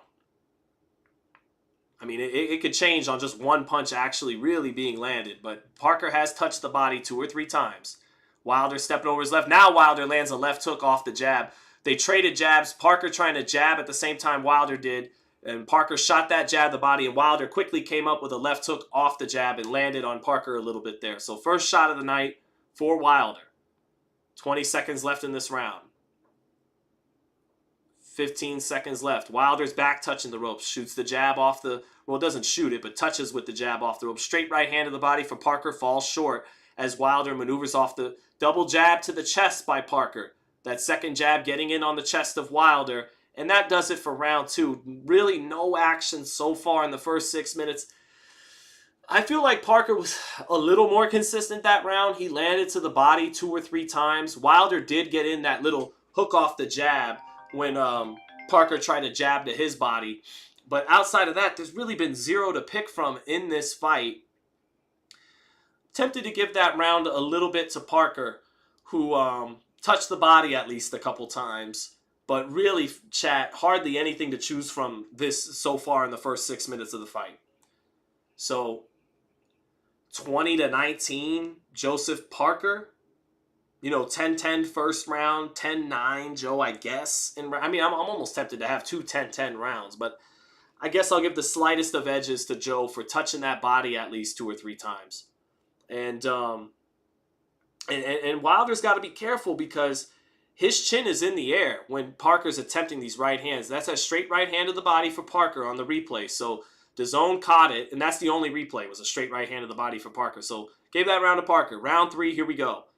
Wilder stepping off to his right, shooting the jab. Not effective yet. Little double touch jab by Wilder, but doesn't get it in yet.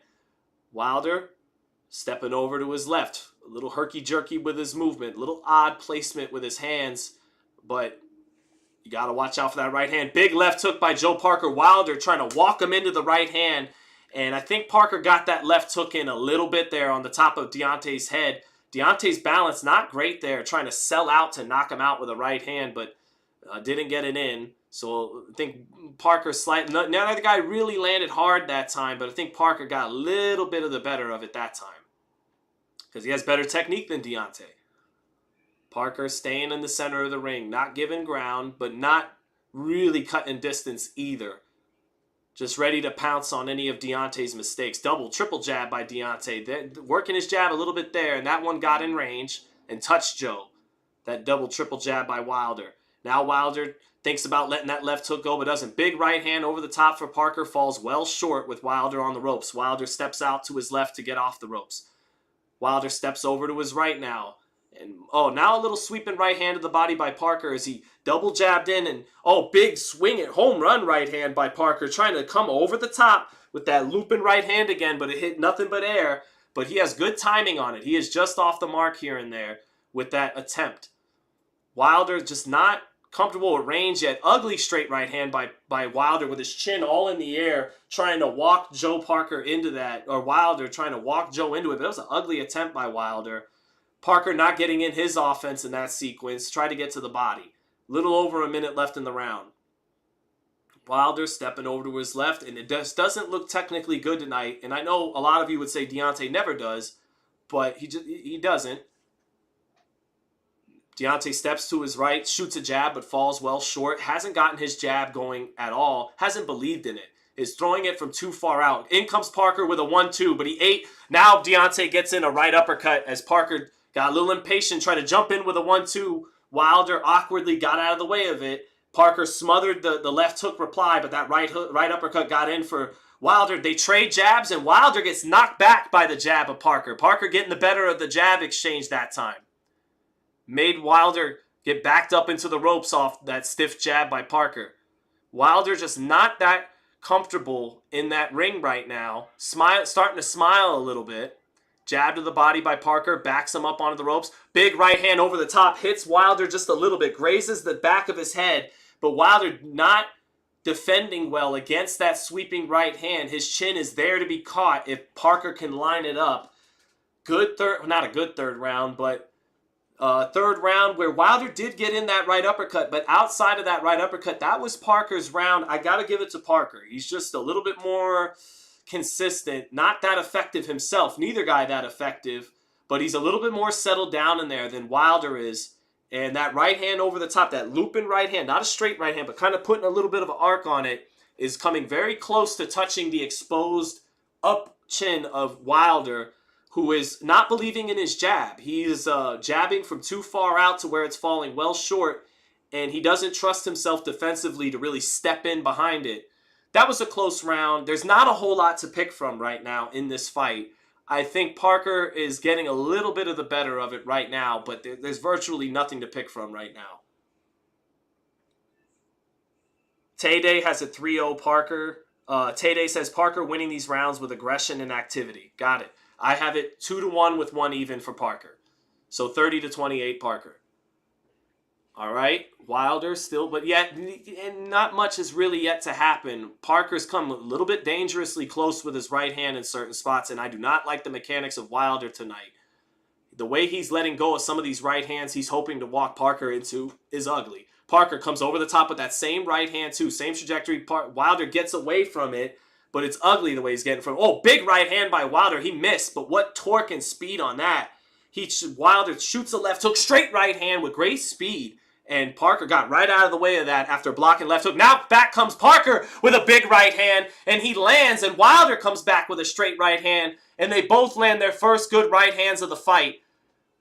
Man, Wilder is explosive and flawed, as we know, but that right hand still got speed and snap on it. Big left hook for Parker. He backs Wilder into the ropes. Wilder lets go of a right hand in the clinch, but Parker, with a lead left hook, knocked Wilder into the ropes and followed up with it. Wilder covered up well and then came back with a little right hand in the clinch, but Parker getting the better of that.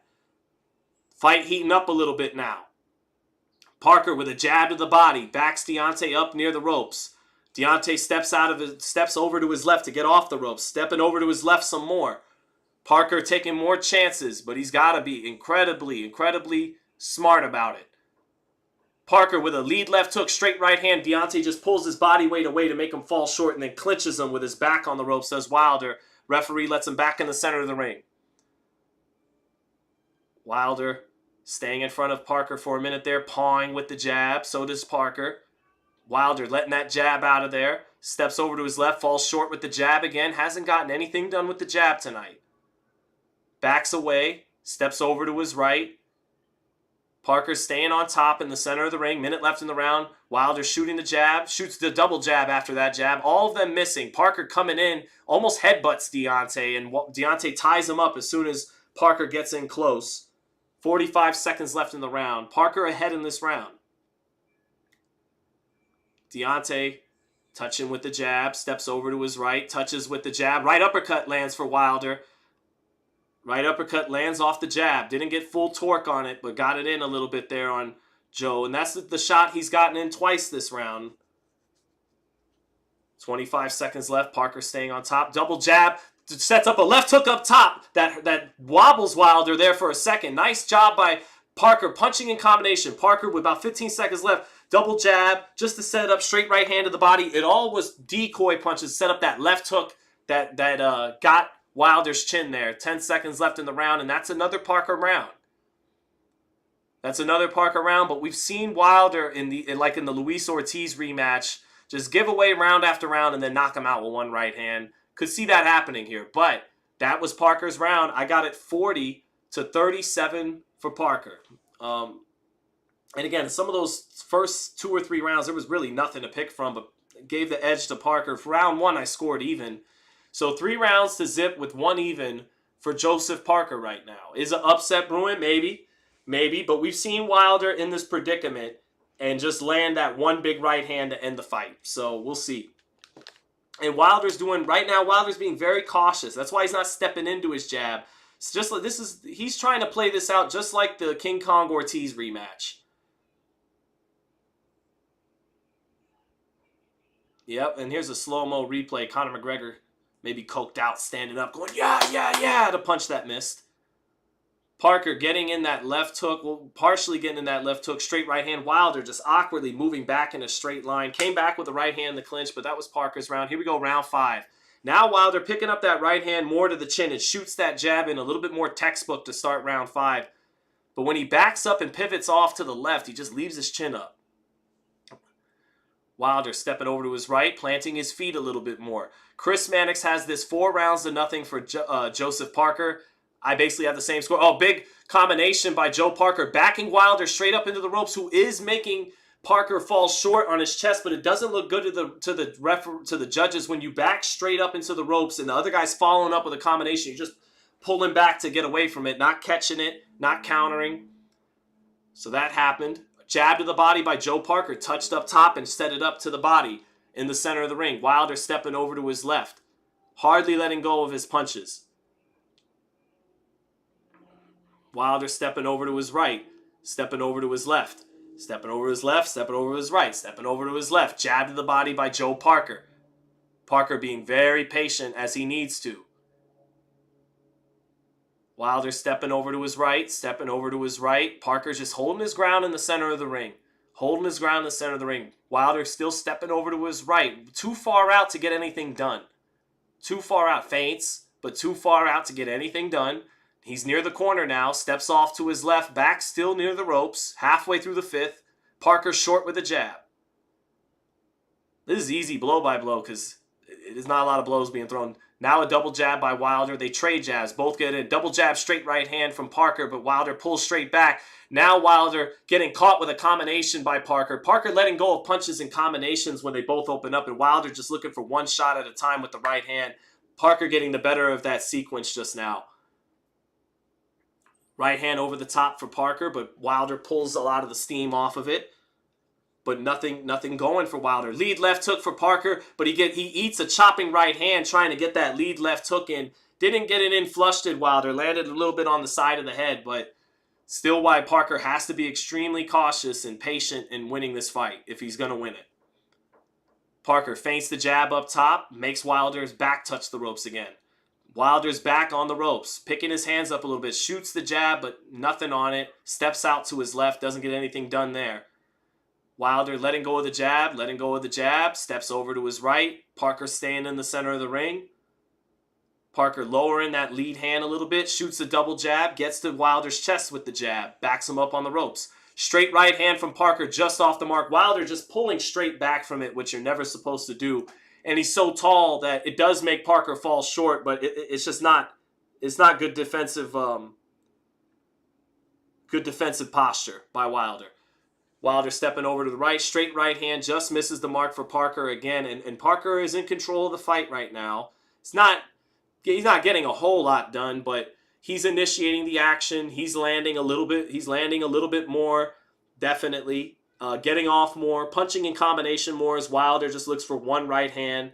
And he might get it, inevitably, like he did in the Ortiz rematch, but right now, it's all Parker. 4 rounds to nothing with 1 even, so.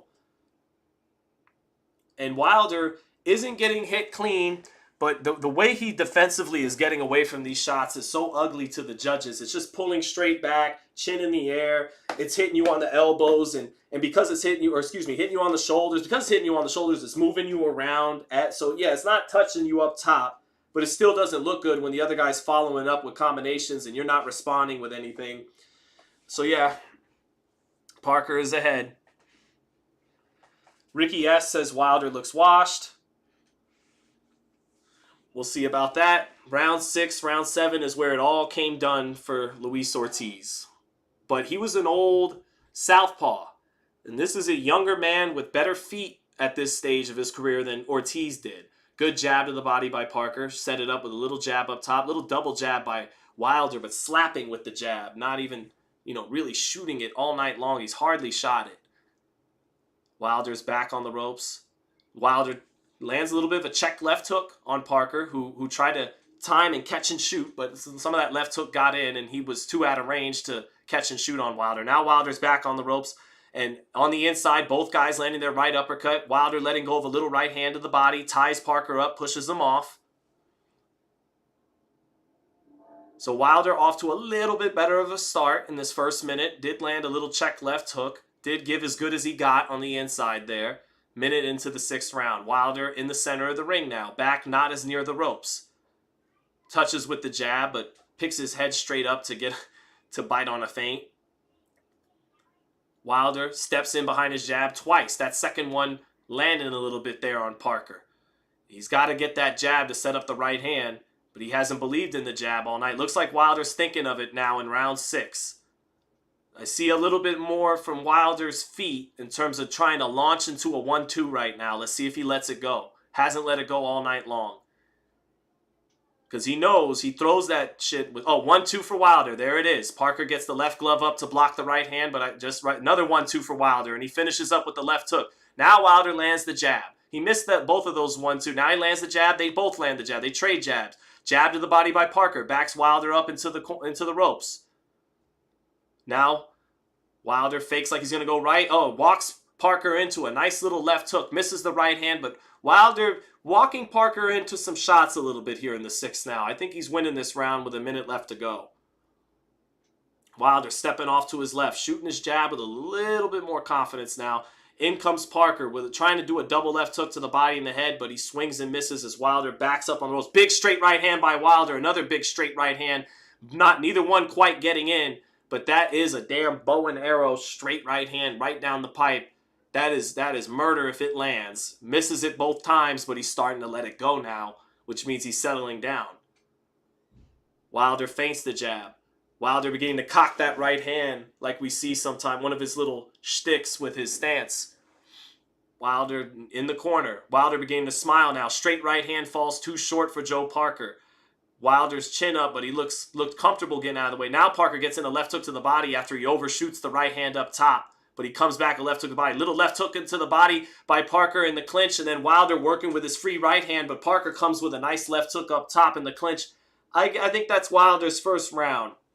Began to walk Joe in, get a little more settled down, and at least he started letting that right hand go down the pipe more. So I think he settled down a little bit. I gave him that round. 4 rounds to 1 with 1 even on my card. I've never had a card like this. What is that? 58? Or no.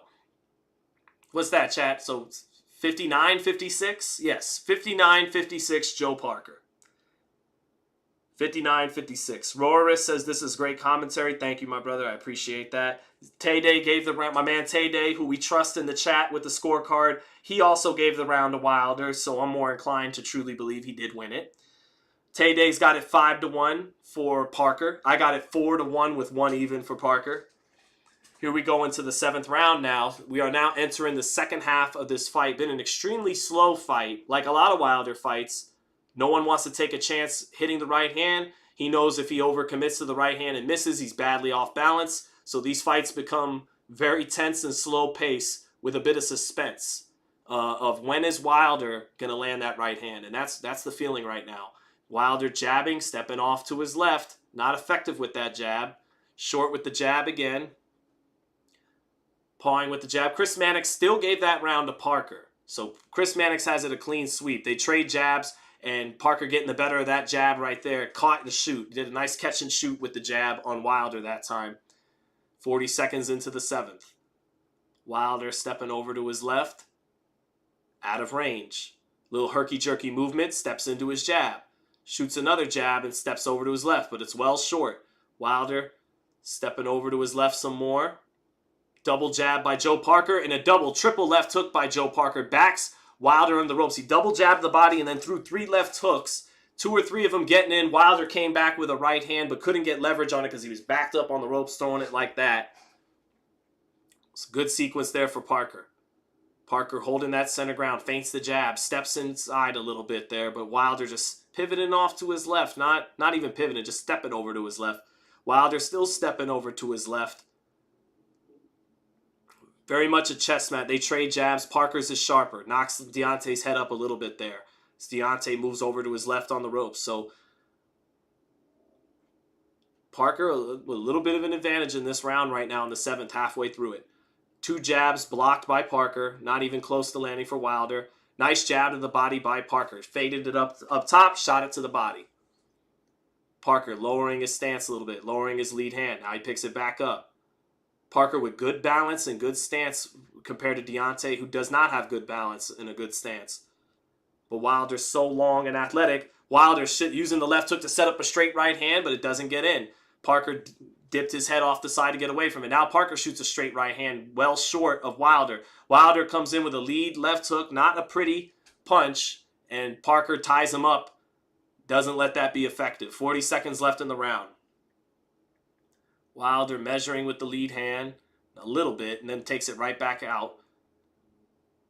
Oh, big right hand by Joseph Parker. Wilder did not get the better of that. Wilder tried to exchange right hands and Parker with better technique. Now a right uppercut gets in for Deontay though as he rarely steps inside. Double jab for Wilder, misses, straight right hand, shoots over the top of Parker's head who dips underneath it and then ties Deontay up. 10 seconds left in the round. This is a Parker round. Wilder touching with the jab. Getting nothing done there. Oh, big right hand misses for Parker, but at least he lets that one go. And that does it for round 7. That's Parker's round. 5 rounds to 1 with 1 even for Parker. Joshua in the locker room. Looks in great shape. He always does, but he looks in even better shape than I've ever seen him. Something about, he looks more like a boxer and less like a weightlifter tonight. Still huge and muscle bound, but I don't know. Something about his abdomen looks a little bit more boxer-like, a little more trimmed-like instead of like just straight weightlifting. Joshua looks good and ready to go in the dressing room. He might be seeing this fight with Wilder go up in smoke. We'll see. Otto Wallin, not nearly as muscle-bound as Anthony Joshua. Looks a little soft. Warming up, the southpaw from Sweden. Shout out to Igno Mario Johansson, the only heavyweight champion from Sweden. But yeah, I got this for Parker right now. 69-65. Joseph Parker scoring that first round even.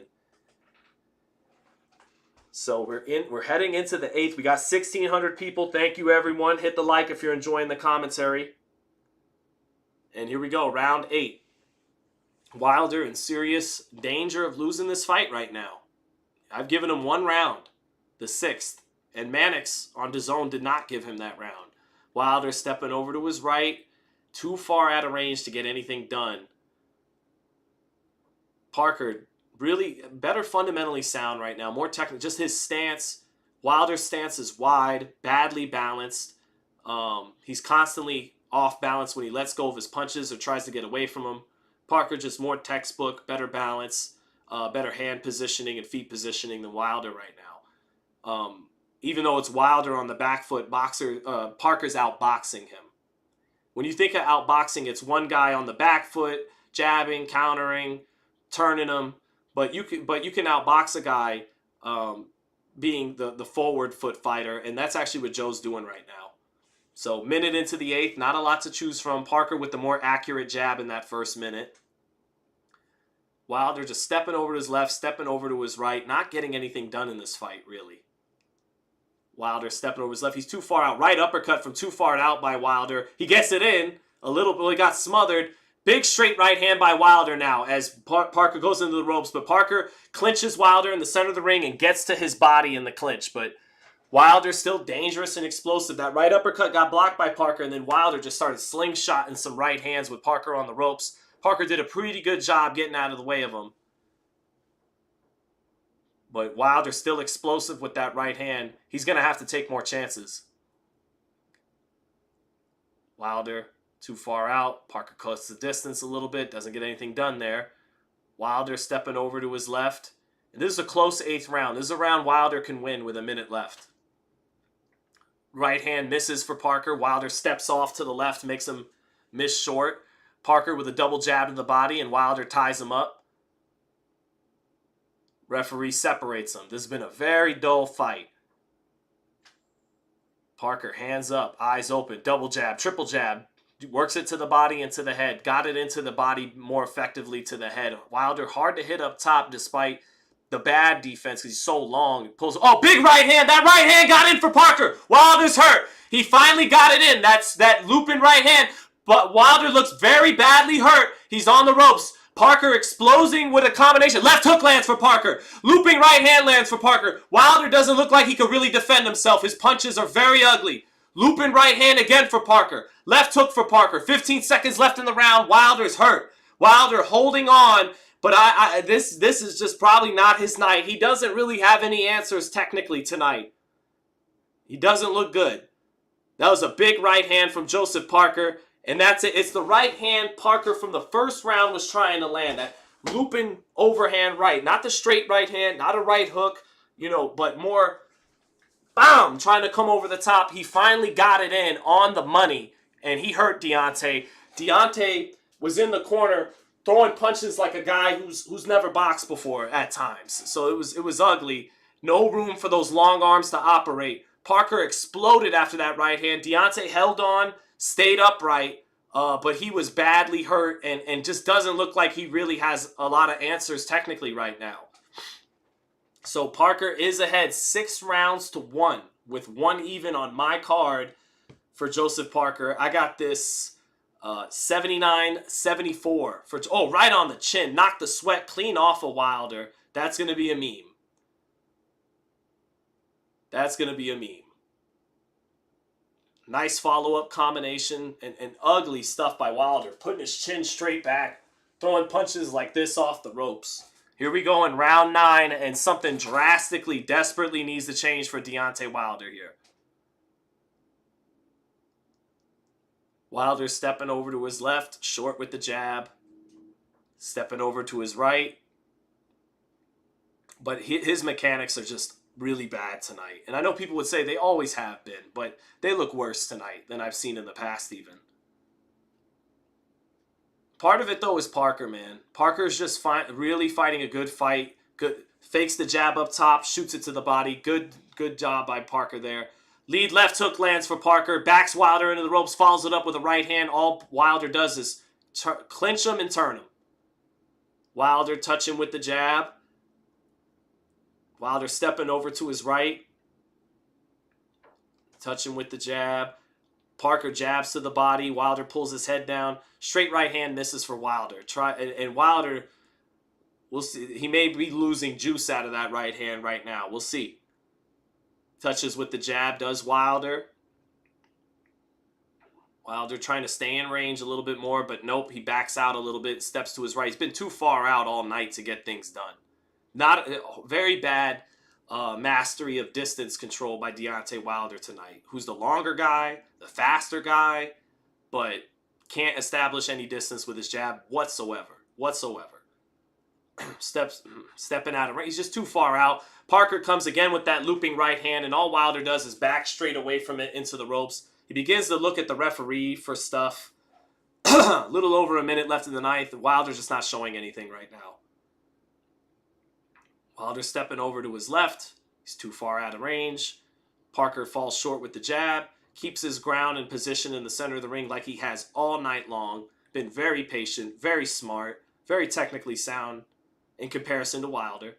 And now has Wilder's respect with the right hand. Big time.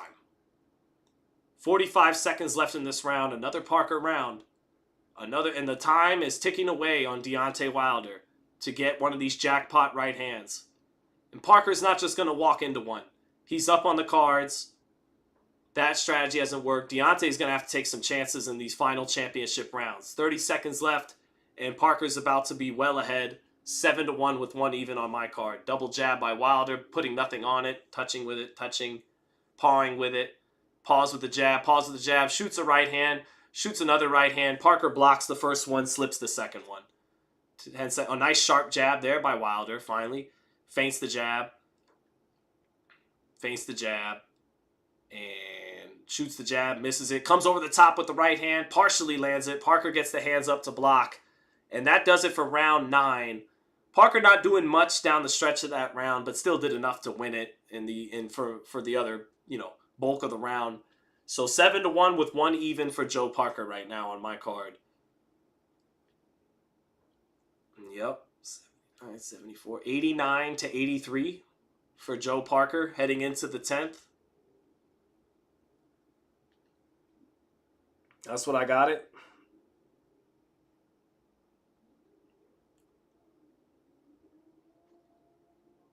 Man, Joe making it happen. Better late than never. How many rounds left? We are heading into the 10th. 10, 11, 12. Here we go. Tay-Day says Parker shouldn't press. He has the fight in the bag. I hear you. You probably are right, but you never know. Some of those rounds were so slow, they might have just edged him to Wilder because they want to make Wilder Joshua. Parker should be up probably 8-1, but maybe he's only up 6-3. So, it's tough to say, Tay-Day. Here we go, round 10. Been a very dull fight. Still filled with suspense because of Wilder's right hand. But Parker has just outboxed him. Not in the way you're used to seeing someone outbox someone. He's done it holding his position in the center of the ring and just being extremely patient. They trade jabs. Neither guy getting it in that well. But again, it's so ugly when Wilder pulls away from punches. Straight right hand by Parker lands on the shoulder. Knocks some of the sweat off the shoulder of Wilder, who just pulls straight back. Parker almost getting hit with a left hook as he tried to jackpot a right hand. Wilder trying to land that right hand after touching with the left hook. Didn't quite get it in, but Parker's still got to be cautious in there. Wilder holding his ground for a second. Touches with his jab. Planting his feet. Shoots an overhand right. Overshoots the mark. Parker with the gloves up makes it whiz past his head. Minute into the 10th. Wilder at least looking like he's ready to plant his feet and at least take some more chances with his right hand instead of just trying to walk Parker into it. Parker shoots a jab to the body. Wilder shoves it down. Wilder in the center of the ring. He's got to take chances. Not taking them. Lead left hook for Parker. Knocks Wilder right back into the ropes. Wilder getting his hands up and back straight away from it, but it physically knocked him back into the ropes as he caught it. That doesn't look good. Halfway through the 10th. Wilder touching with his jab still. Touching with his jab in the center of the ring. Stepping over to his right a little bit. Planting his feet here. Touches. Maybe a little gun shy after those Fury Wars too. Parker has landed 44 power shots to just 17 for Wilder. Wilder has only thrown 54 power shots through almost 10 rounds. That's about 5 power shots thrown around, chat. Not landed, thrown. So that's how cautious and hesitant Deontay Wilder has been in this fight. A little over 50 seconds left for Parker and Wilder in the 10th. Nice jab finally lands for Wilder. Shoots it in there. Double jab from Parker. Backs him up. Neither one quite getting in. 40 seconds left in the round. Wilder shoots a jab in. Lands it. Parker jabs him back on the chest. Wilder touching with the jab again. But he's going to need a lot more than some touch jabs with 30 seconds left in the 10th. Falls short with his jab. Wilder stepping over to his right, way too far out of range. Still letting Parker be the one to back him up with this fight. Totally getting away from him. Still trying to do the same thing he did in round 1. Walk him into a right hand, and he tries it again. A 1-2 right there. Parker dips his head off to the right to get out of the way of the right hand. They trade right hands. Parker keeps his left hand up to block the right hand, and he lands that sweeping right hand, that looping right hand again on Wilder. Wilder took it well that time. And that does it for round 10. Another Joe Parker round. Short of a miracle for Wilder, he's lost this fight. Deontay Wilder has lost this fight, and he has 2 rounds to try to win it. 8 rounds to 1 with 1 even. Joseph Parker. Yep. Tay has it 9-1 Parker. Almost 2,000 people in here. Hope everyone's enjoying the round by round. Hit the like if you can. Adanika says, really great commentary, by the way. Thank you. I appreciate that. Marvelous Irv says, Wilder needs the knockout. United 90 said Parker winning this. Thomas says Wilder's a street fighter with a puncher's chance. Let's see. If Wilder pulls it off, call him what? Call him the Magic Man. I'll call him the Miracle Man. He's James Braddock if he pulls this shit off. He is Russell Crowe. He's Russell Crowe in 2004. He is Cinderella Man if he pulls this shit off. Because this fight on the scorecards is probably completely over. Round 11, here we go.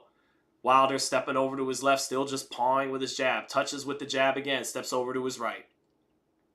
Parker has kept his position in the center of the ring beautifully tonight. Nice jab to the body by Parker. Every time he's done a quick feint up top and then stab to the body. Now Wilder gets in a little jab up top, but his feet weren't underneath him. He was stepping over to his right without the lead foot really planted to drive that jab home. Parker short with the jab. Parker with the lead hand low catches the jab that way instead of the high guard. Parker with his hands a little lower here. Wilder shoots the right hand, but Parker dips the head low, gets into his midsection and ties him up. Referee breaks him apart. They trade jabs. Parker gets the better of it. He doubles his up. Deontay only let one go. Deontay misses with a jab. Parker moving his head off to the side that time. Parker with a big swing and the miss with the right hand, but then after missing it, he comes back up with the left hook and touches Wilder. Wilder looking a little defeated now in round 11. He says, I got you to the ref. Starting to play a little nice. Touches with the jab, does Wilder. Double jab for Parker. Sets up that second jab, landing to the body. Wilder steps in with a straight right hand, but Parker dips underneath it now. He's got too good of a beat on Deontay's rhythm now. Deontay too predictable with his timing. Parker launches that looping right hand again, and it partially lands on the shoulder, makes Deontay back into the corner and tie up. And I'm seeing a bit of a dejected look on Deontay's face right now. Looping right hand misses for Parker. Parker's still taking big swings.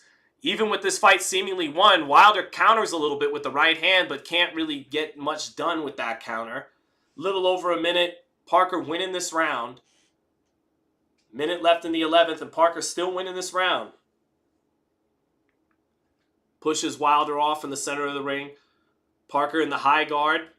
Finally getting backed up for the first time all night. Dips underneath the right hand of Wilder. Wilder overshooting the mark. Wilder with a little left hook. Ugly right hand behind it. And Parker in the clinch. 2 body shots. Big left hook. Nice compact inside work by Parker, giving Deontay the 2-piece to the body and the left hook up top to close up that 3-punch sequence. They trade jabs. Parker gets the better of it. Stiffer, more compact jab. Wilder shoots the 1-2 and Parker just dips his head down and then ties him up to get away from that 1-2 by Wilder. 20 seconds left in the round. Another Parker round. Wilder has taken some chances this round but hasn't been effective. 10 seconds left in the round.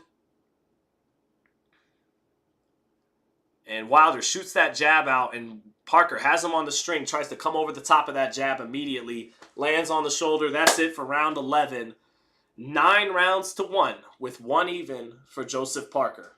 And this hasn't been a masterpiece by any means. Hasn't been a war by any means. Hasn't been a beautiful performance by Parker. It's been a good performance by Parker in terms of tactics. He's not going to get a whole bunch of highlights outside of that 9th round where he badly hurt Wilder with the right hand, but he's done a beautiful job of being patient, of being extremely patient and disciplined in this fight, and just being more technically sound than Wilder. There it was. Oh, that left hook on the slow-mo got the attention of Wilder. Wilder overshot his right hand. Parker got underneath, and then he's kind of in the clinch, and then while he's there, bam, bam, bam, comes up with the 3-piece. Lands it good on the inside, and Wilder has a look of resignation a little bit on his face right now and in the last couple rounds. And maybe those Fury knockouts did something to him. Maybe he would have took more chances before, but he doesn't want to get knocked out. Final round here. Final round. And I don't see Wilder pulling this one out, but let's see. If he could land it, right hand lands for Parker instead. Chris Mannix has this a clean sweep for Parker. Wilder landing a couple of right hands, and even jackhammers like this with his right hand as Parker still is taking chances, maybe foolishly. And Wilder landed 2 right hands and then started to jackhammer down in the clinch a little bit. He might have got Parker's attention a little bit, reminded him he's still dangerous. Parker getting backed up, finally in the fight. Jab lands for Wilder, misses the right hand, misses another right hand. Left hook slapping on the top of Parker's head. Parker forced the clinch and has a look of his face of a little bit of concern, like, okay, this guy is still dangerous. I still got 2 minutes here. Wilder trying to spring into a right hand. Short little right hand. Big right hand lands for Parker on the back of Wilder's head, but Wilder looks engaged and ready to take these chances now. Ready to take some desperation shots. Big sweeping right hand for Wilder. Totally off the mark for him, but man, talk about a home run swing for Wilder. Not even a straight right hand. He tried to that. 1.5 minute left. Parker, a little weary of Wilder right now. Knows he's just got to make it through. Parker still defensively responsible. Slips a right hand, slips a big left hook. Wilder trying to hold the top of his head and get that right uppercut in the clinch. Can't quite get it in. But Wilder dangerous this round, taking by far the most chances he has in any round of this fight. Right hand over the top for Parker, getting to the back of Wilder's head because Wilder gets away from things so awkwardly that it gets to the back of the head. It's not that Parker's trying to hit him in the back of the head. They trade jabs. Both get it in. Nice right uppercut to the body for Wilder, but a left hook on the inside for Parker. Wilder missing with a right hand out of the clinch. Holding, headlocking Parker with about 55 seconds left. Referee breaks him apart. Wilder sweeping the right hand, but getting it completely blocked by Parker. Parker touching the body a little bit with his free right hand. Parker took chances early in this round, and Deontay touched him a little bit and reminded him he was still dangerous. Parker, straight right hand, lands for Parker on Wilder, and Wilder can only respond with a headlock and trying to punch him in the headlock after that, but that was a straight right hand for Parker. 25 seconds left. Parker trying to get in with that left hook. Wilder punching with a right hand right to the back of his head in the clinch. 18 seconds left. 17, 16, 15, 14. Parker smothering Wilder as Wilder tries to let go full extension of a right hand. And this fight is going to end. And I did give Wilder that round. My final scorecard, 9 rounds to 2 with 1 even for Joseph Parker. So 118 to 111 for Joseph Parker. A 7-point win on my card. Probably 10-2 is the more easy scorecard to have instead of 9-2 with 1 even. But yeah, I gave Wilder that last round. I did give Wilder that last round, but it was by far not nearly enough to win the fight. Parker definitely won that fight. Parker definitely won that fight. Wilder still trying to convince the fans there that he might have won it, but yeah. All right, I'm listening in now. Ready for this final verdict. But Parker won that fight, man. It's a little tough to watch for Deontay. A lot of those flaws have always been there, but man, that was ugly. That was ugly. Wilder still pumping his hand like he thinks he might have won this fight, but I think he knows he didn't. I don't think he really thinks he won the fight.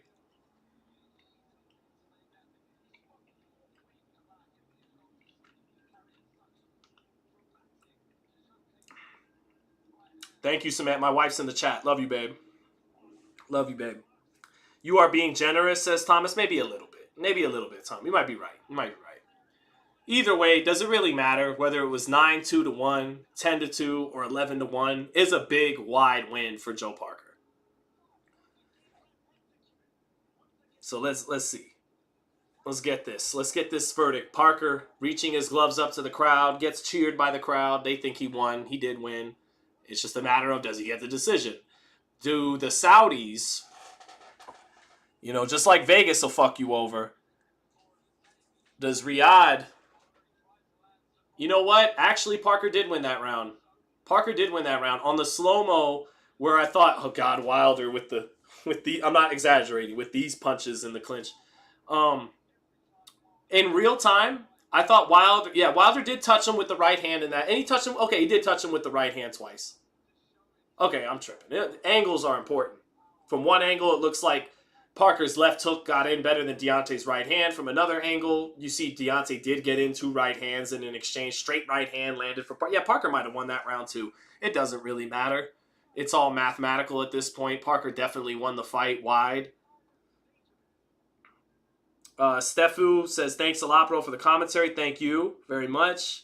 Happy everyone's in here. Got one more to go. Joshua and Wallin. But this was Parker, man. Shout out to Joe, man. Like, he is one of the nicest guys I've ever met in boxing. He's a big teddy bear, one of those big guys you would never want to mess with, but a lovable giant, one of those types. We all know those are big guys that nobody would dare mess with, but real good heart, real tenderness to him. That's Joe Parker. Very nice guy.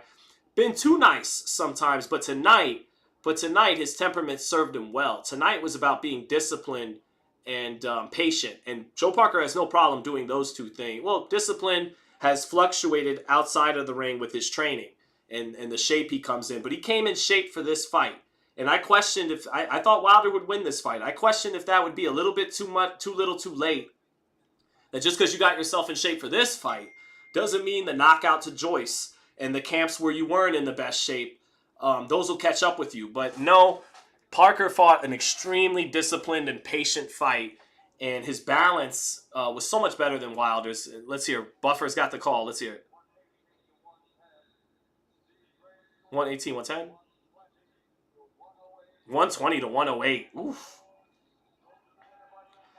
The winner by unanimous decision from New Zealand, Joseph Parker. Deontay tries to play it off like he might have won that fight, but no, he definitely lost. That was all Joe Parker. What an upset. What an upset. Even with Wilder, coming off that knockout to Fury, that's still just a huge upset, man. It's a pretty big upset. He was a 6-1 favorite. I think he was minus 650 tonight. Big upset. Shout out to Joe Parker. Good dude. Great dude. Happy for him, man. Happy for him. And I know actually Deontay and Malik are happy for him too. Deontay is going to be very upset right now, but I think when he processes his emotions, he'll be very happy for Joe Parker too. This is the end of the line for Deontay Wilder at the elite level of the heavyweight division. That was the worst he's ever looked tonight. maybe he would have always looked like that against Joe Parker, but his his mechanics, which have always been, bad, relatively speaking, were really bad tonight. I mean, really bad. He had moments here that even for his standards were just absolutely ugly and brutal. I mean, the way when he get backed up on the ropes and throwing punches like this with his chin in the air, that's really novice stuff. His refusal to really step into his jab all night and to throw these jabs from way too far out that had no chance of ever landing. The way he just pulled his weight away and turned his back to get away from punches. I mean, those are things he's done in the past plenty, but man, he did not look good tonight, and it looks like that's the end of the line for Deontay Wilder. A lot of people will have a lot of bad things to say about him. He'll be memed from this fight, I'm sure. But, part of that is an indictment on how negative we've become as a society. In the 1970s, in the 1980s, in the 1990s, when you had a limited puncher, a guy who wasn't going to become heavyweight champion, but could get you some beautiful knockouts, whether it was Ernie Shavers, Ron Lyle, David Tua. Now, in David Tua's case, he was just too short. He was actually pretty technically sound, threw his punches extremely well, had good balance, but was just short. But back then, people would writers, reading Ring Magazine articles from back then, they would romanticize the limited puncher, like a Ron Lyle, like a Ernie Shavers. Now, Wilder sucks. He has no skills. He's a bum squad, all that. I get it. That's the culture we're in now. But back in the day, he'd be celebrated more for just being a great puncher, and it wouldn't be so held against him that he's as limited as he is. Case in point, how much they romanticize guys like Shavers and Lyle. So those guys never won a title. Those guys were limited. Those guys were mainly just punchers in their own way, like Deontay. So I'm not going to shit on Deontay at all, but he definitely got blown out in that fight, and he just doesn't look good anymore. It looks like this is the end of the line for him, for sure. So cool stuff. Mean bro, thanks for the commentary from New Zealand, Brian Turnbull. No doubt about it. Hey, shout out to New Zealand. Your man did it. He got the W. Thank you for the super chat. Liben said, I would like to see Francis versus Parker. I'd kind of like to. I've always wanted to see Parker fight Usyk. Styles make fights. Parker is like Usyk. He's a 6'4". Usyk's a little smaller, but Parker, he's not one of these big guys that can't go jab for jab with Usyk. He can't, Usyk wears these guys out with his constant lead hand magic. He feints, he paws with it, shoots it, feints, dips down, does all that. And these bigger, slower guys, they get tired of biting on the feints. It mentally exhausts them, physically exhausts them. Parker is like Usyk, a very good boxer who's not a big lumbering heavyweight like a Joshua. So I've always thought that'd be a very interesting style matchup for Parker, like a more winnable fight than people would think. Usyk would clearly be the favorite, but Parker's got to try and get a winner with Fury or Usyk after this. I've always liked the Usyk fight for Parker. Not that he necessarily would win, but I've always thought he could be more competitive in that fight than people think. I would like to see that fight, Usyk and Parker.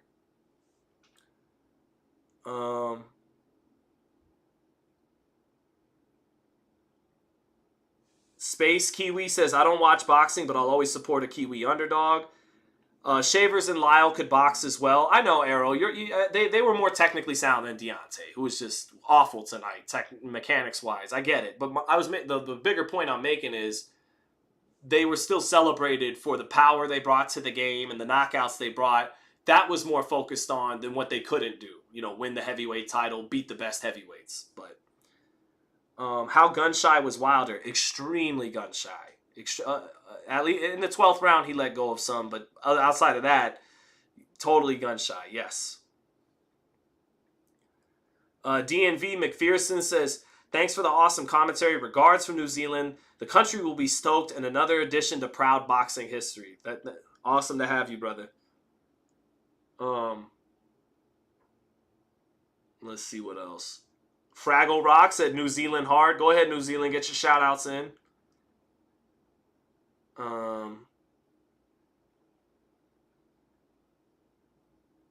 Let's see. Genuine Rockstar said, awesome commentary. Thank you. Much appreciated from a New Zealander. The Parker family are a down-to-earth and cool family, and Joe loves his fans and always takes time to greet them. No, he is one of the nicest guys I've ever, talked to in boxing. He's a great guy. Should have kept Mark Breland.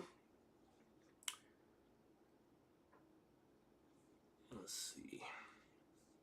Wilder looks washed. That 8th round hurt him bad. That's what it was, the 8th, not the 9th. Who won between Wilder and Parker? Parker, wide. Won 10 out of 12 rounds. Wide decision for Parker.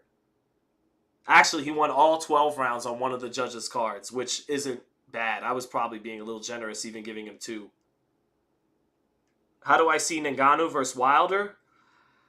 Ngannou right now. I hate to say that. I really do. But Wilder just, he I think it's the end of the line for him, man. He didn't look sure of himself or comfortable at any point in the fight. What are they asking Wilder now? Let me listen to this.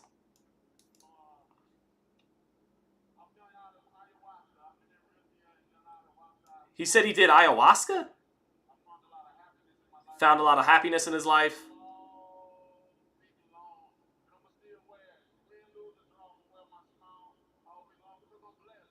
Said he's blessed. He's still going to wear a smile, win, lose, or draw.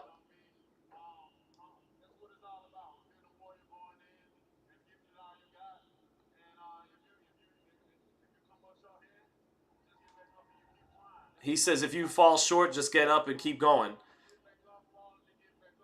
Fall and keep getting up. Said must keep going. We all have greatness in us, but... So Deontay isn't retiring, apparently. I get it.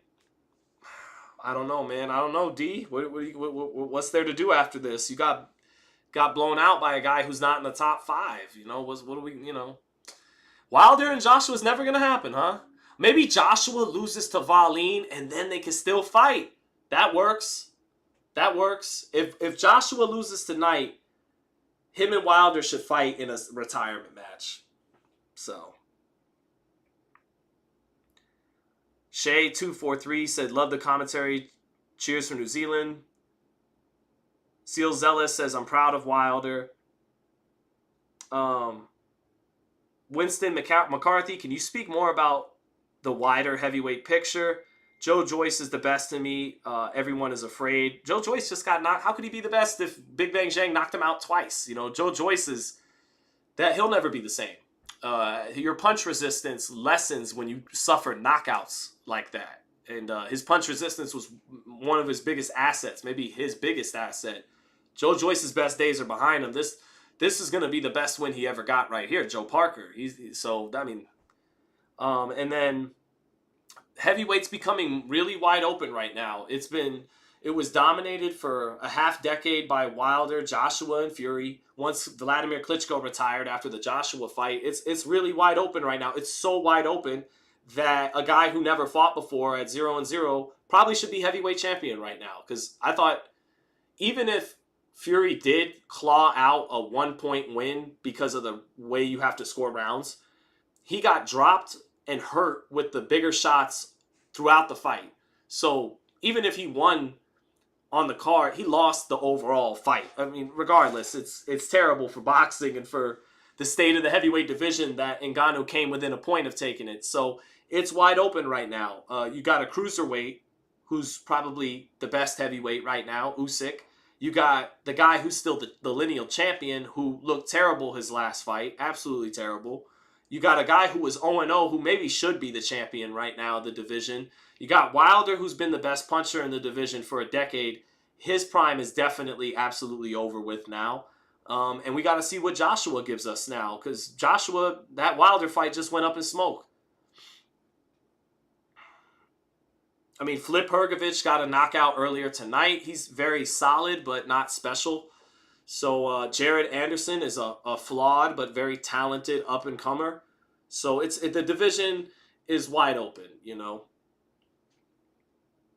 got it, Winston. Thanks for asking. Is Wilder a Hall of Famer? No. No. He is one of the best punchers in the history of the heavyweight division. Um, you could probably take his right hand landing on the money up against anybody. It's just that everybody else,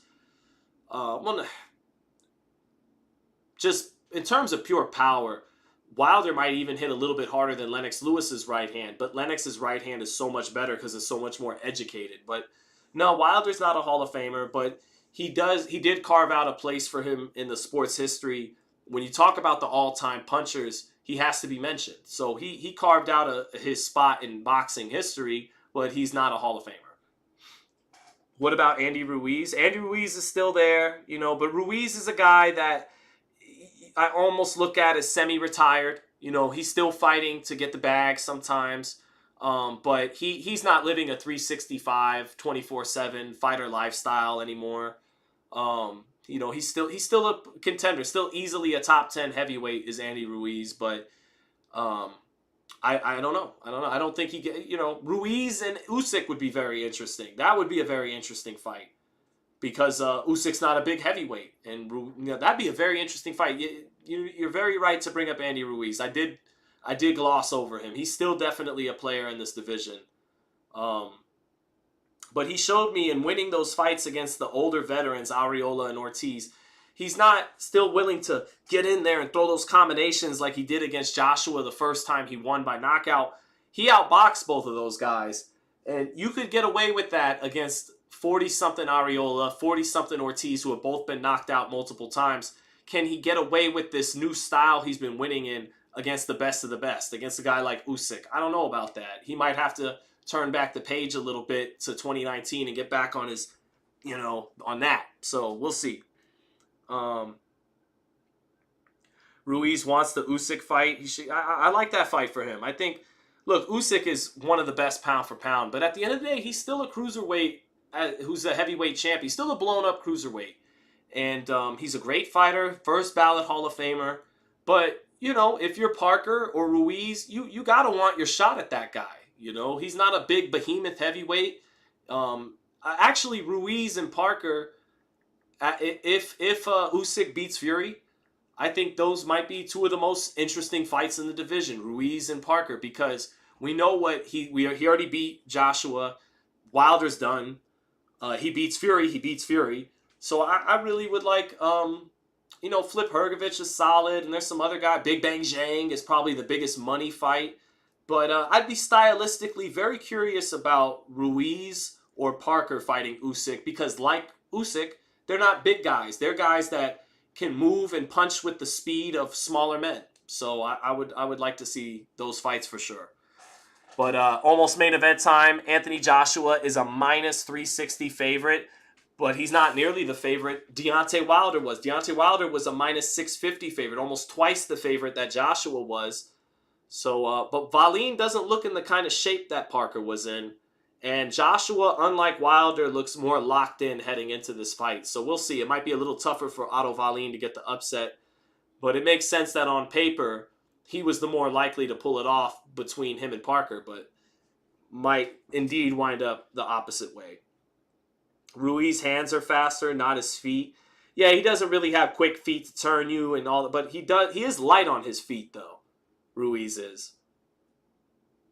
He just doesn't use them a whole lot, but he is light on his feet.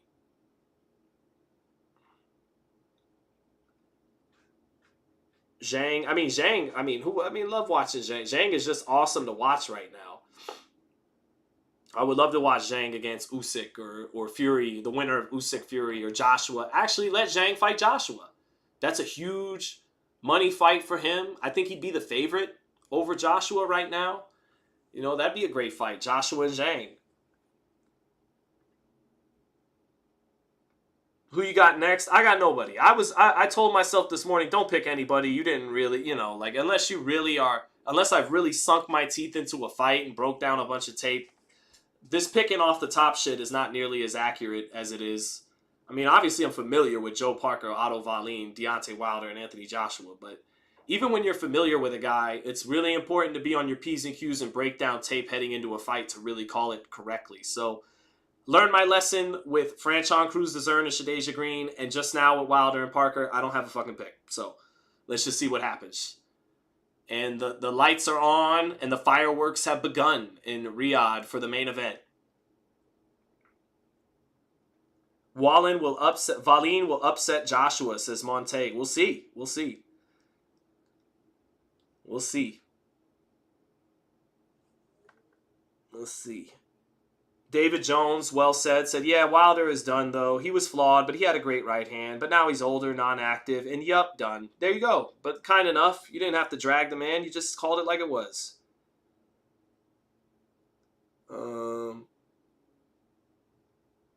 Ruiz would have KO'd Wilder. Yeah. Tonight, yeah. Probably. All right. From the Kingdom of Saudi Arabia. That's some gangster shit.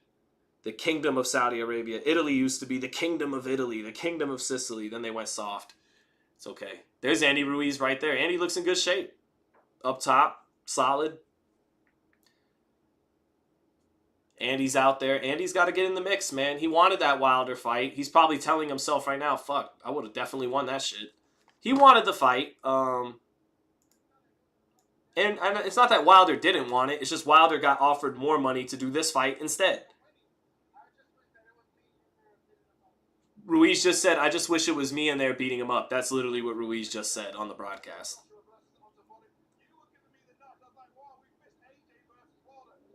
So, Storm said, Wilder still got plenty to offer, just an off night, having not fought for a couple years. I don't think so, Storm. I don't think so, man. His mechanics were really bad tonight. And he didn't want to get hit. Deontay used to be a guy that didn't, he was never, there was something different about his low pace tonight. He's always been a low pace guy, but just something, he was just off tonight, man. And I don't think it's just an off night at 38 years old. I just think that's what he is now. And maybe Malik Scott, who has a great boxing brain, trying to teach him so many things at once with with one round to work on it in over 2 years, and it just all fell apart tonight. Wilder just needs 3 fights a year to stay on top. No one does that anymore. No one fights 3 fights a year, let alone elite heavyweight. I mean, Joshua is in his 3rd fight this year, though, right? So that's not going to happen, man. Wilder, when's the last time Deontay Wilder fought 3 times in a year?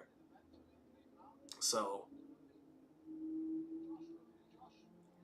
now they're showing highlights of Joshua knocking out Molina, knocking out Klitschko, back when he was just an explosive mid-range combination puncher with knockout power in both hands. Ooh, that straight right hand against Pulev was nice. Straight right hand knocked out Helenius beautifully. He's got some nice knockouts. Anthony Joshua, an underrated puncher. In the era where Wilder was getting all these knockouts with the perfect KO percentage, Joshua, actually, I continue to underrate him. Joshua is an all-time great heavyweight puncher. Easily. He absolutely. With both hands. He's a pretty damn elite puncher, knockout artist in his own right, is Anthony Joshua. Wallin getting ready. I'm interested to see this fight because Wallin did well against Fury, who was boxing off the back foot a lot. How does Wallin fight against a better puncher who will probably oblige him more to fight at mid to close range, whereas Fury was trying to stay out, do his thing up until he almost had to have the fight stopped. And if Tyson Fury, to his credit, really bit down, showed a lot of grit, and began to just thug it out on the inside with Wallin and pulled that fight out with his eye leaking. But up until he began to lean on Wallin and get him to the body and stuff, he was getting pushed on the ropes and backed up by Wallin, who was fighting very well in that fight. So I don't know. And just as I say that, they show highlights of Wallin backing Fury up on the ropes and doing well. Will he take those same kind of chances against a much bigger puncher in Joshua? So we'll see.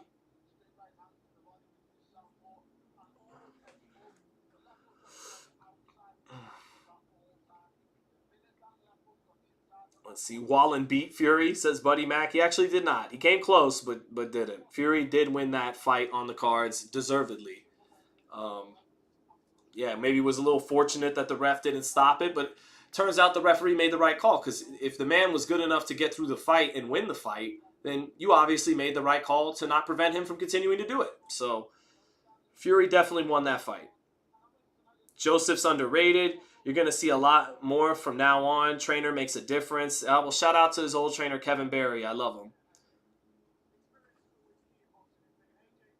Wallin is a southpaw and he's smart, says Krister Oleson. Okay, let's get this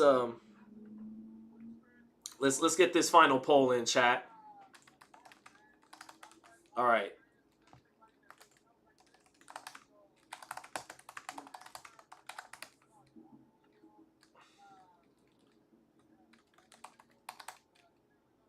Hold on. All right, here we go. Poll is officially up. Go ahead, chat. Get your votes in for who's going to win this main event. Go ahead. Jack Kelly says, I want to see a Joshua masterclass. Peter Brown says Wallin is getting knocked out. Johnny Mira says Wilder versus Eddie Hearn. I got Wilder. Lieben says, is Wilder still fighting Joshua? Probably not. Unless Joshua also gets upset, right? Then have your send-off fight. Joshua Wilder. Retirement fight. But did the Oos really win? He did. My wife Samantha says, Mr. Bruno, in reference to Tupac's song for Mike Tyson against Frank Bruno. Mr. Bruno. Wow, Big Mike Tyson about to brutalize that ass tonight. Tank Davis, biggest name in boxing. LMFAO. That's a random comment. All right, here comes Otto Wallin, the slugging Swede. The man trying to do eventually, not tonight, it's not for the belt tonight, but maybe the best. I got to be honest, my history of Swedish heavyweights isn't the best, but maybe this is the best Swedish heavyweight since Igno Mario Johansson knocked out Floyd Patterson in the 50s to become heavyweight champion. So here comes Otto Wallin now. And again, that audience is not sold out tonight. There's a lot of empty seats in Riyadh.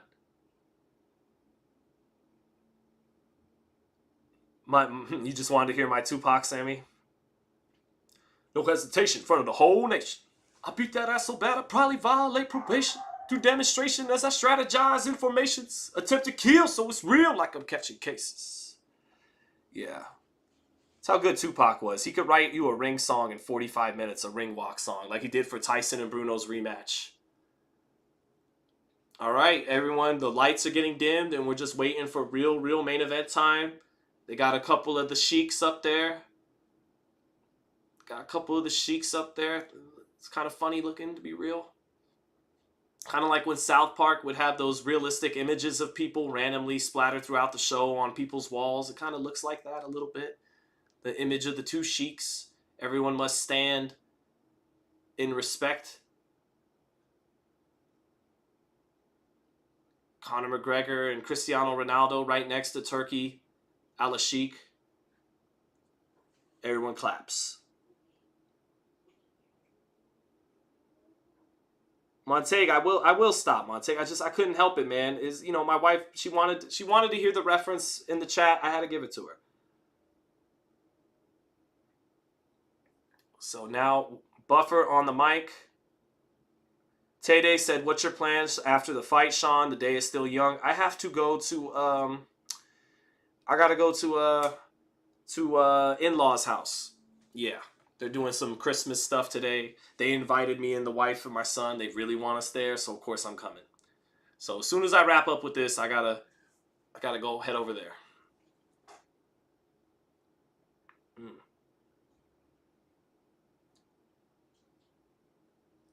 Great fight by AJ. Did Jai win? Yeah, Jai Opataya won by 4th round knockout. He's the best cruiserweight in the world. Should stay a cruiserweight. Don't let people tempt you to heavyweight, at least not in the near future. Unify, grab those belts. He already got stripped of the one belt he had, but he still has the ring belt, lineal champ.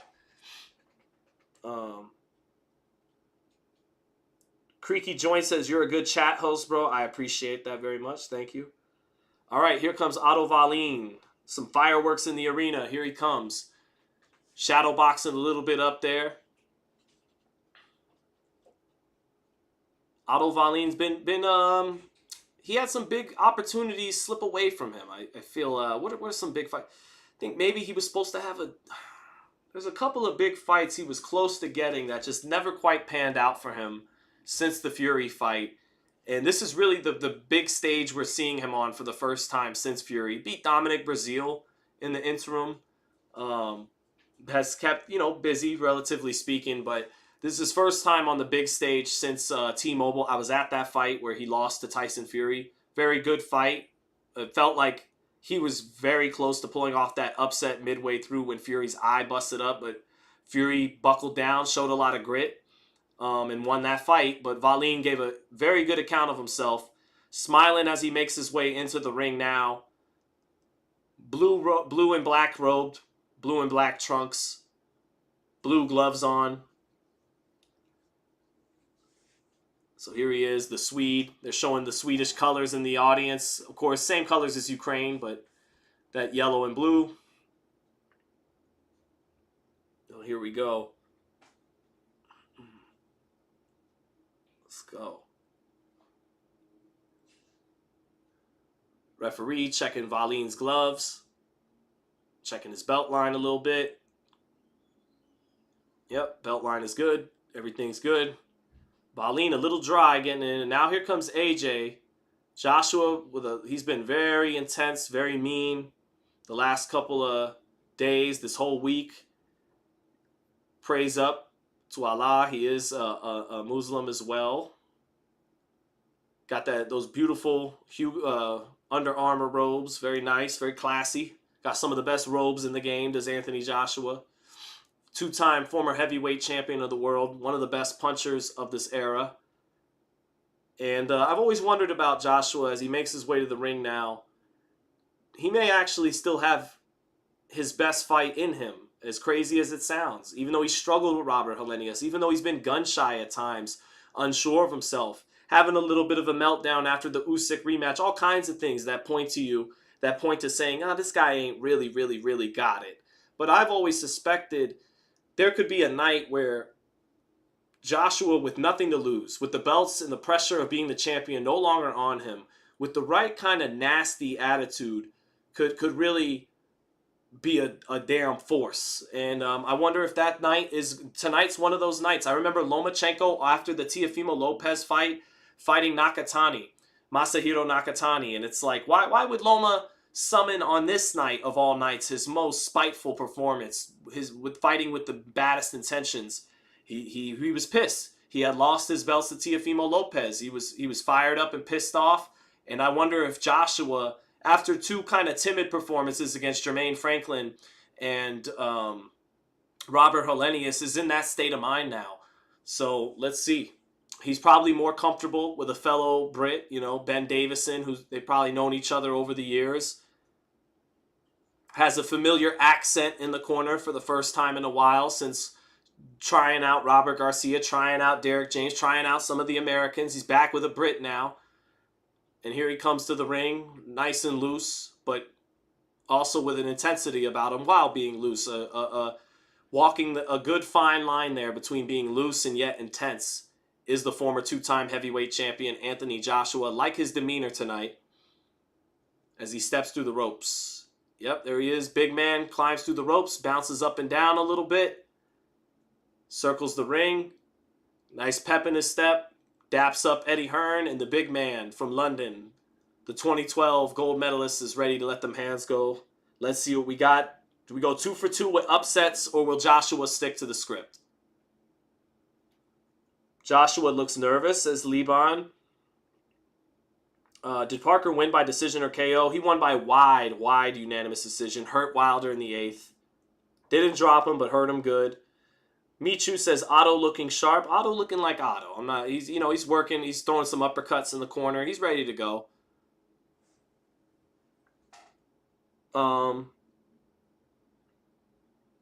Connie Charles Lindstrom says, I want Wallin to win, not because he's Swedish, but to end the career he's not interested in anyways. I think you're referencing Joshua there.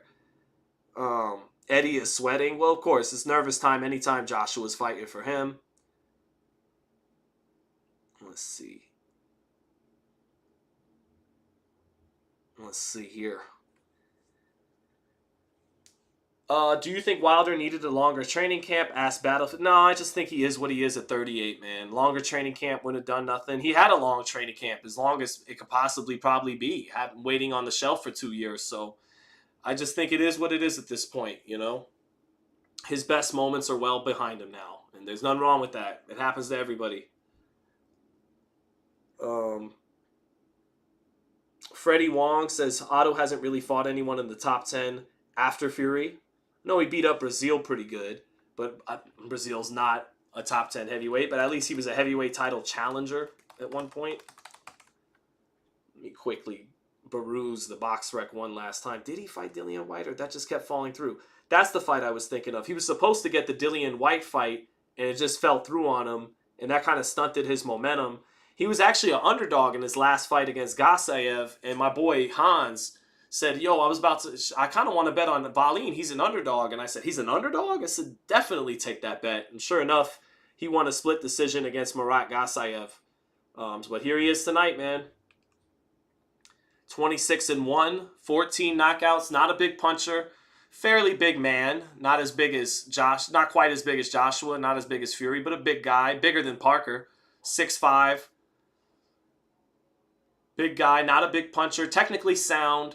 In some ways, might be a good style matchup for Joshua. We'll see. Because he's kind of textbook like Joshua and kind of likes to fight at the same range as Joshua, but he's not as talented as Joshua. So, we'll see. No others. I got to test your mute. Who created the most albums ever? I have no idea. In hip-hop and what? I don't even know. It's a good question, though. You could reveal that to me, no other. Joshua, 26-3, 23 knockouts, 2 losses to Usyk, both by decision. Second fight more competitive, still lost. That other loss, of course, the knockout in Madison Square Garden to Andy Ruiz, which he avenged in a timid, wide decision win here in Riyadh in the Kingdom of Saudi. So that's the record for AJ. Very, very good resume. Very, very respectable resume. Dillian White, Vladimir Klitschko being the best win. What's my man? Alexander Povetkin, Carlos Takam, guys like that, Charles Martin, and on and on. So here we go. Center ring, AJ very intense, very locked. While Wallin not in the kind of physical shape, obviously, that AJ is in. Body is a little soft, not a lot of muscle definition for Wallin. But that's about the same kind of frame he took into the ring against Fury and surprised everybody. So, muscles don't win fights. Ask Andy Ruiz when he fought Joshua. Joshua looking very intellectual, very, very curious mentally. Here we go. Round 1, and it starts. Wallin, the southpaw. Joshua starts measuring with his jab. Both guys in the center of the ring. Joshua trying to shoot that jab over the top of the southpaw jab. Now Joshua gives a little angle out to his left. Doesn't do anything there, but tries a little angle there. Joshua feinting with the jab. Wallin staying disciplined, balanced. They're both fencing with that lead hand. Joshua shoots off the first double jab, straight right hand, falls a little short. Wallin keeping his eyes open and his hands up. Now Joshua gets in his first jab. Nice straight right hand to the body for Joshua after range finding with the jab. Wallin pretty much staying in front, giving little feints. Nice jab lands for Joshua, landing over the top of that southpaw right hand. Now Wallin has to step out to the left a little bit, give a little ground. Now he resets in the center of the ring with Joshua. Joshua shooting his jabs, being confident, stepping into that jab. Wallin just measuring, shoots his jab, but falls short. Nice step out of range. Beautiful straight right hand to the body by AJ. Very sharp. And then he sweeps a slow right hand and misses as Wallin steps over to his left. But that was a beautiful straight right hand to the body by Joshua. Right on the money, beautifully thrown, and fast. Textbook. Nice jab for Joshua. Lands that first jab. Wallin pulls away from the second jab. Joshua boxing very well in the first half of this first round. Looks very sharp. Joshua stepping over his left, jabs, misses. Wallin gets his first jab in. Jabs a little bit. Joshua, beautiful pull right hand counter just off the mark, but that was a beautiful new move by Joshua a little bit there. He jabbed with him, stepped back, and tried to fire that straight right hand right down the pipe. It was beautiful, just off the mark. Wallin, hands up, probing, composed. Straight right hand for Joshua, misses, and then he actually finishes with a 2-1, finished with the left hand. Wallin was waiting on that straight right hand, but ate the left hand follow-up from Joshua as he missed his straight left hand, trying to line up Joshua for that straight left hand. Joshua with the lead left hook falls a little short, but moving Wallin where he wants him. Now Joshua lands the jab, and Wallin lets go of a straight left hand, not fully confident in it. And this is kind of the best I've seen Joshua look, technical-wise, in terms of really trying to box a guy. Straight right hand to the body again. Wallin trying to counter with a little right hand after AJ reached down to the body, but AJ getting that lead left glove up to block. So this is a good round for Joshua in round one. Wallin short with the jab twice, a little bit of red around his nose. Nice jab by Joshua, out-jabbing Wallin cleanly in this round. Wallin steps in with a straight left hand, but Joshua easily blocks it, sees it coming, holds his ground. Straight right hand lands for Joshua. He is very sharp with the straight right hand to the body right now, and then he brought it upstairs that time. Joshua looks very sharp, very sharp. Straight right hand for Joshua, misses. Wallin quick on the counter, but doesn't get it in. 10-9 Joshua, who just looks very technically sharp tonight. Very technically sharp. Very nice straight right hand. That straight right hand to the body twice was beautiful. Got it in up top once. Out-jabbed Wallin as well, who's already reddened around the nose a little bit. Good, very tight, disciplined round for Joshua in round one. 10-9 Joshua. Gabby Ramos says, you're making AJ sound like he's Mayweather. Gabby Ramos said, AJ channeling his inner Pernell Whitaker. Tay Day has it 1-0 Joshua. Very easy round to score right there. Of any genre, it's Mana Mescal. She recorded 450 albums. Damn, no other. I didn't know that. Tay Day says AJ looks poised. Absolutely. Very poised. No mental hurdles so far tonight. He looks absolutely locked in and sharp. That straight right hand is nice. All right, round two, and we begin. Wallin trying to step over to the outside of the lead foot, get that southpaw angle. Joshua disciplined with the jab and not letting him quite do that. Now Wallin gets in his first straight left hand as Joshua tried to commit to that straight right hand. Wallin saw it coming and touched him with the straight left hand. Joshua with a straight right hand to the body. Wallin countering up top better to start the second round with the lead right hand. Joshua. Nice jab by Joshua. Measured, stuck it right in there on Wallin well. But Wallin poised too. Both fighters very poised early on. Wallin trying to get that outside lead foot positioning, not quite getting it. Lands the jab, makes Joshua miss the straight right hand counter. Wallin stepping over to the outside of that lead foot, getting there a little bit more right now. Joshua gets the jab blocked, but straight right hand of the body lands for Joshua, and he cleans up with the left hook up top beautifully. Good sequence there for Joshua. Nice right hand by Wallin. He timed the pawing jab of Joshua and then stuck his jab out there, more like a power shot, sat down on it, more like a cross than a jab. Now Joshua touching him with the jab. Straight left hand lands on the chest of Joshua. Wallin getting a little bit more closer with his shots this round. Straight right hand for Joshua. Touched with the jab beautifully. Straight right hand got in there right near the chest and the chin.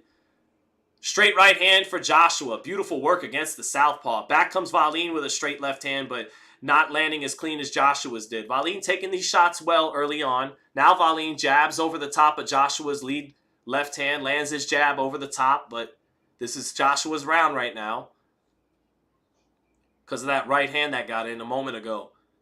They trade jabs. Joshua's gets in better. Straight right hand to the body for Joshua, but Wallin steps out of range to make him fall short. Wallin back in range now. Fight staying in the center of the ring completely.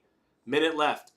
AJ shoots the jab. Wallin trying to time him. Straight right hand by Joshua, but Wallin saw it coming. Fell short on the chest. AJ step into Wallin. Drops his lead hand. Shoots the 1-2. Splits the guard a little bit. Some blood coming from the nose of Otto Wallin because of these straight right hands. AJ, good distance control. Knows where Wallin's at. Touches with the jab and just steps back. Straight right hand by AJ and good reflexes. Getting out of the way of the left hand counter. Was fast enough to reach down to the body with the right hand, land it, and then get away without being countered. AJ not always known for his reflexes, but has good reflexes tonight. 20 seconds left. Sweeping right hand misses for Joshua, but I see a look in Wallin's face that this is more than he expected to deal with. He thought he'd deal with a slower, stiffer Anthony Joshua, and that's not what he's getting so far. Straight left hand lands, though, for Wallin. Joshua backing straight up a little bit there, but most of it caught the glove. Jab lands for Joshua, almost pulls the trigger at the bell, doesn't. 2-0 Joshua, 20-18. Hey, what's up, Dusty Cole? What's going on? Yeah, 20-18 AJ. This is the sharpest I've seen him look. In terms of him trying to box. Usually when he tries to box, it looks so ugly. You're like, be the old AJ. But he's boxing really sharp tonight. And he actually, speed is something that you usually can't improve in your 30s or ever. But he actually looks, am I tripping, Tay-Day? He looks a little faster tonight. His right hand is real fast and sharp down the pipe. I think his distance control feels a little bit better tonight too. So he's doing his thing, man. Wallin is already bleeding from the nose a little bit, and I'm telling you, Wallin has a little bit of a look on his face like, uh-oh, like this guy is better than I thought he was going to be. I thought what I saw on tape was a little slower than this and a little more stiff than this. Because right now, Anthony Joshua is outboxing Otto Wallin. So they begin fencing. Straight right hand splits the high guard for Joshua. Straight right hand to the body. Wallin catches it on the elbows. But again, Wallin looks a little worried in there. Nice jab lands for Wallin. Backs Joshua up. Lands another jab. Two good jabs there from Otto Wallin. But Joshua not reacting poorly to them. Staying in range after eating those two jabs. Now Joshua paused with the jab. Feints the right hand. Pause with his jab. Stays in front of Wallin. Pause with the jab. Wallin. Straight right hand to the body for Anthony Joshua. Quick on the draw with that straight right hand to the body. Freezing Wallin with some of the feints. Nice jab to the body by Joshua. Wallin keeping his hands up, trying to set up a straight left hand up top. Wallin landing his jab. Joshua double jab, steps over to his left, misses them both. They both fall short. Guys staying in the center of the ring. Neither fighter giving a lot of ground tonight. Boxing in the center of the ring. Straight right hand for Joshua. That time Wallin doesn't let it split the high guard. Catches it well. Straight right hand to the body by Joshua. And Wallin can't get a beat on that straight right hand to the body. Joshua follows up with a left hook and a straight right hand. Both landing on the high guard of Wallin. But that straight right hand to the body. Straight right hand gets in for Joshua. And that splits open the nose of Wallin some more. Blood coming from that nose. Joshua is a master with the straight right hand against the southpaw tonight. Joshua planting his feet. Throws the up jab. Nice up jab by Joshua. Stuck it right in there. Shot it from the hip. Wallin tries the jab to the body. Straight right hand for Joshua and a left hook. Cleans up with the left hook and knocks Wallin off balance in the center of the ring. AJ extremely locked in tonight and sharp. AJ right hand by his chin. Left hand a little low. Eyes wide open and comfortable and confident. Jabs to the body. Wallin jabs his way back to at least hold Joshua off. Jab falls a little short, Wallin, and a straight left hand to the body falls short for Wallin. Tried to step into it, but AJ's got a good beat on distance control tonight in a way he hasn't always. Straight right hand to the body again for AJ, and I don't think Wallin liked that very much. Wallin's getting broken down. He's bleeding from his nose, and he's eating straight right hands to the body and to the head. He's getting broken down right now and outboxed. And the problem is when AJ pop shots you with a right hand, that's an Anthony Joshua right hand. It's not like a lot of guys who pop shot with the right hand, and he's breaking you down when he's landing that right hand. AJ just wants that right hand, trying to time the jab of Wallin. They trade jabs, but AJ just BSing with the jab to try to walk him into a straight right hand. 10 seconds left. Poor Otto Wallin had to get AJ on this night, and not the night Jermaine Franklin or Robert Helenius got him. He has to get this AJ. 3-0 AJ, 30-27. Impressed with him. I'm impressed with him. Tay-Day says he looks more relaxed, not as stiff. Tay-Day says he's definitely a different AJ, looks quicker and sharper. Yep. Is Derek James there? Nope. This is the work of Ben Davison, the young grandmaster. That boy good. Ben Davison. Shout out to Ben. Guy's young and is an excellent, excellent trainer. Ben Davison isn't going anywhere, man. I know Devin Haney and Bill Haney, they love him too. Even to the point where when Ben's not even able to physically make the fights in America, the Daniel Kinahan stuff, they still call him overseas to get his advice and insight heading into their fights. That's how good Ben Davison is, and doing a masterful job with Joshua tonight. Right now, Wallin is just getting, a little outclassed. Here we go. Wallin trying to shoot the jab 2 or 3 times, but he can't get it going. Tries to shoot the jab again over the top of Joshua's jab, but Joshua has his sense of distance down tonight. Straight right hand to the body by Joshua, setting it up with the jab. Setting it up with the jab up top, straight right hand to the body. Straight right hand lands up top for Joshua in between Wallin's punches. He is just a master with the right hand against the southpaw tonight. They trade jabs. Joshua been harder to hit tonight too. His little half steps out of range, just his better understanding of distance is just. I said before the fight, he's a tall guy who's not rangy. He's rangy tonight, more rangy by far than he's ever been. Straight left hand for Wallin actually got in a little bit, knocked some of the sweat off. It looked like, or it might have been on the chest. Hard to see from that angle. Joshua still on top. Joshua almost eating that jab, trying to land that left hook as Wallin jabbed over it, but Wallin not getting it in, and then Joshua not quite getting it in. Minute into the 4th, straight right hand for Joshua. He's done a beautiful job of timing up Wallin jabbing or double jabbing and then shooting that straight right hand through the center when he tries to do it. Wallin off with a right hook, off with a sweeping left hand. Better head movement and reflexes from Joshua than we're used to seeing. Joshua staying in front, holding his ground. Parries down the straight left hand to the body by Wallin. AJ taking a little bit deeper breath here. Big man starting to feel the rounds to go by. Shoots his jab in. Joshua taking a little slightly deeper breaths, and that jab gets in for Wallin. Sweeps the left hand to the body behind it. Joshua takes a step out of range and then resets his positioning. Nice jab by Joshua from the hip. Lifted up that head. Now Joshua makes him cover up in the high guard. Tries to sweep the right hand instead of throwing the straight right hand. Wallin getting his hands up to block that shot.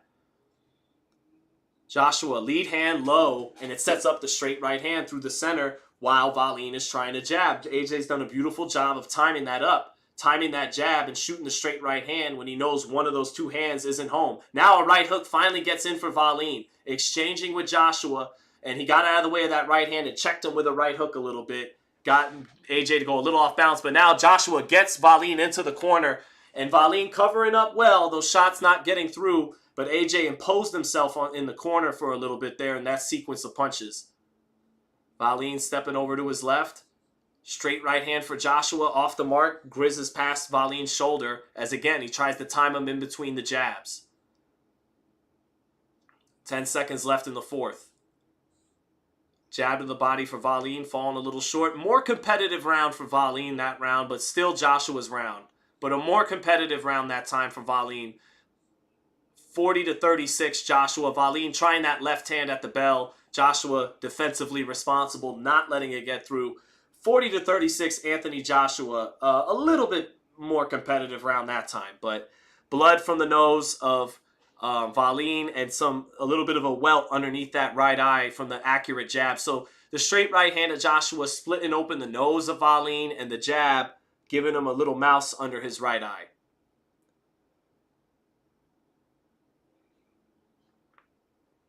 Tede says, I called AJ overrated, but if he continues to box like this, he's a problem. Agreed. Definitely agreed. Gabriel says, very good broadcast, brother. Thank you so much. Adanika says, enjoying the commentary. I usually listen to the radio in the United Kingdom, but this feels better. Thank you. You got it. 4-0. Everyone's got it 4-0. Everyone in the chat, we got it 4-zip. We're all agreed? Good. All right, round 5. Straight right hand to the body by Joshua to start round 5. Touch, touch, bang. Straight right hand right to the pit of the stomach. And we were talking about some guys take body shots better than others. Wallin taking these body shots well. AJ touching with the jab. Wallin steps over to his right. Oh, nice jab and a sweeping right hand by AJ. Lead left hook gets blocked by Wallin. Sweeping right hand falls a little short for Joshua, but Joshua taking his, shooting his arrows, man. Starts to feels like maybe he's starting to feel like he's really breaking Wallin down through some of those shots with some bad intentions there to start. Sorry, I gotta put. Oh, straight right hand lands again for Joshua as he times the jab. Jab to the body lands for Joshua. Wallin a little too slow to land the jab counter up top when AJ reached to the body with the jab. Straight left hand to the body finally gets in for Wallin, but AJ stays on top of him. Straight right hand lands for Joshua after they trade jabs. They trade jabs and then AJ finishes with that straight right hand. Wallin just not as compact. Doesn't have the power, doesn't have the speed, doesn't have the precision that Joshua has tonight. Straight left hand to the body lands for Wallin. Jabbed his way off the ropes to set it up. But Joshua continues. Straight right hand for Joshua off the up jab. Straight right hand knocks some of the sweat off of Wallin's head. Wallin trying to step. Oh, straight right hand to the body by Joshua. Just as Wallin was trying to step over to the outside of the lead foot, Joshua, boom, straight right hand to the body in the center of the ring. Nice jab by Joshua, that up jab.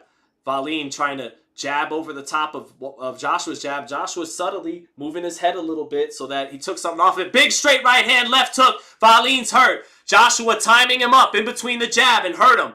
Right uppercut lands inside. Wallin covers up. His legs aren't fully there in the fifth. That was a beautiful two-piece by Joshua, punching in between Wallin's punches. He misses a straight right hand. Wallin keeping his eyes open, trying to survive in this fifth round. Nice jab by Joshua. Just comes in and touches with the jab. Touches with the jab to the body. Backs Wallin on the ropes.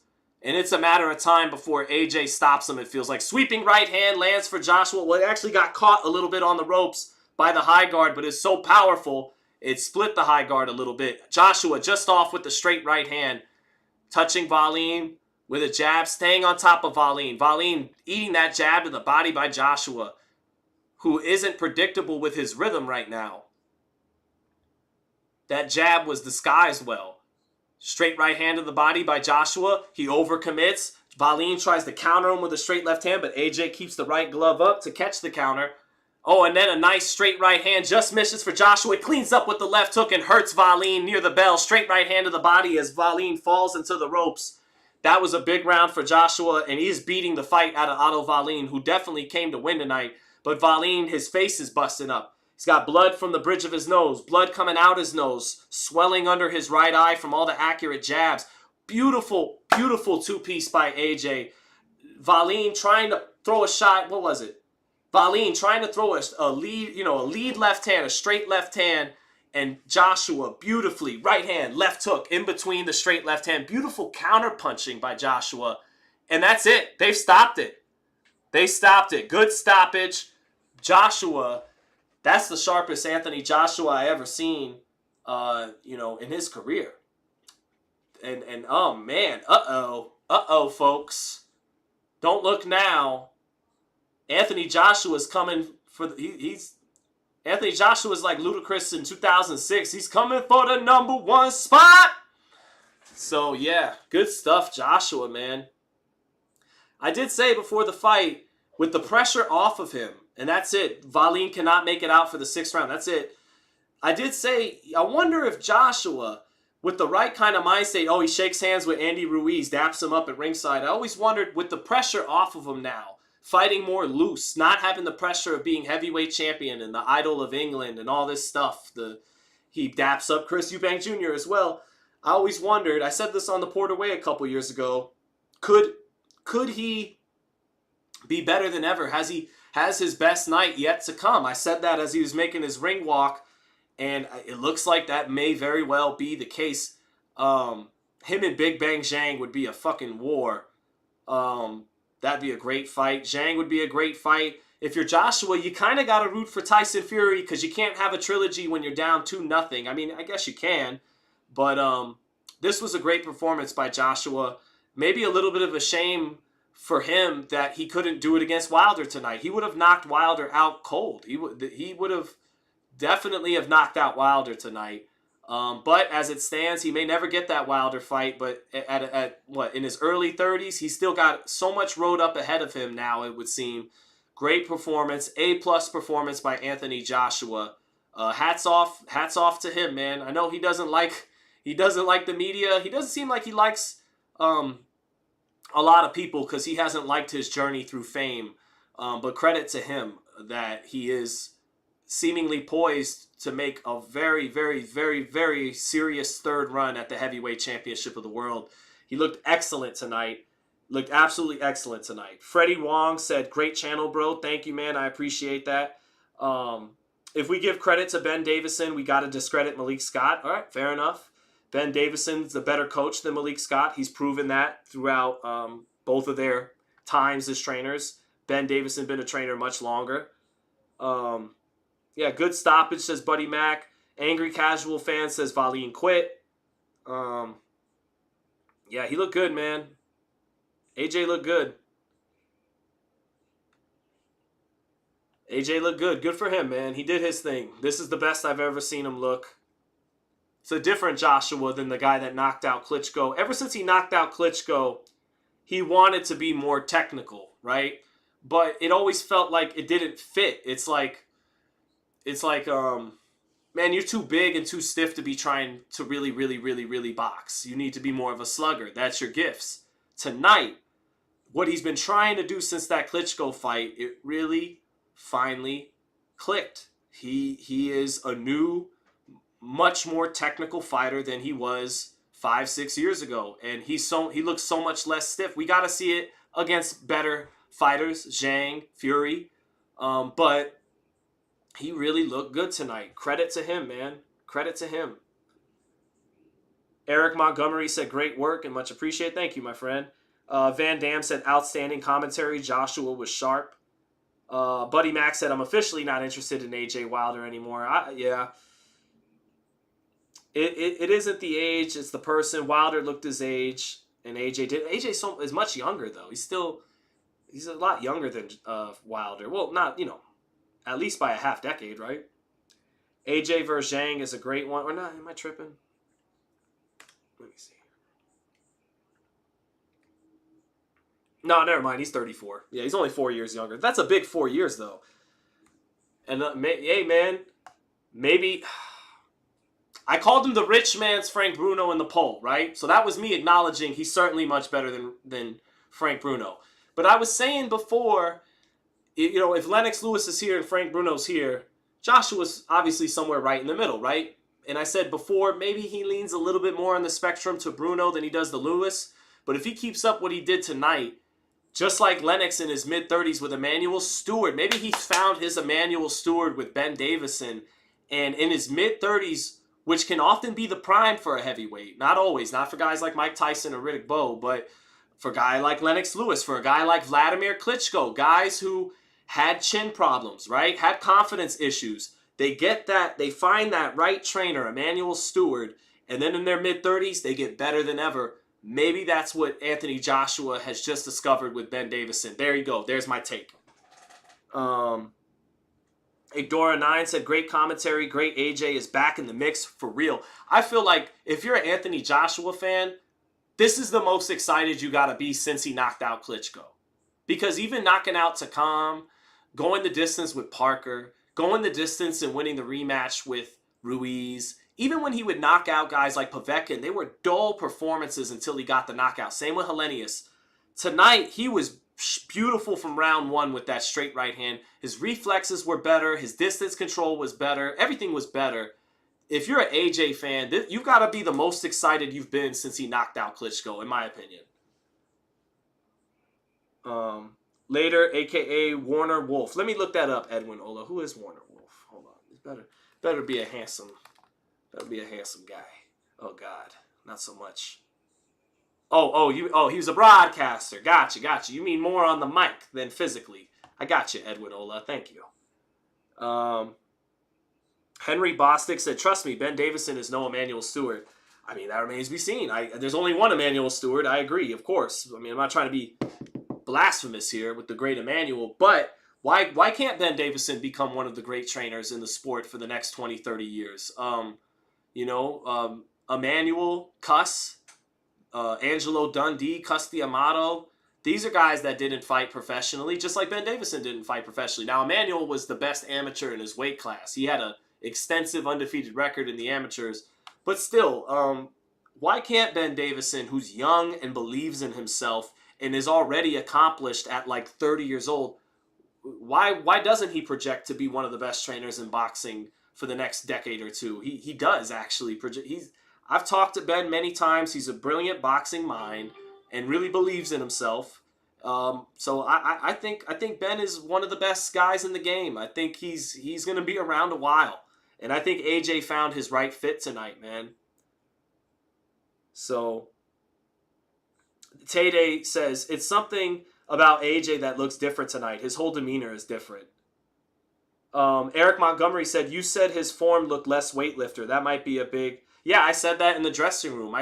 You know, he's still that huge muscle-bound monster, but just something about his physique looked more like a boxer and less like a weightlifter tonight.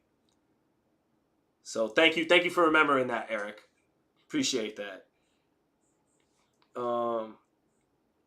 Ant, I totally agree. Ant said Wallin had no idea. He wasn't expecting that. No, he wasn't. You could tell around towards the end of the second round, he knew he was going to lose because he knew this isn't what was on tape. I'm not fighting the guy that fought Ruiz and fought Helenius and these other guys. I'm, for some reason, just my luck, I'm fighting this Anthony Joshua, and I can't do shit with this Anthony Joshua. So Michael Panza said AJ looked less stiff than in his past fights. Absolutely. So, but all right, chat. This was fun. There was over 2,000 people here. I do got in-laws to celebrate Christmas with. What else we got, chat? Before I get up out of here, please hit the like button if you enjoyed the round by round. The whole Francis Ngannou makes Fury look like a fraud. It did, unfortunately. I like Fury, you know. I like him on the mic. I appreciate him for the great fights with the great third fight, really, with Wilder. I appreciate that he ended the Klitschko era. Nothing against Vlad. He couldn't help it. But he was in a horrible era with a bunch of fat guys that were former football players, or they were Europeans that were fat and not fast or athletic. Vlad himself was great, all-time great heavyweight, but I was kind of happy when Fury put an end to the Klitschko era. And then I loved his third fight with Wilder because it was one of the best heavyweight championship fights of all time. Was it ugly? Was it sloppy? Yeah, but it was also super entertaining. So I like Fury, and now, my God, that was terrible what he did. What he did, it's funny, both of the guys that desecrated the heavyweight title the best were both named Tyson. Mike Tyson biting Holyfield's ear in 97, and Tyson Fury getting dropped by an 0-0 MMA champ in a fight he probably should have lost, or maybe should have lost. So shout out to the Tysons. For as much as we all love them, they've helped contribute to disgracing the heavyweight title probably more than any other fighters in one single night. So, but you guys still love Mike Tyson, right? So we can still love Tyson Fury a little bit, especially if he redeems himself against Usyk. We'll see. Akindele said, good commentary. Thank you. Sean Lund said, what round was it? It was the 6th. Wallin was hurt badly in the 5th. Couldn't come out for the corner for the 6th. Tay says, appreciate the time and commentary as always, bro. Appreciate you too, Tay for also helping out in the chat, giving a great scorecard and analysis throughout, you know, kind of being one of my co-anchors. Jordan Moore said, legend, you are a machine. Thank you for the insightful commentary. Thank you so much, man. Ant says, beats listening to TV or radio. Thanks a lot. I'll be checking in again. Please come back again. Come back, Ant. Come back, all of you, the day after Christmas, 2 o'clock in the morning, West Coast time, as we do Inoue Tapales. Inoue is probably going to become the best fighter in the world, pound for pound, Tuesday morning in Japan, because Tapales, I did watch tape on him. I broke that fight down. Tapales is a couple of notches below Inoue.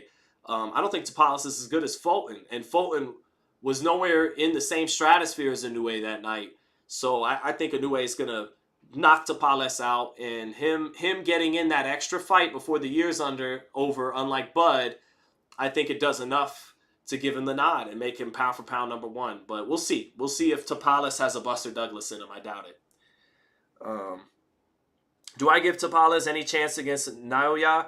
I mean, I do. I mean, he's a champion. I give him a chance, but not much of one at all. He proves me wrong. Props to him. Props to the tough Filipino, you know. But I think I think that Inoue may very well be the best fighter in the world, pound for pound. So I gotta go with him. G Supreme said the Howard Cosell of the era. Thank you, sir. Tay said 5 a.m. Eastern time, but I'll be there. Good, sir. I need your help.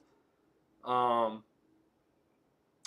was great. Way tougher than Vlad. I thought Vitaly was better than Vlad, too. But Vitaly's such a sweet big brother. Loves his little brother so much. He let him have the better career and unify. He said, now I get this green belt. I do get the glamour belt. I do get the pretty green WBC belt, but you could literally have every other one. The ring, WBO, WBA, IBF. You can have it, but I do need this green one for me. Inoue's left hand is amazing. His left hand's amazing, and his right hand's amazing. Wire says, stop talking in a hip-hop accent. It's weird. I don't know what to tell you. I go back and forth. It's who I am. I go from intellectual college graduate guy to weed-smoking guy that grew up in the hood a little bit. I can't. It's who I am, sir. It'd be even worse off camera. I'd be even more intellectual guy and even more hood at the same time. It would really irritate you. So just be glad that we're here through screens only. Chi Videoamo. What's up, motherfucker? See you later, motherfucker. That's his name, by the way, Wired. Roris asks, is the Joshua fight over? It is. He wins by 6th round TKO and is it fought great. I think it's the best performance of his career since Klitschko. Dude, Vitaly was a politician. He is, and, you know, into probably some very corrupt stuff over there in Ukraine, as most politicians are, but one of the best heavyweights ever. Last question, Ghostface Killah or Chef? Easy. Ghostface Killah all day. I mean, it's not a coincidence that Chef's best album is basically a duo album with Ghost, only built for Cuban links. And that's really Ray's one classic, and it features Ghost. And then Ghost has Supreme Clientele, Iron Man, and Fish Scale, 3 bona fide classics. So Ghostface all day. I think Ghostface is the best member of the Wu. I got it. Ghost, Meth, and Jizza as the top 3. Blind Fate says, salute Sean, off topic, but I'm so damn happy are finally saying Crane Crocodile Shakur's name like Gary. Oh, the runners.